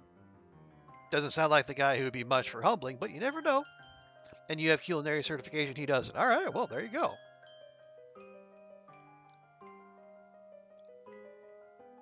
All right, we are in need of stonks. So we're going to take banditry to level 2, and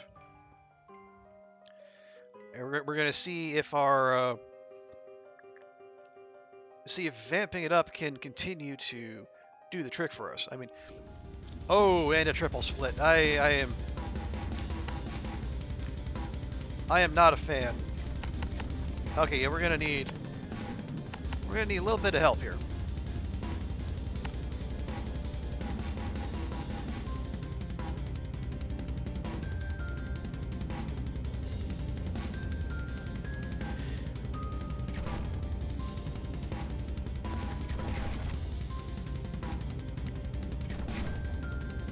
And actually, mana-wise, we seem to be holding up, even with, going double flamethrower.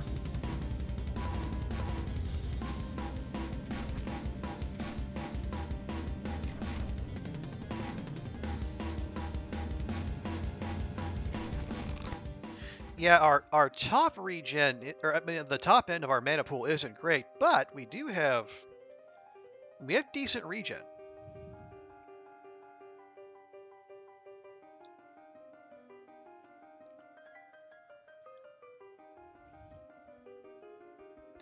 Okay, so we can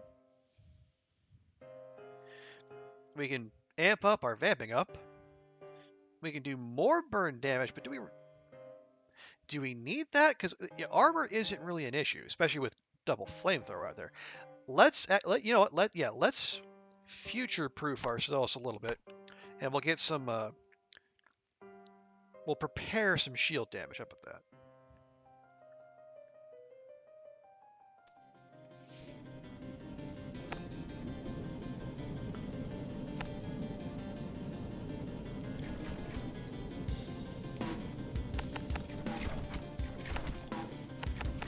Okay, you do armor. You do armor and health. There we go. We'll just try to soften things up a little bit more.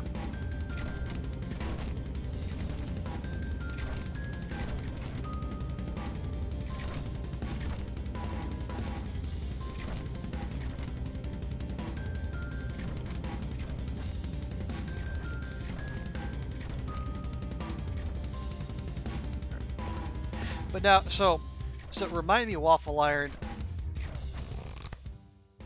how long is the timer on this ordeal of yours? How? Because it's what? It's early February, and I think you're if you're still in school, that's going to let out what? Late April, May? Hopefully no more than 4 or 5 months. Okay, yeah. So June, July, basically summer. So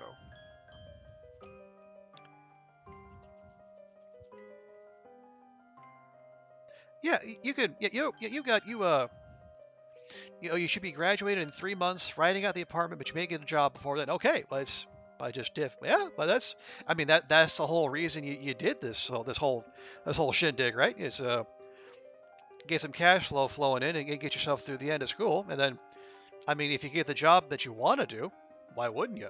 Because it's not like they would hesitate to kick you to the curb if they thought it would help their bottom line.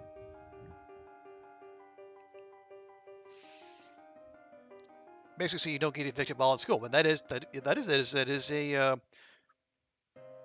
that's a good bit of planning to have. Okay, he didn't, so we good. There you are. Job done. Mostly. Yeah, we don't need the mana bank. We're okay mana wise. We can do more health. I think let's see where so we're basically sacrificing one base damage for at least for this, like for a 4% crit chance.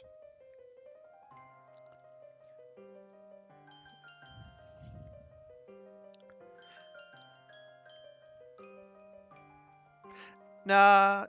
Okay, let's just take the health damage. Now we're going to remember what happened last time.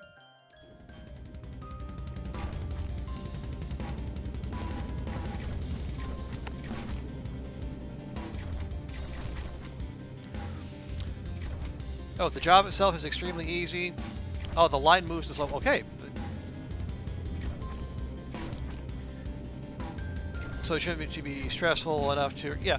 Yeah, as long as you're there, as long as you're in a place where, any strain comes from like co-workers, or like, is it? Well, did that just delete it? I think it just deleted those. Okay. Anyway, before I start really interrupting myself, yeah.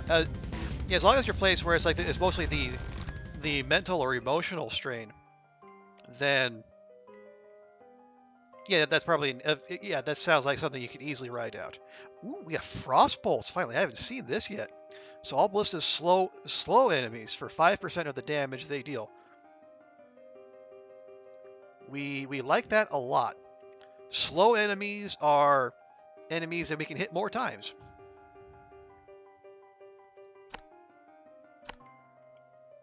Now,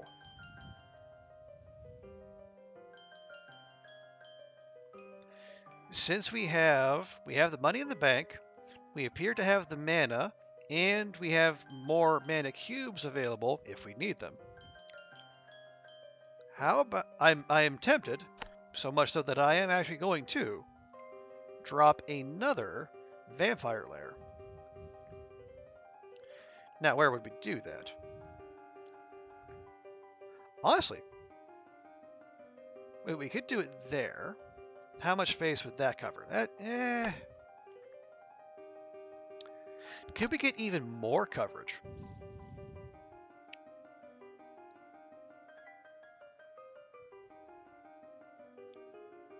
Like, maybe there? And then we can catch anyone coming in from here and here, and then the ones who come in from, basically from this region. I like that. Yeah, you can just get you a little bit of armor damage. We'll save some money. Now we don't. Yeah, we're gonna do this. So we want Oogie to spawn over here. Oh wow, look at that. Got another fortress complex. Are those +3? Yeah, those are +3.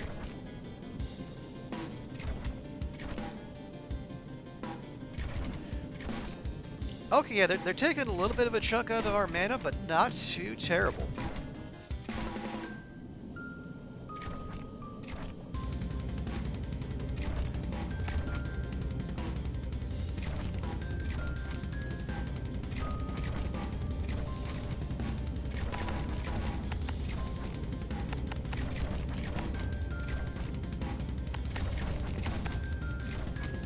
There we go. Yeah, look at the range we got up on top of there.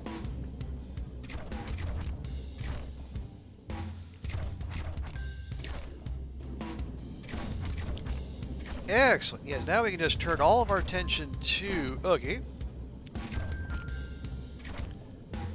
And yeah, look at that. That vampire tower just takes a big old chunk out of him.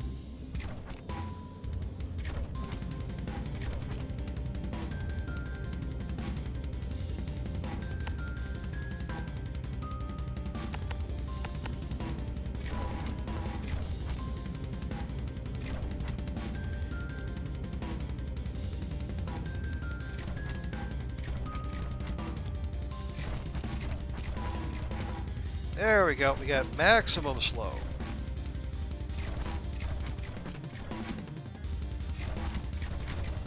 And down goes Oogie. Okay. Yeah, I like what I'm seeing from Frostbolt, so let's stick with those. And what kind of goodies is Oogie left us? Um, Not very much. Yeah, mana-wise, we're okay. We don't really need the mana bank. I guess I'll take slow but sure just to prevent. Ooh, okay. In retrospect, I'm glad we took that. And a triple. Nice. Yeah, we're not doing bleed, so I guess we'll take napalm. That was a good Oogie chest. Thank you, Oogie. That was very neighborly of you. We'll drop one more ballista there.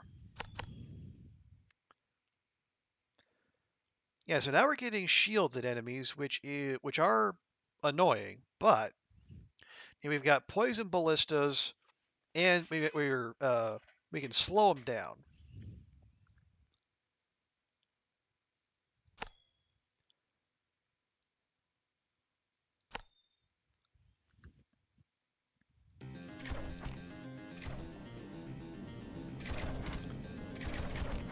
So let's see if our current setup is workable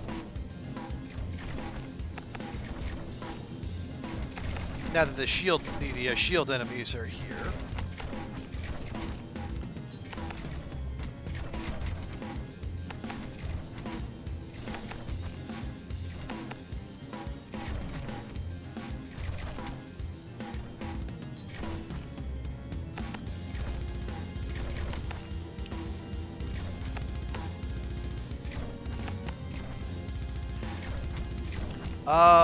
Okay, early days, but the answer seems to be yes.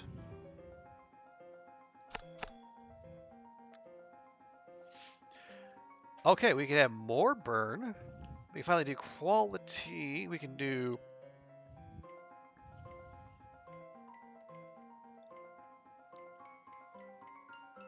Where's our lair? Yeah, these actually represent like at least 400 gold in savings. Maybe we do that.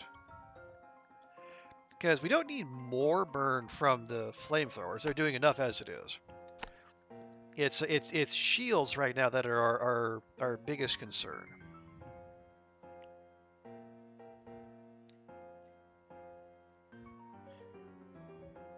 Yeah.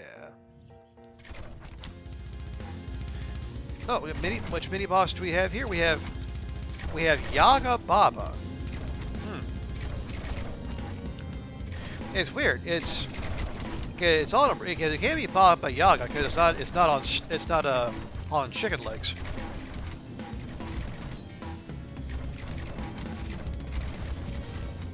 Ooh, chest. We got ballistas getting a chance to freeze enemies. I'll take that.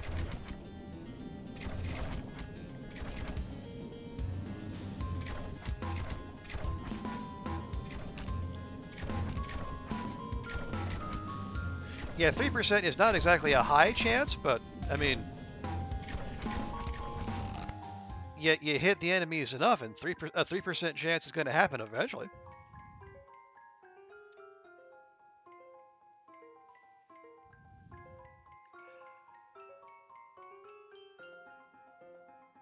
Okay, do we want to buff our tower or our vampire lairs even more, or do we want to roll those crits? Let's roll those crits.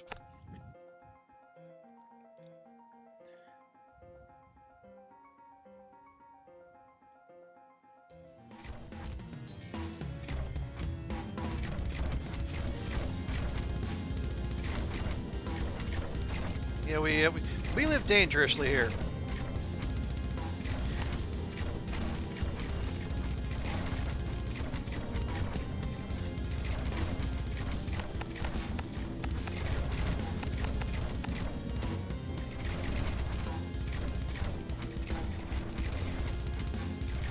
He likes my playstyle, but okay. Admittedly, it's more bold than I might usually be. I think part of the reason I'm feeling that bold is because these vampire towers are actually just wrecking anyone who comes through. So between them stripping the health and the flamethrowers doing work, I feel free to laisser les bon temps rouler.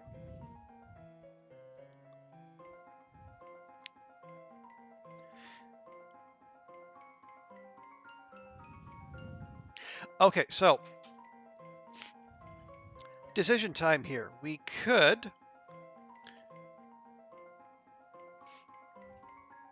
go for the value upgrade, and then have our vamp players do more shield damage. We could go for the wide upgrade, give all of our ballistas more shield damage, or we just outsource it, drop some poison sprayers, uh, in choke points, and then do even more damage to our mana.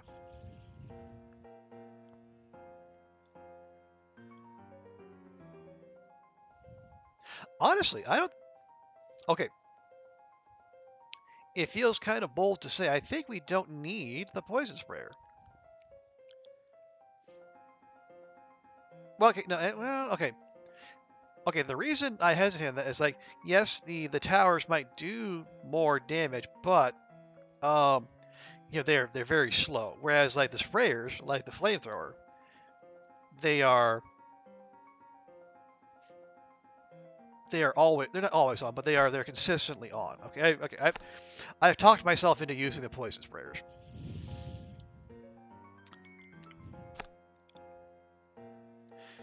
I find myself very persuasive, and that's not always a good thing.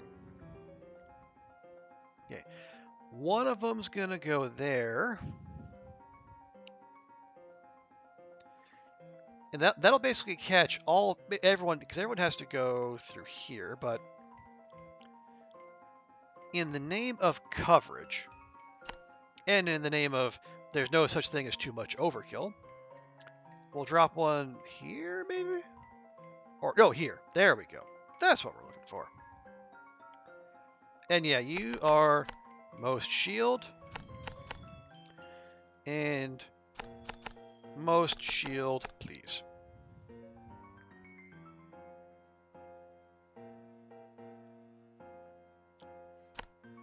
And in preparation of the hit to our mana, which is inevitably coming.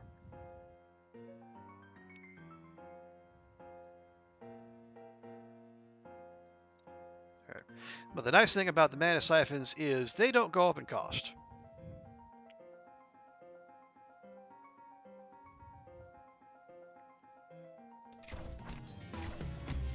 Oh, another mini boss. We have Squeakers. Aw, Squeakers is adorable.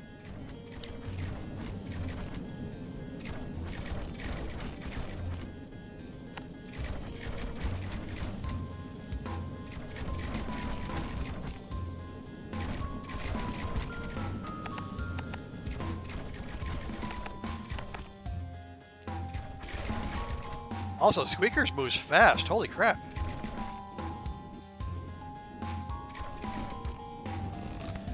Oh. Yeah, I don't want mortars. Yeah, okay, we'll do... Sprayers do more poison damage. That's perfectly fine.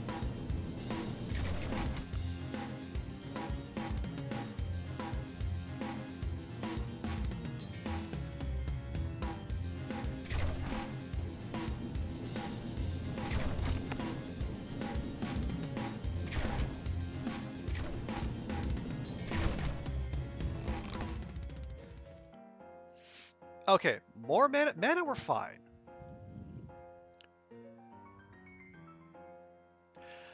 So we can do more. Honestly, yeah. Let's more poison.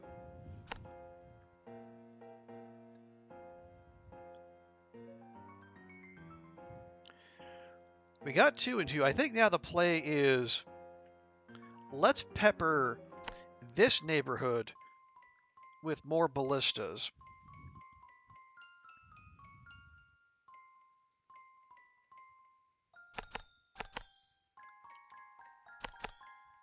And it's not so much that we want to apply damage, although we certainly do. These are more there to apply dots, as many dots as possible.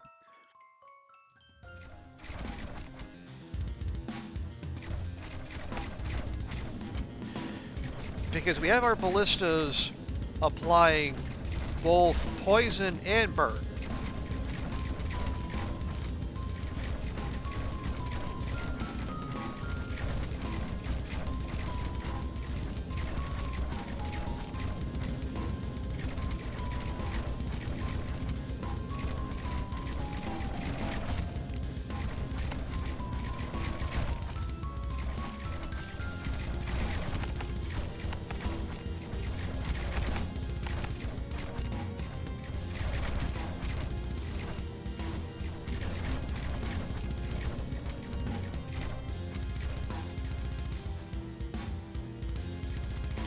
we're gonna go get that one, please and thank you. Okay. Ooh. Oh, there we go. Okay, that's who's left. It's always those personnel carriers.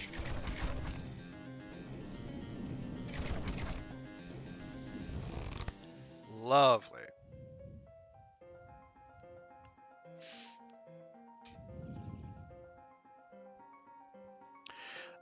See, we don't. Well, I mean, okay, I could be talked into lifesteal, but I think the play is just more shield damage. Okay, now the ones we let in from here are getting on top of us fairly quickly, so we can expand here, and then also we can. I mean, I also might be able to start double dipping, and then these towers can start poking at enemies over here, or not, but that's fine.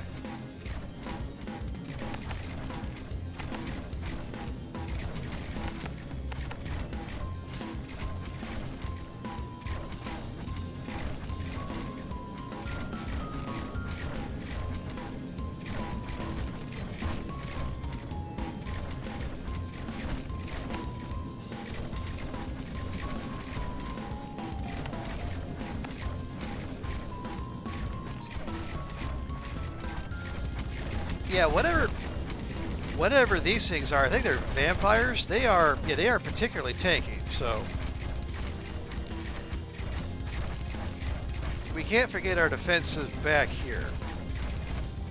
Yeah, the fact they're turning into bats would kind of suggest they are in fact vampires, and not the cool kind of vampires who work for us. They're the bad kind of vampires who try to break our stuff.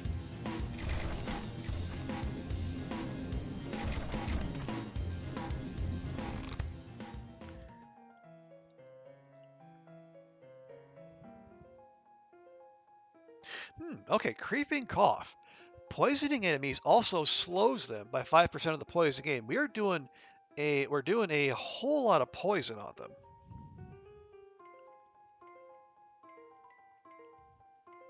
Or we could just do more enchanted bolts and then just hammer them with more shield damage.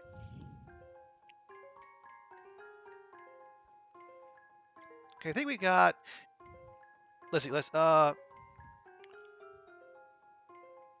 Yeah, we're doing 10% slow to enemies already, so creeping cough might be slightly redundant. Let's go with the enchanted bolts.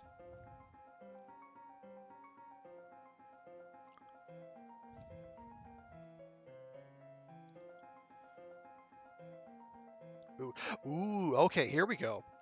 If we can keep this snaking along here, and then we expand here, we can make this a terminus rather.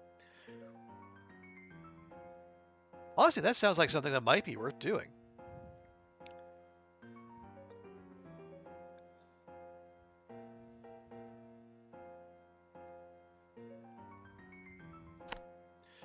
So let's say we already have. Well, no, yeah. If we're gonna be expanding here, that's gonna be the potential for more spawns. Here, let's put one there and one there.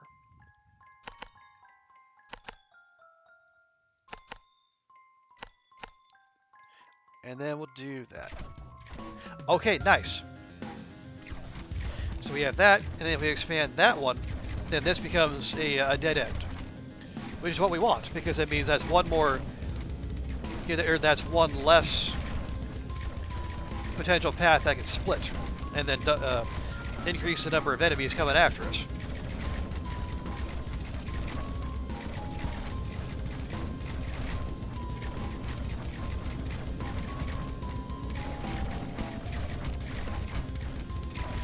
Oh, I do not like that.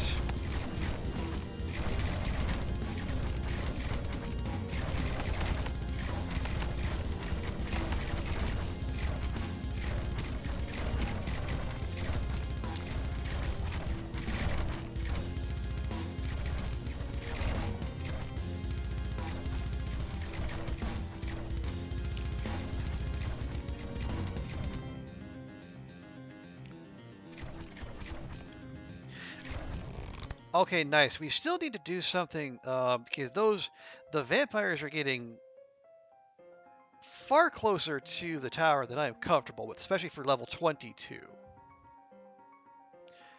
We have more burn, more health, more armor damage, more sprayer damage to shields, or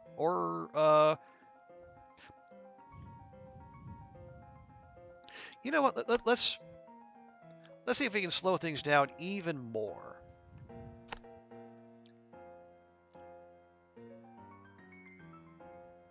Okay, now okay, so we have there,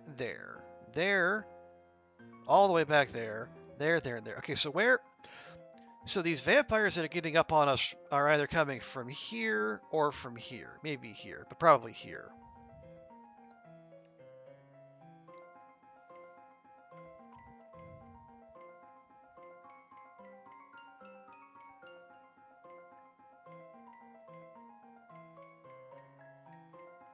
Okay, yeah, so if we get more in this central hub area, I think we might be okay. And we'll try to get there and then pick off the vampires before they become an issue.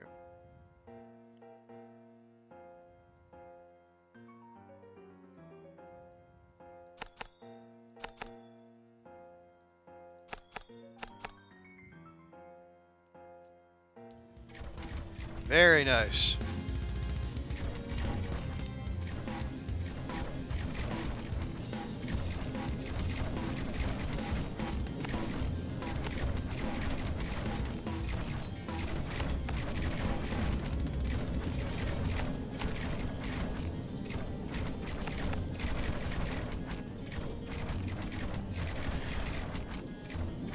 Okay, yeah, actually, I think I'm seeing them actually come in from here, from this top side.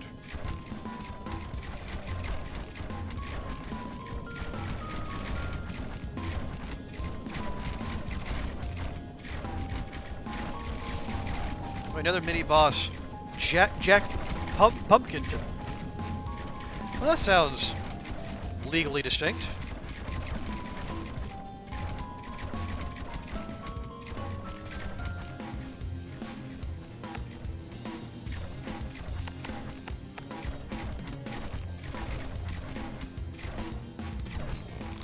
Oh, geez. Okay, that's bad. No, we are not doing Mana Bolts. Mana Bolts is a trap.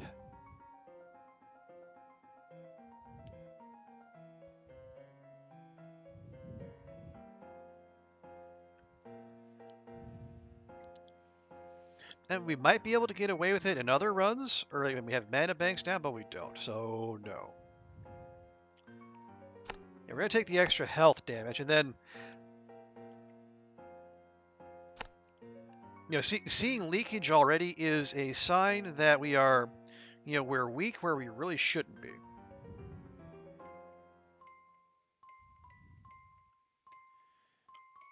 If we're not good back here, then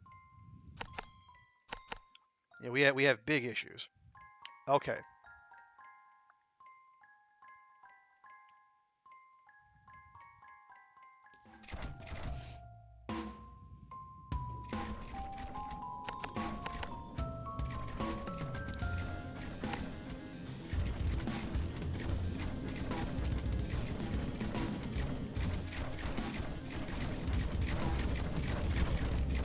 Yeah, because the amount and the levels of the enemies are only going to get worse from here. So if we don't,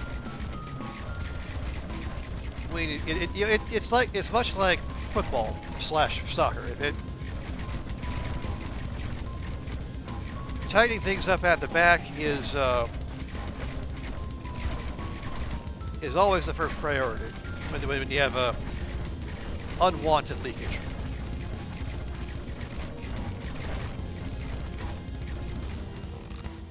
Okay, there we go.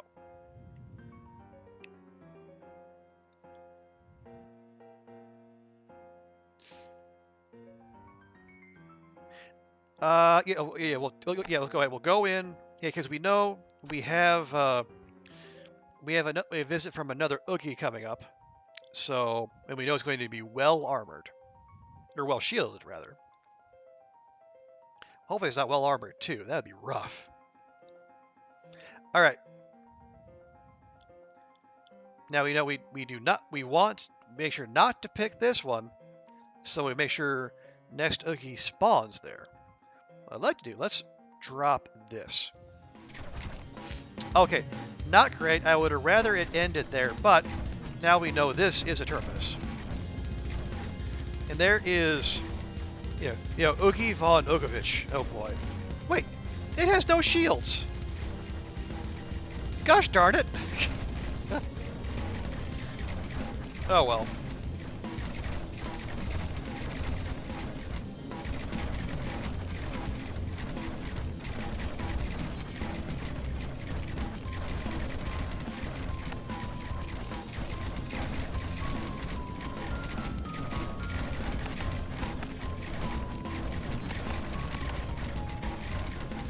That is entirely too many enemies.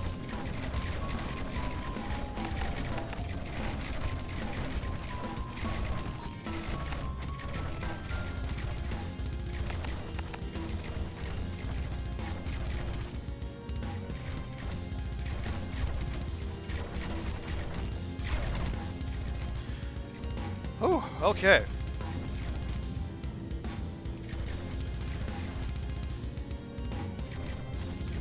I don't know what those things were, but they were almost as bad as the bats.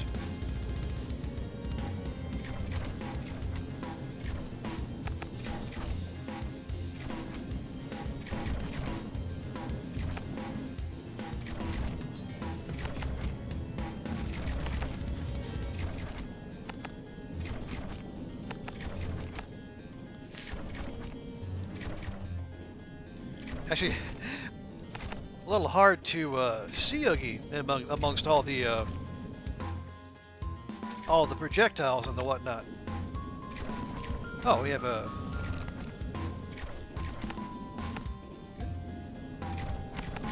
free upgrade. I'm always in favor of those.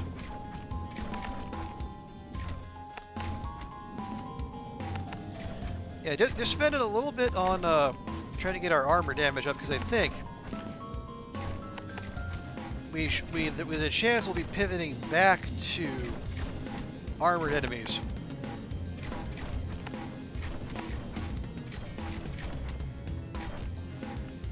Here before too long, so.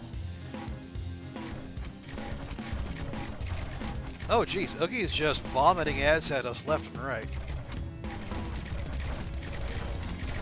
And it's an ad of itself. Of course, Oogie von Oogington has a phase 2. Why wouldn't it? There we go. Okay.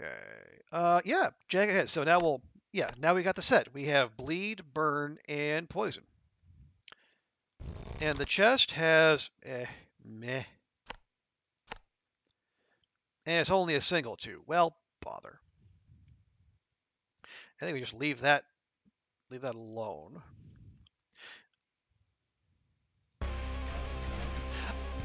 Oh yeah, I also forgot. Now is when the soundtrack goes hard.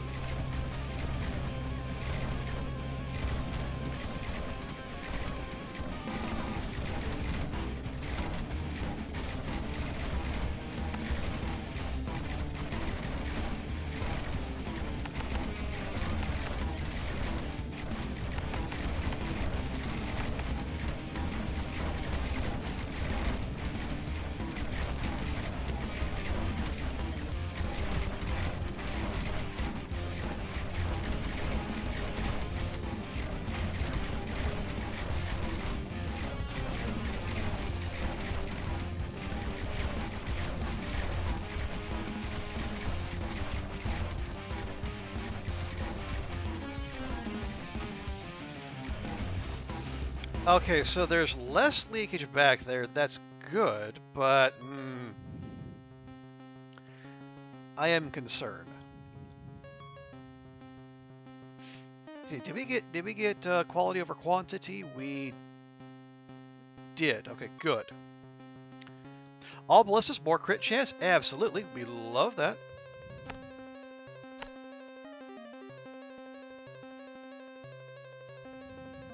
Actually, you know what? I think what we...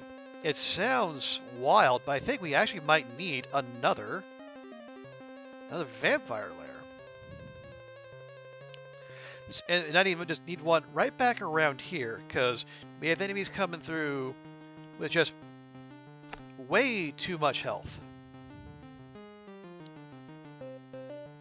We can put it there. No, I want the tree. Thank you. No. I want you to target most health.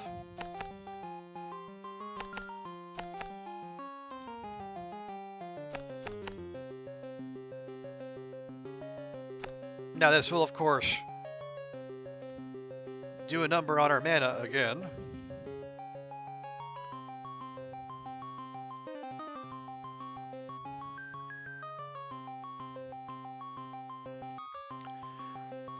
See if that gets us any relief.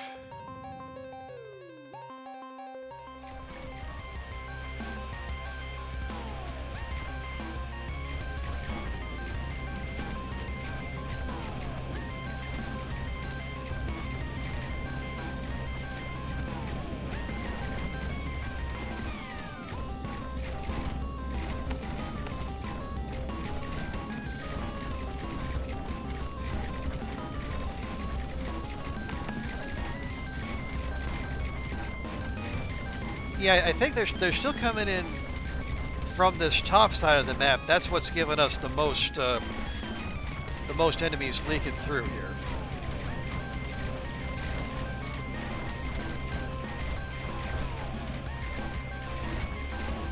Now the good part about that is the ones who do come through, you know, any armor or shields they have are long since gone. It's purely health. Oh, we have hopscotch. It was just hopscotching their merry way through. They didn't bother to drop a chest though, which is quite rude of them, if I do say so myself.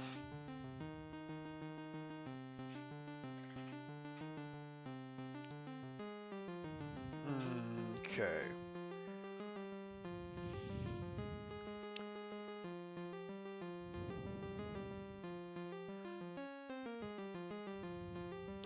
Okay, we can just do more armor damage from the ballistas, or if we really wanted to go silly, we could start dropping shredders, because we do have some long corridors where we can let the blades just roll along and do their thing. Now the upgrade pool would be pretty crowded. Actually, no, I think no, because yeah, we're leaning on our vampires to be doing. But they don't do bleed. Shredders do bleed, and more importantly, shredders don't use mana.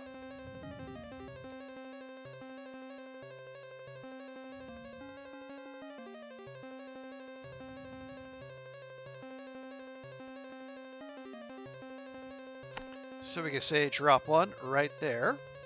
And see, it comes in at a base level with 20 health damage and 100% bleed. Yeah, just find me the ones with the most health.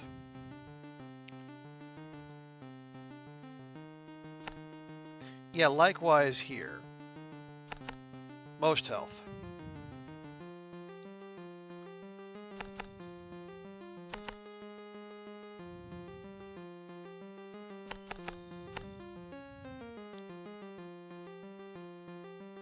There, that'll have to do for now.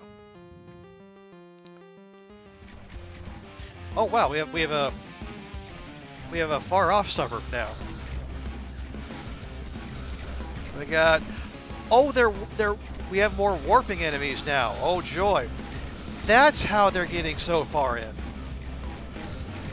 Okay, that makes more sense.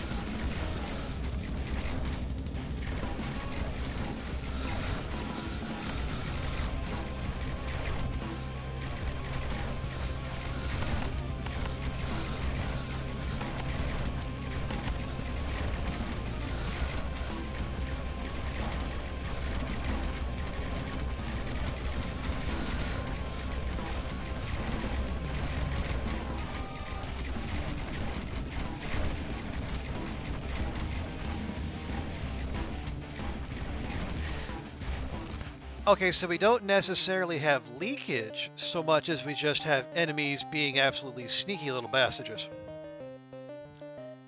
I mean, that's reassuring in a sense, but also not. Yes, more shield damage. All the shield damage, please. Please, please, please, please, please.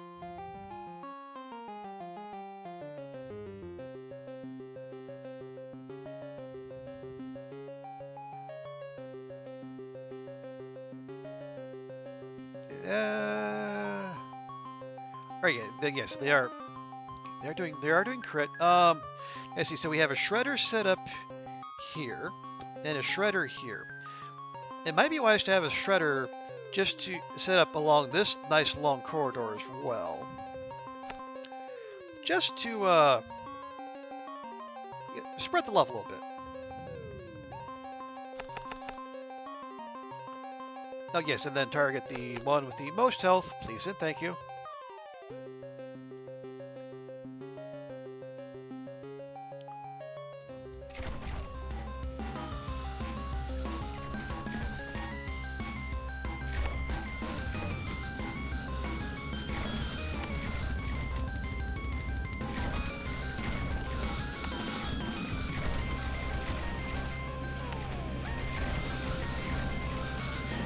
Oh yeah, but we have spot, which is what what is that? A warping corgi? Oh, a warping boxer maybe?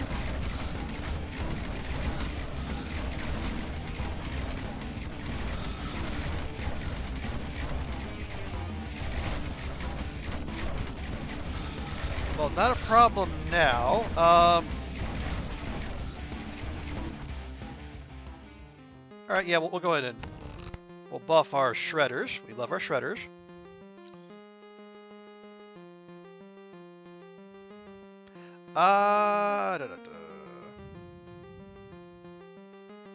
Well, you know what? We did bring in our vampire layers to take out health, so we'll go ahead and do that.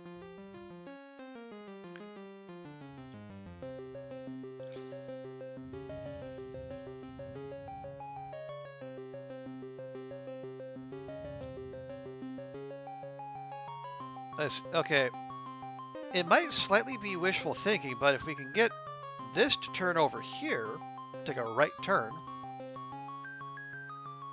we could block off this as well, which would be super duper handy.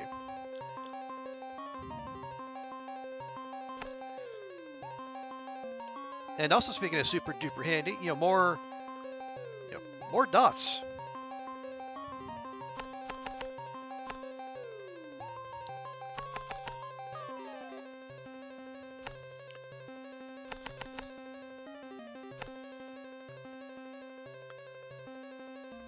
And, well, okay, well, a split is not what we wanted strictly, but we can still make that work.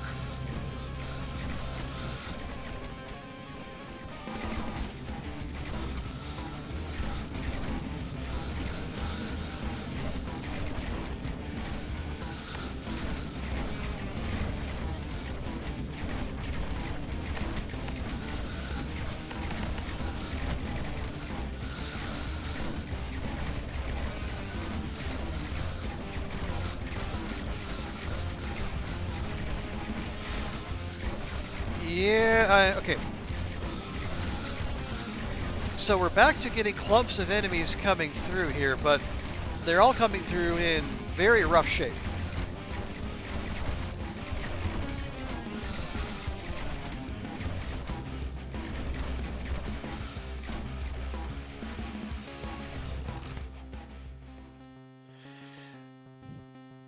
So they not only do we have to worry about is there leakage or is there leakage or are they warping there, but also are we concerned that they're getting that far, or are we okay that they're getting that far in absolutely diabolical shape?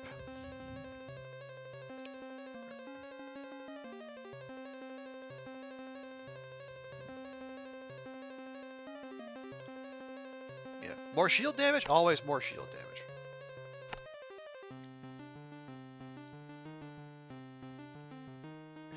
And you know what? I'm going to preemptively drop more mana siphons.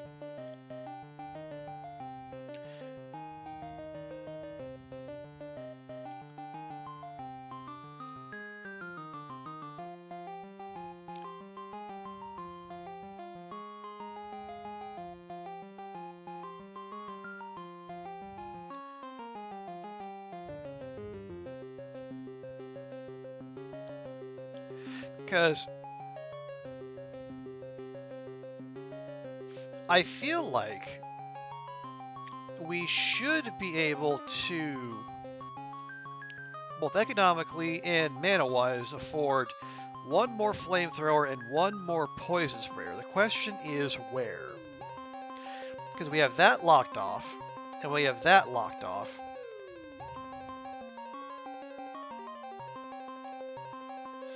But we have so many enemies coming in. We have coming in from here, and here, and here. Well, no, these are actually coming down this way.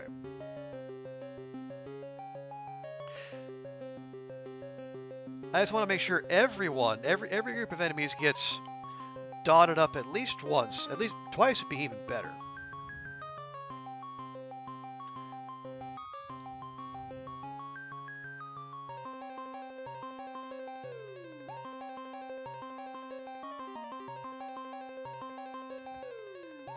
Yeah, okay, here's what we're going to do.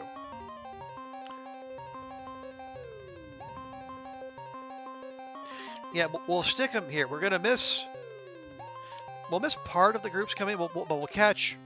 At the very least, we'll catch the ones coming in from up top, and then the ones that are, giving us issues.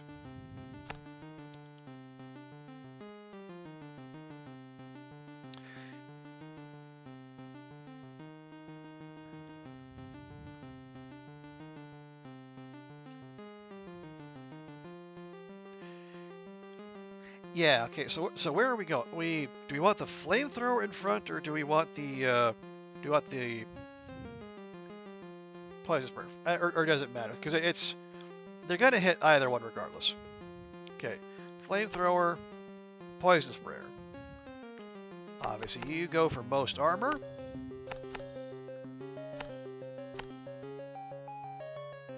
And you most shield.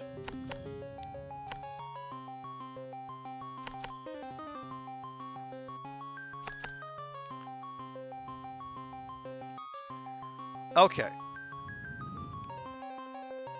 So now we can... There. Yeah, now we got that blocked off and that blocked off. So no more growth for those two.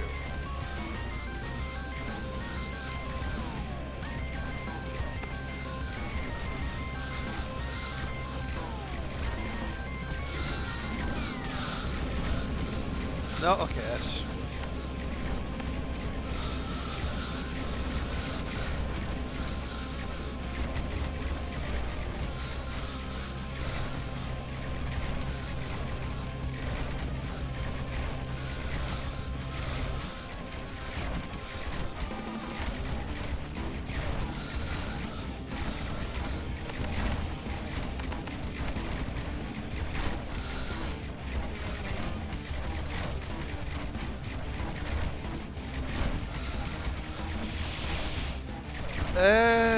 Okay. Oh, we had rather Bella Bubbles in there.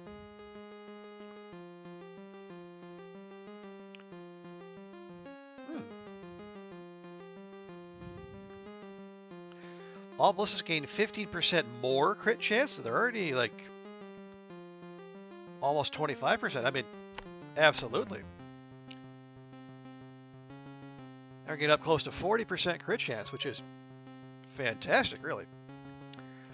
But yeah, I think we just need more ballistas.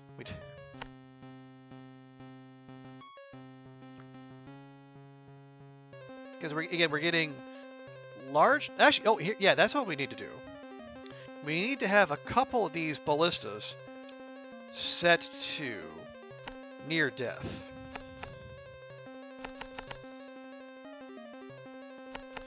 Just to try and thin out those wandering or those large groups of rough-looking baddies that are giving me schmilkas when I see them lining up here, coming down that next to last bend.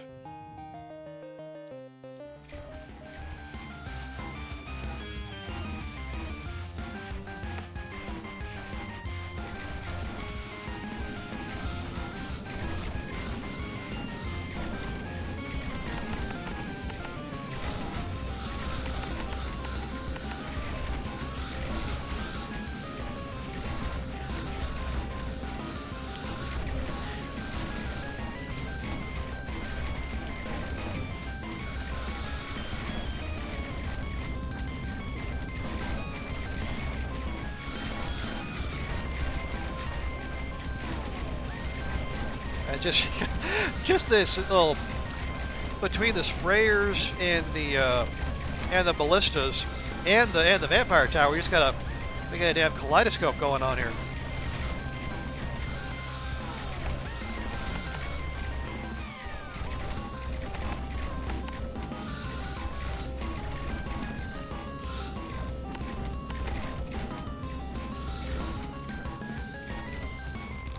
Okay, that went better. And much less leakage, which is what we'd like to see. Hey, we got monster studies. All towers gain +1 damage to shields. That's 5 towers worth. That's some darn good value. We'll definitely take that.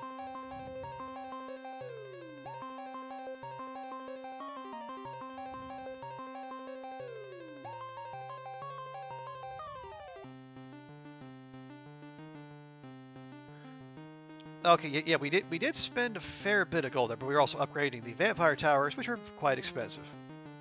So that's understandable. Yeah, so we managed to block off 2 routes. Can we get a third here? That'd be nice. Yep, no, well, still possible, just not quite there yet.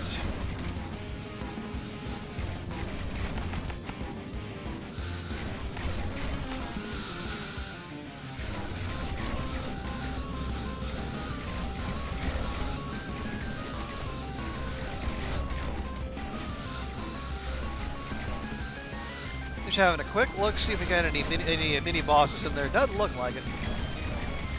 My fear is that we grind past the mini boss and then I don't see it. I miss a treasure chest.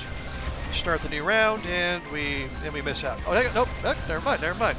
We have Mufasa, a demonic lion? Question mark.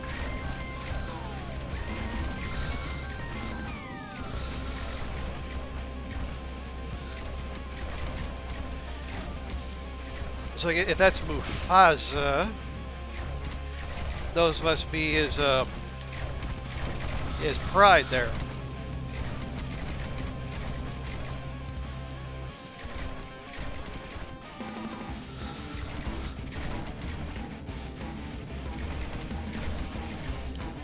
Yeah, Mufasa's going away.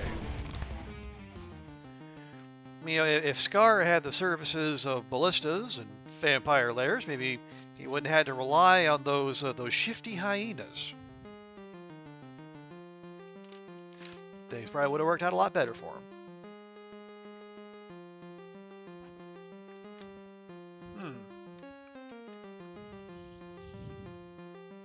All right. Well, let's go ahead and take the armor damage as well on our ballistas. Now, what did Mufasa leave for us? All towers gain health damage. They had really good value. Okay. So we have in 2 turns we have another boss. So I'm tempted to lengthen this out again, just so we can make sure whatever Oogie's next form is, it spawns here. So we'll do exactly that.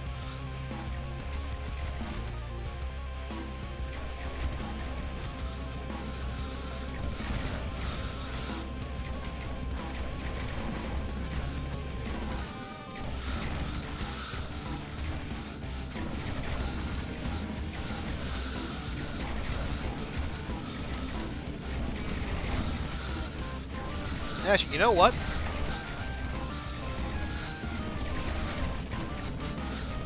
Find me a good spot.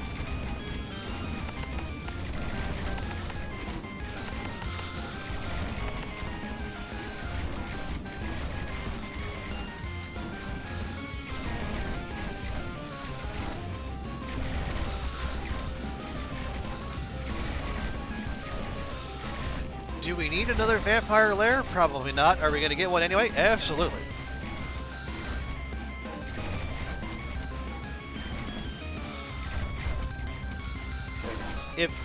If there's one foundational notion on this channel, there's no such thing as too much overkill.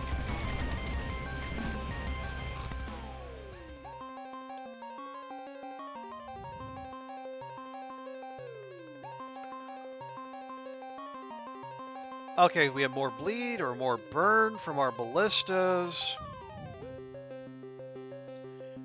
We get more poison damage from our poison sprayers, or we have shredders do even more health damage. What are we?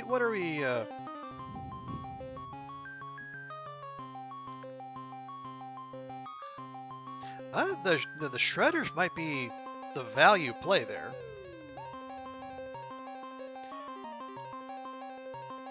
But again, it's the shields that scare me the most. So we're gonna stick with that, and then more.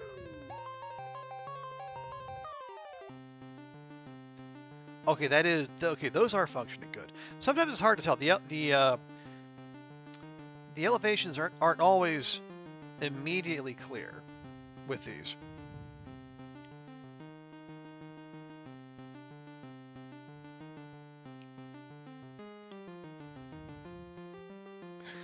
Okay, just looking for our little mana crystals there, and unfortunately that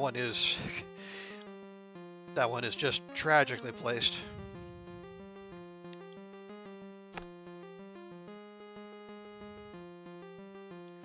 Yeah, I think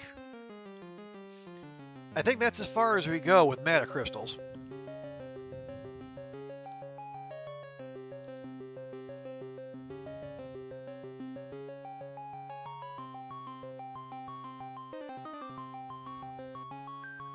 Oh, hey, I keep forgetting we have this little setup too, so we could actually do well with popping another shredder on there, so you get most health, please. Now the thing is, there are multiple directions the shredder could go, so it's might not be the most efficient. Rather than just making sure they all go down the same alleyway, but that's okay. Right, so we're not going to click that. Instead, we're going to click this one.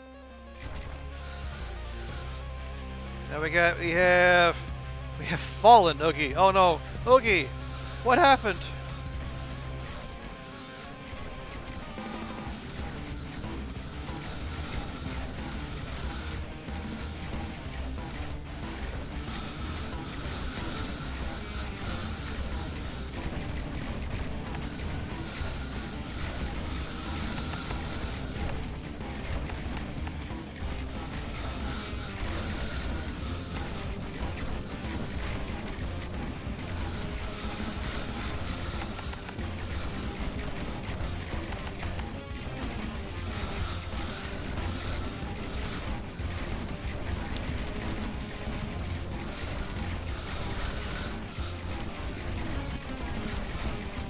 Okay, so yeah, Fallen Oogie is just now. I mean, we've barely done anything to him, which is slightly concerning. But I mean, this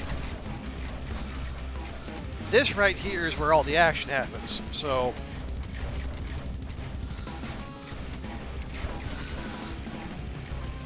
let's see just how long that lasts.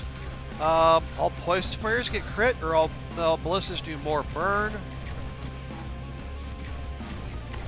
Sure, more crit.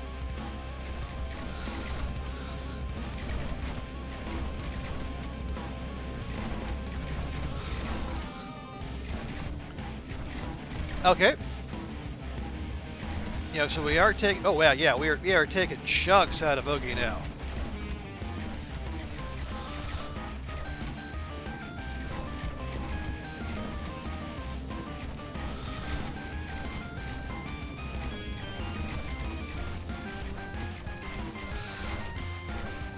So we're probably fine here. It's just, you know, those 3% freeze chances, they just rolling pretty well on those, I gotta say. All right, now.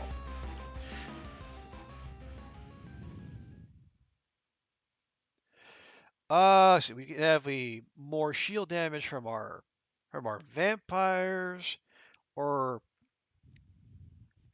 yeah, let's take this. This will get the heavy shafts will more armor damage, which for the ballistas also good, but it'll also get that out of the potential card pool, so we get more more stuff we might want in there.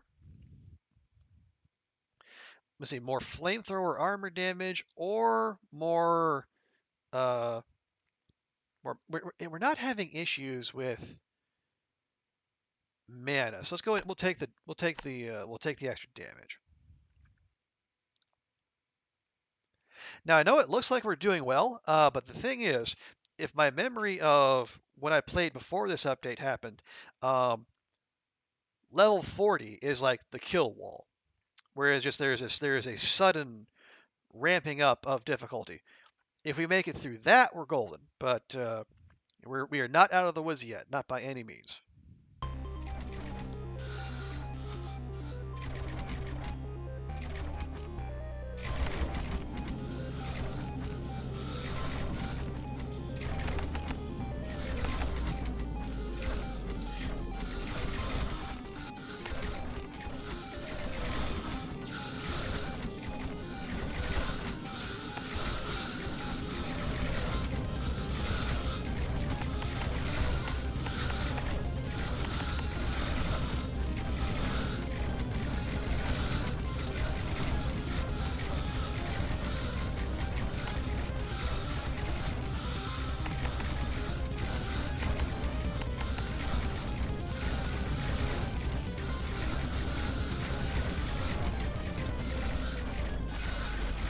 Yeah, we got quite the conga line back there, but we're doing okay so far. I think when we start seeing like beholders coming through, that's when we know things are really going to get tense. Because by this point in the game, you have like one big enemy that spawns a couple different enemies, and then they each spawn more. Yeah, these are not that. These are just more of Mufasa's lions, so that's fine. We're not doing mana bolts game. Stop it. Wait, oh wow, 15% more crit chance, you say? Or we have vampire layers doing bleed damage. Well, we don't necessarily need that though, because we have our shredders and we have our ballistas applying bleed. I'm gonna take the crit chance. Yeah, there we go. Yeah, so the crit chance, the double damage crit chance tops out at 50%. So now we have anything beyond 50% chance goes into a 4% chance for triple damage.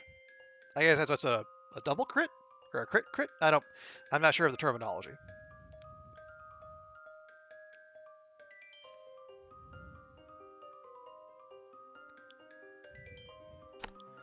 But we can't rest on our laurels because we know worse is on the way. So I am preemptively just gonna spam down more ballistas.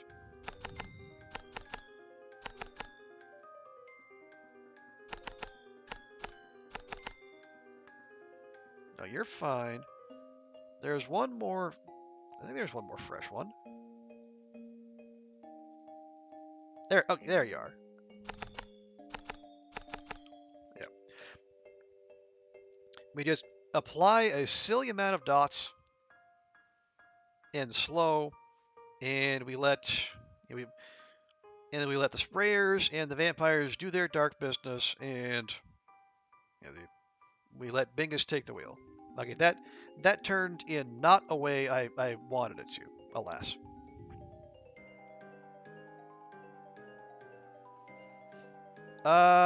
Let's keep extending this. Oh, jeez, look at that. Another suburb. And what do we have? We have Zeem.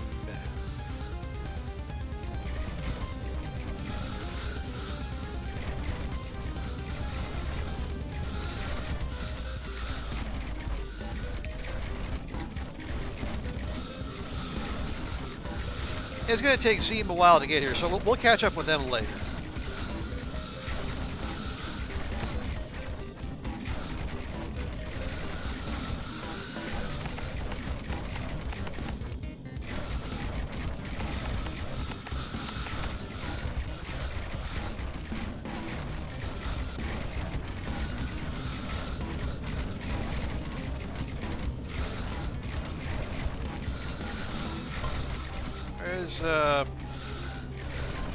I guess Zeem must be in this mess somewhere. Yeah? Yeah.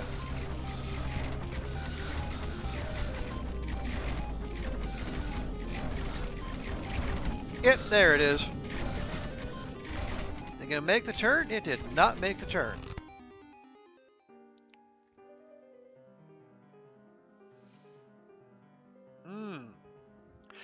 Okay. Well, you take the value play, and all towers gain +1 damage to armor.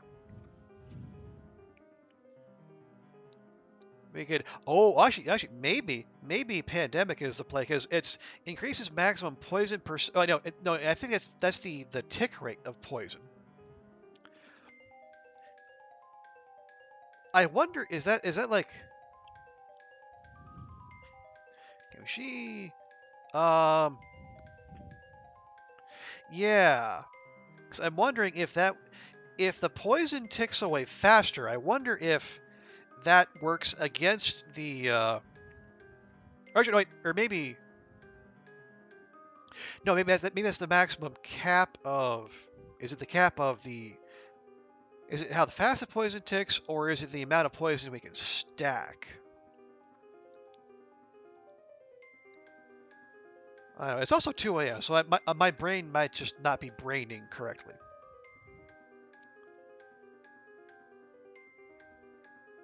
I don't know. More poison, more better. Let's go with that. And what did Zeem leave us? We have flamethrowers do more damage to health, or double the range bonus elevation gives ballistas. Well, I mean, we have more ballistas than anything else. We might as well.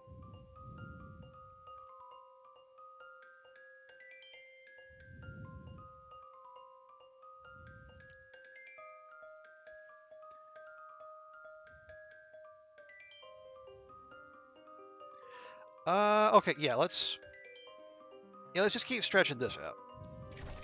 Oh wow, okay, so it decided to stop. How about that? I guess there is a maximum length for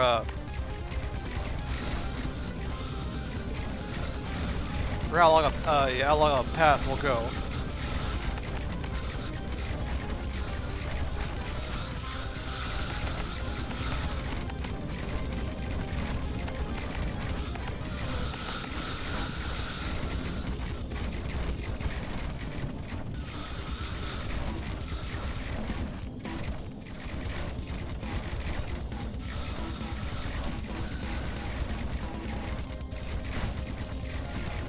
Okay. Again, now we're getting more leakage in here. I do not, I especially do not like that. Okay.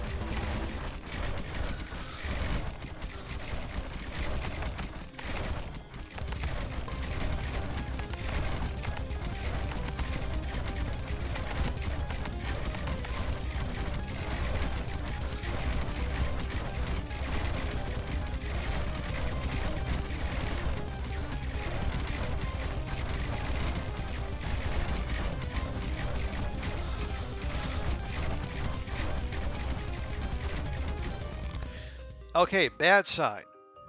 Very bad sign.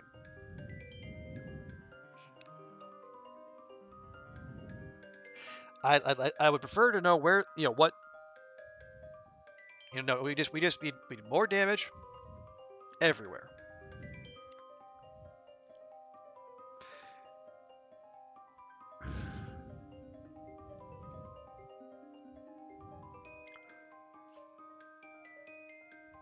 So burning enemies burn faster based on how much slow they have. We don't. No, I don't think we want. Do we want that? I don't know that we do.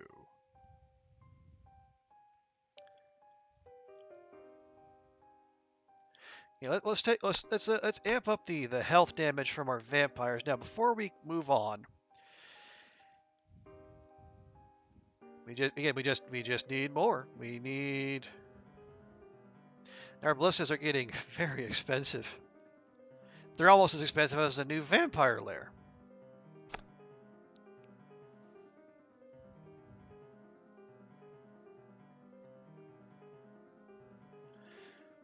So yeah, spamming them maybe not necessarily the best idea.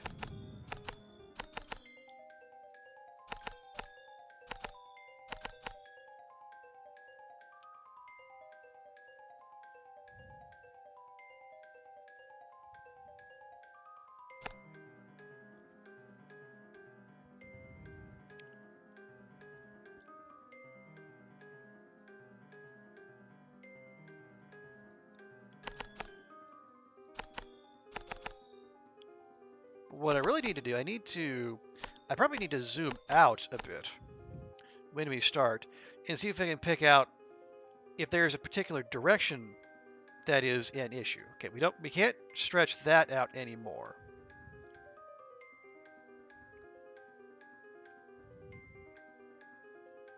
Now we want to save one of these two for see these as long as possible, so we can make sure final boss Oogie does not spawn there. We should probably stretch this then.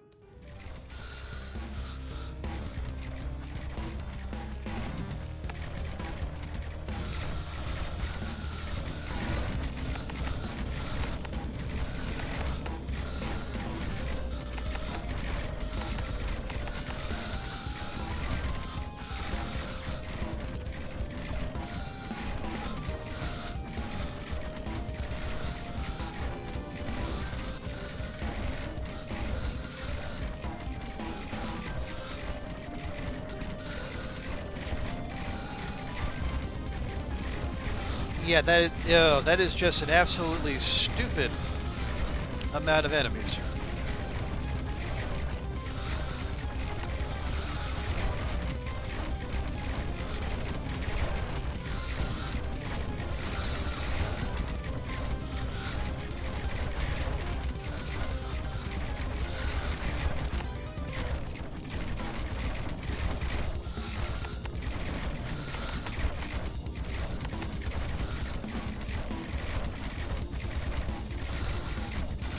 Are we at what? We have cope cage? Cope cage?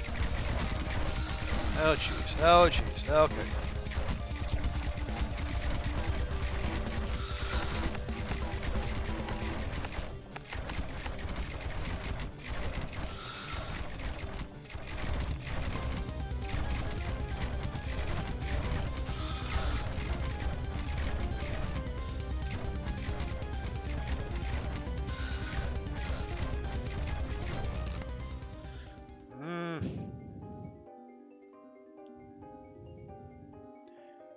Okay, all towers gain +1 damage to shields. I'm a fan of that. Let's do that. Okay, here we go. Wave 40. I am not enthusiastic. I am much concerned.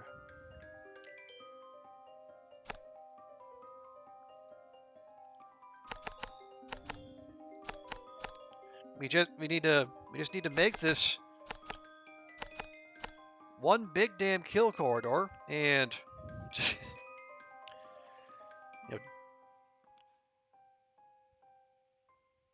You know, if it can make it all the way through that, then I guess you just gotta tip your hat, because okay. Yeah, so we are starting to round out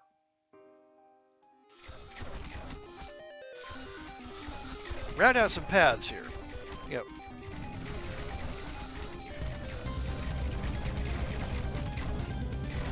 Because I don't know if there's one particular direction that's leaking so much as it is just the absolutely stonking volume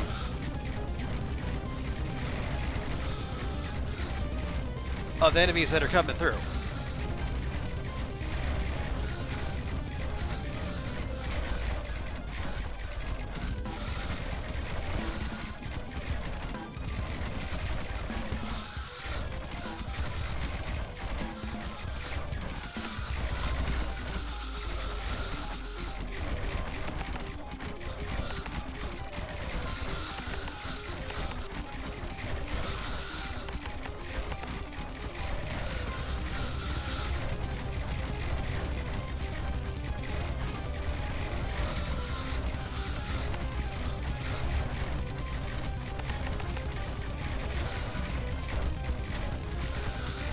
Yep, there we go. That is, that's wave 40. Everything's going fine until it isn't.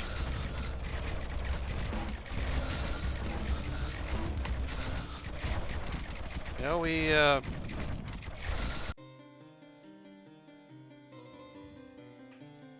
did all we could. I mean, we just laid out a whole bunch of upgraded ballistas, and we had all the sprayers down, and we had shredders, and we had the cool vampire layers. It's just, there's a difficulty spike at level 40, and you're either ready for it or you're not. And clearly we weren't. We got a really nice chunk of XP out of that, but we're, you know, God, it's a 2:15 in the morning. I need to go to bed. But thank you, Zert. I appreciate that. All right, yeah, folks, that's gonna be it for me. Wow, 5.25 hours. I think it might be a record for me in terms of just straight length. And that's one of my other complaints about Rogue Tower is that without the speed up option, if you make any kind of progress, runs can take quite a long time. But hey, if you like your tower defense games, if you like deck building roguelike kind of things, and you have a few spare hours, give Rogue Tower a look. It's only $10. I think it's worth a while. But folks, thanks so much for hanging out tonight. I really appreciate it. Thanks to Zert and Waffle Iron and then Daunt, especially Daunt for the resub, and then Tuna for the lurk. Also Mountain Ash Tree for swinging by, and no thanks to the bot that decided to drop some spam in the chat, because I have consigned you to the Phantom Zone, and there you shall stay. But as we always do, when we wrap up, let's find someone to raid.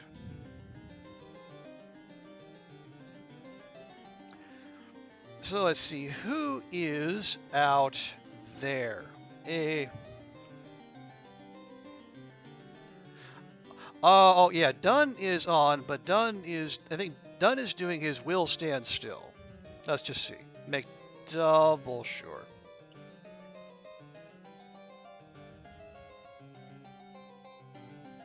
Okay, yeah, he's doing will stand still. So no raids there. That's fine. Well, we'll catch Dunn another time.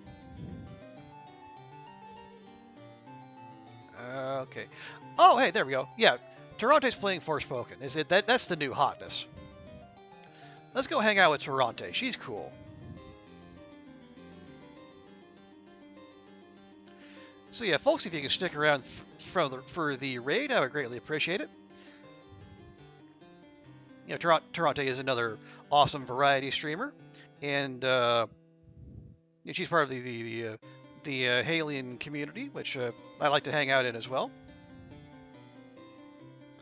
But yeah, so folks, that's going to be it for tonight. But thank you all so much for hanging out. Thanks to the chatties. Thanks to the lurkers. And yeah, we'll be back. We'll be back at this tomorrow night. More nonsense, same channel, maybe a different game. I haven't decided. But take care of yourselves. Have a great rest of your day, and we'll see you next time. Bye for now.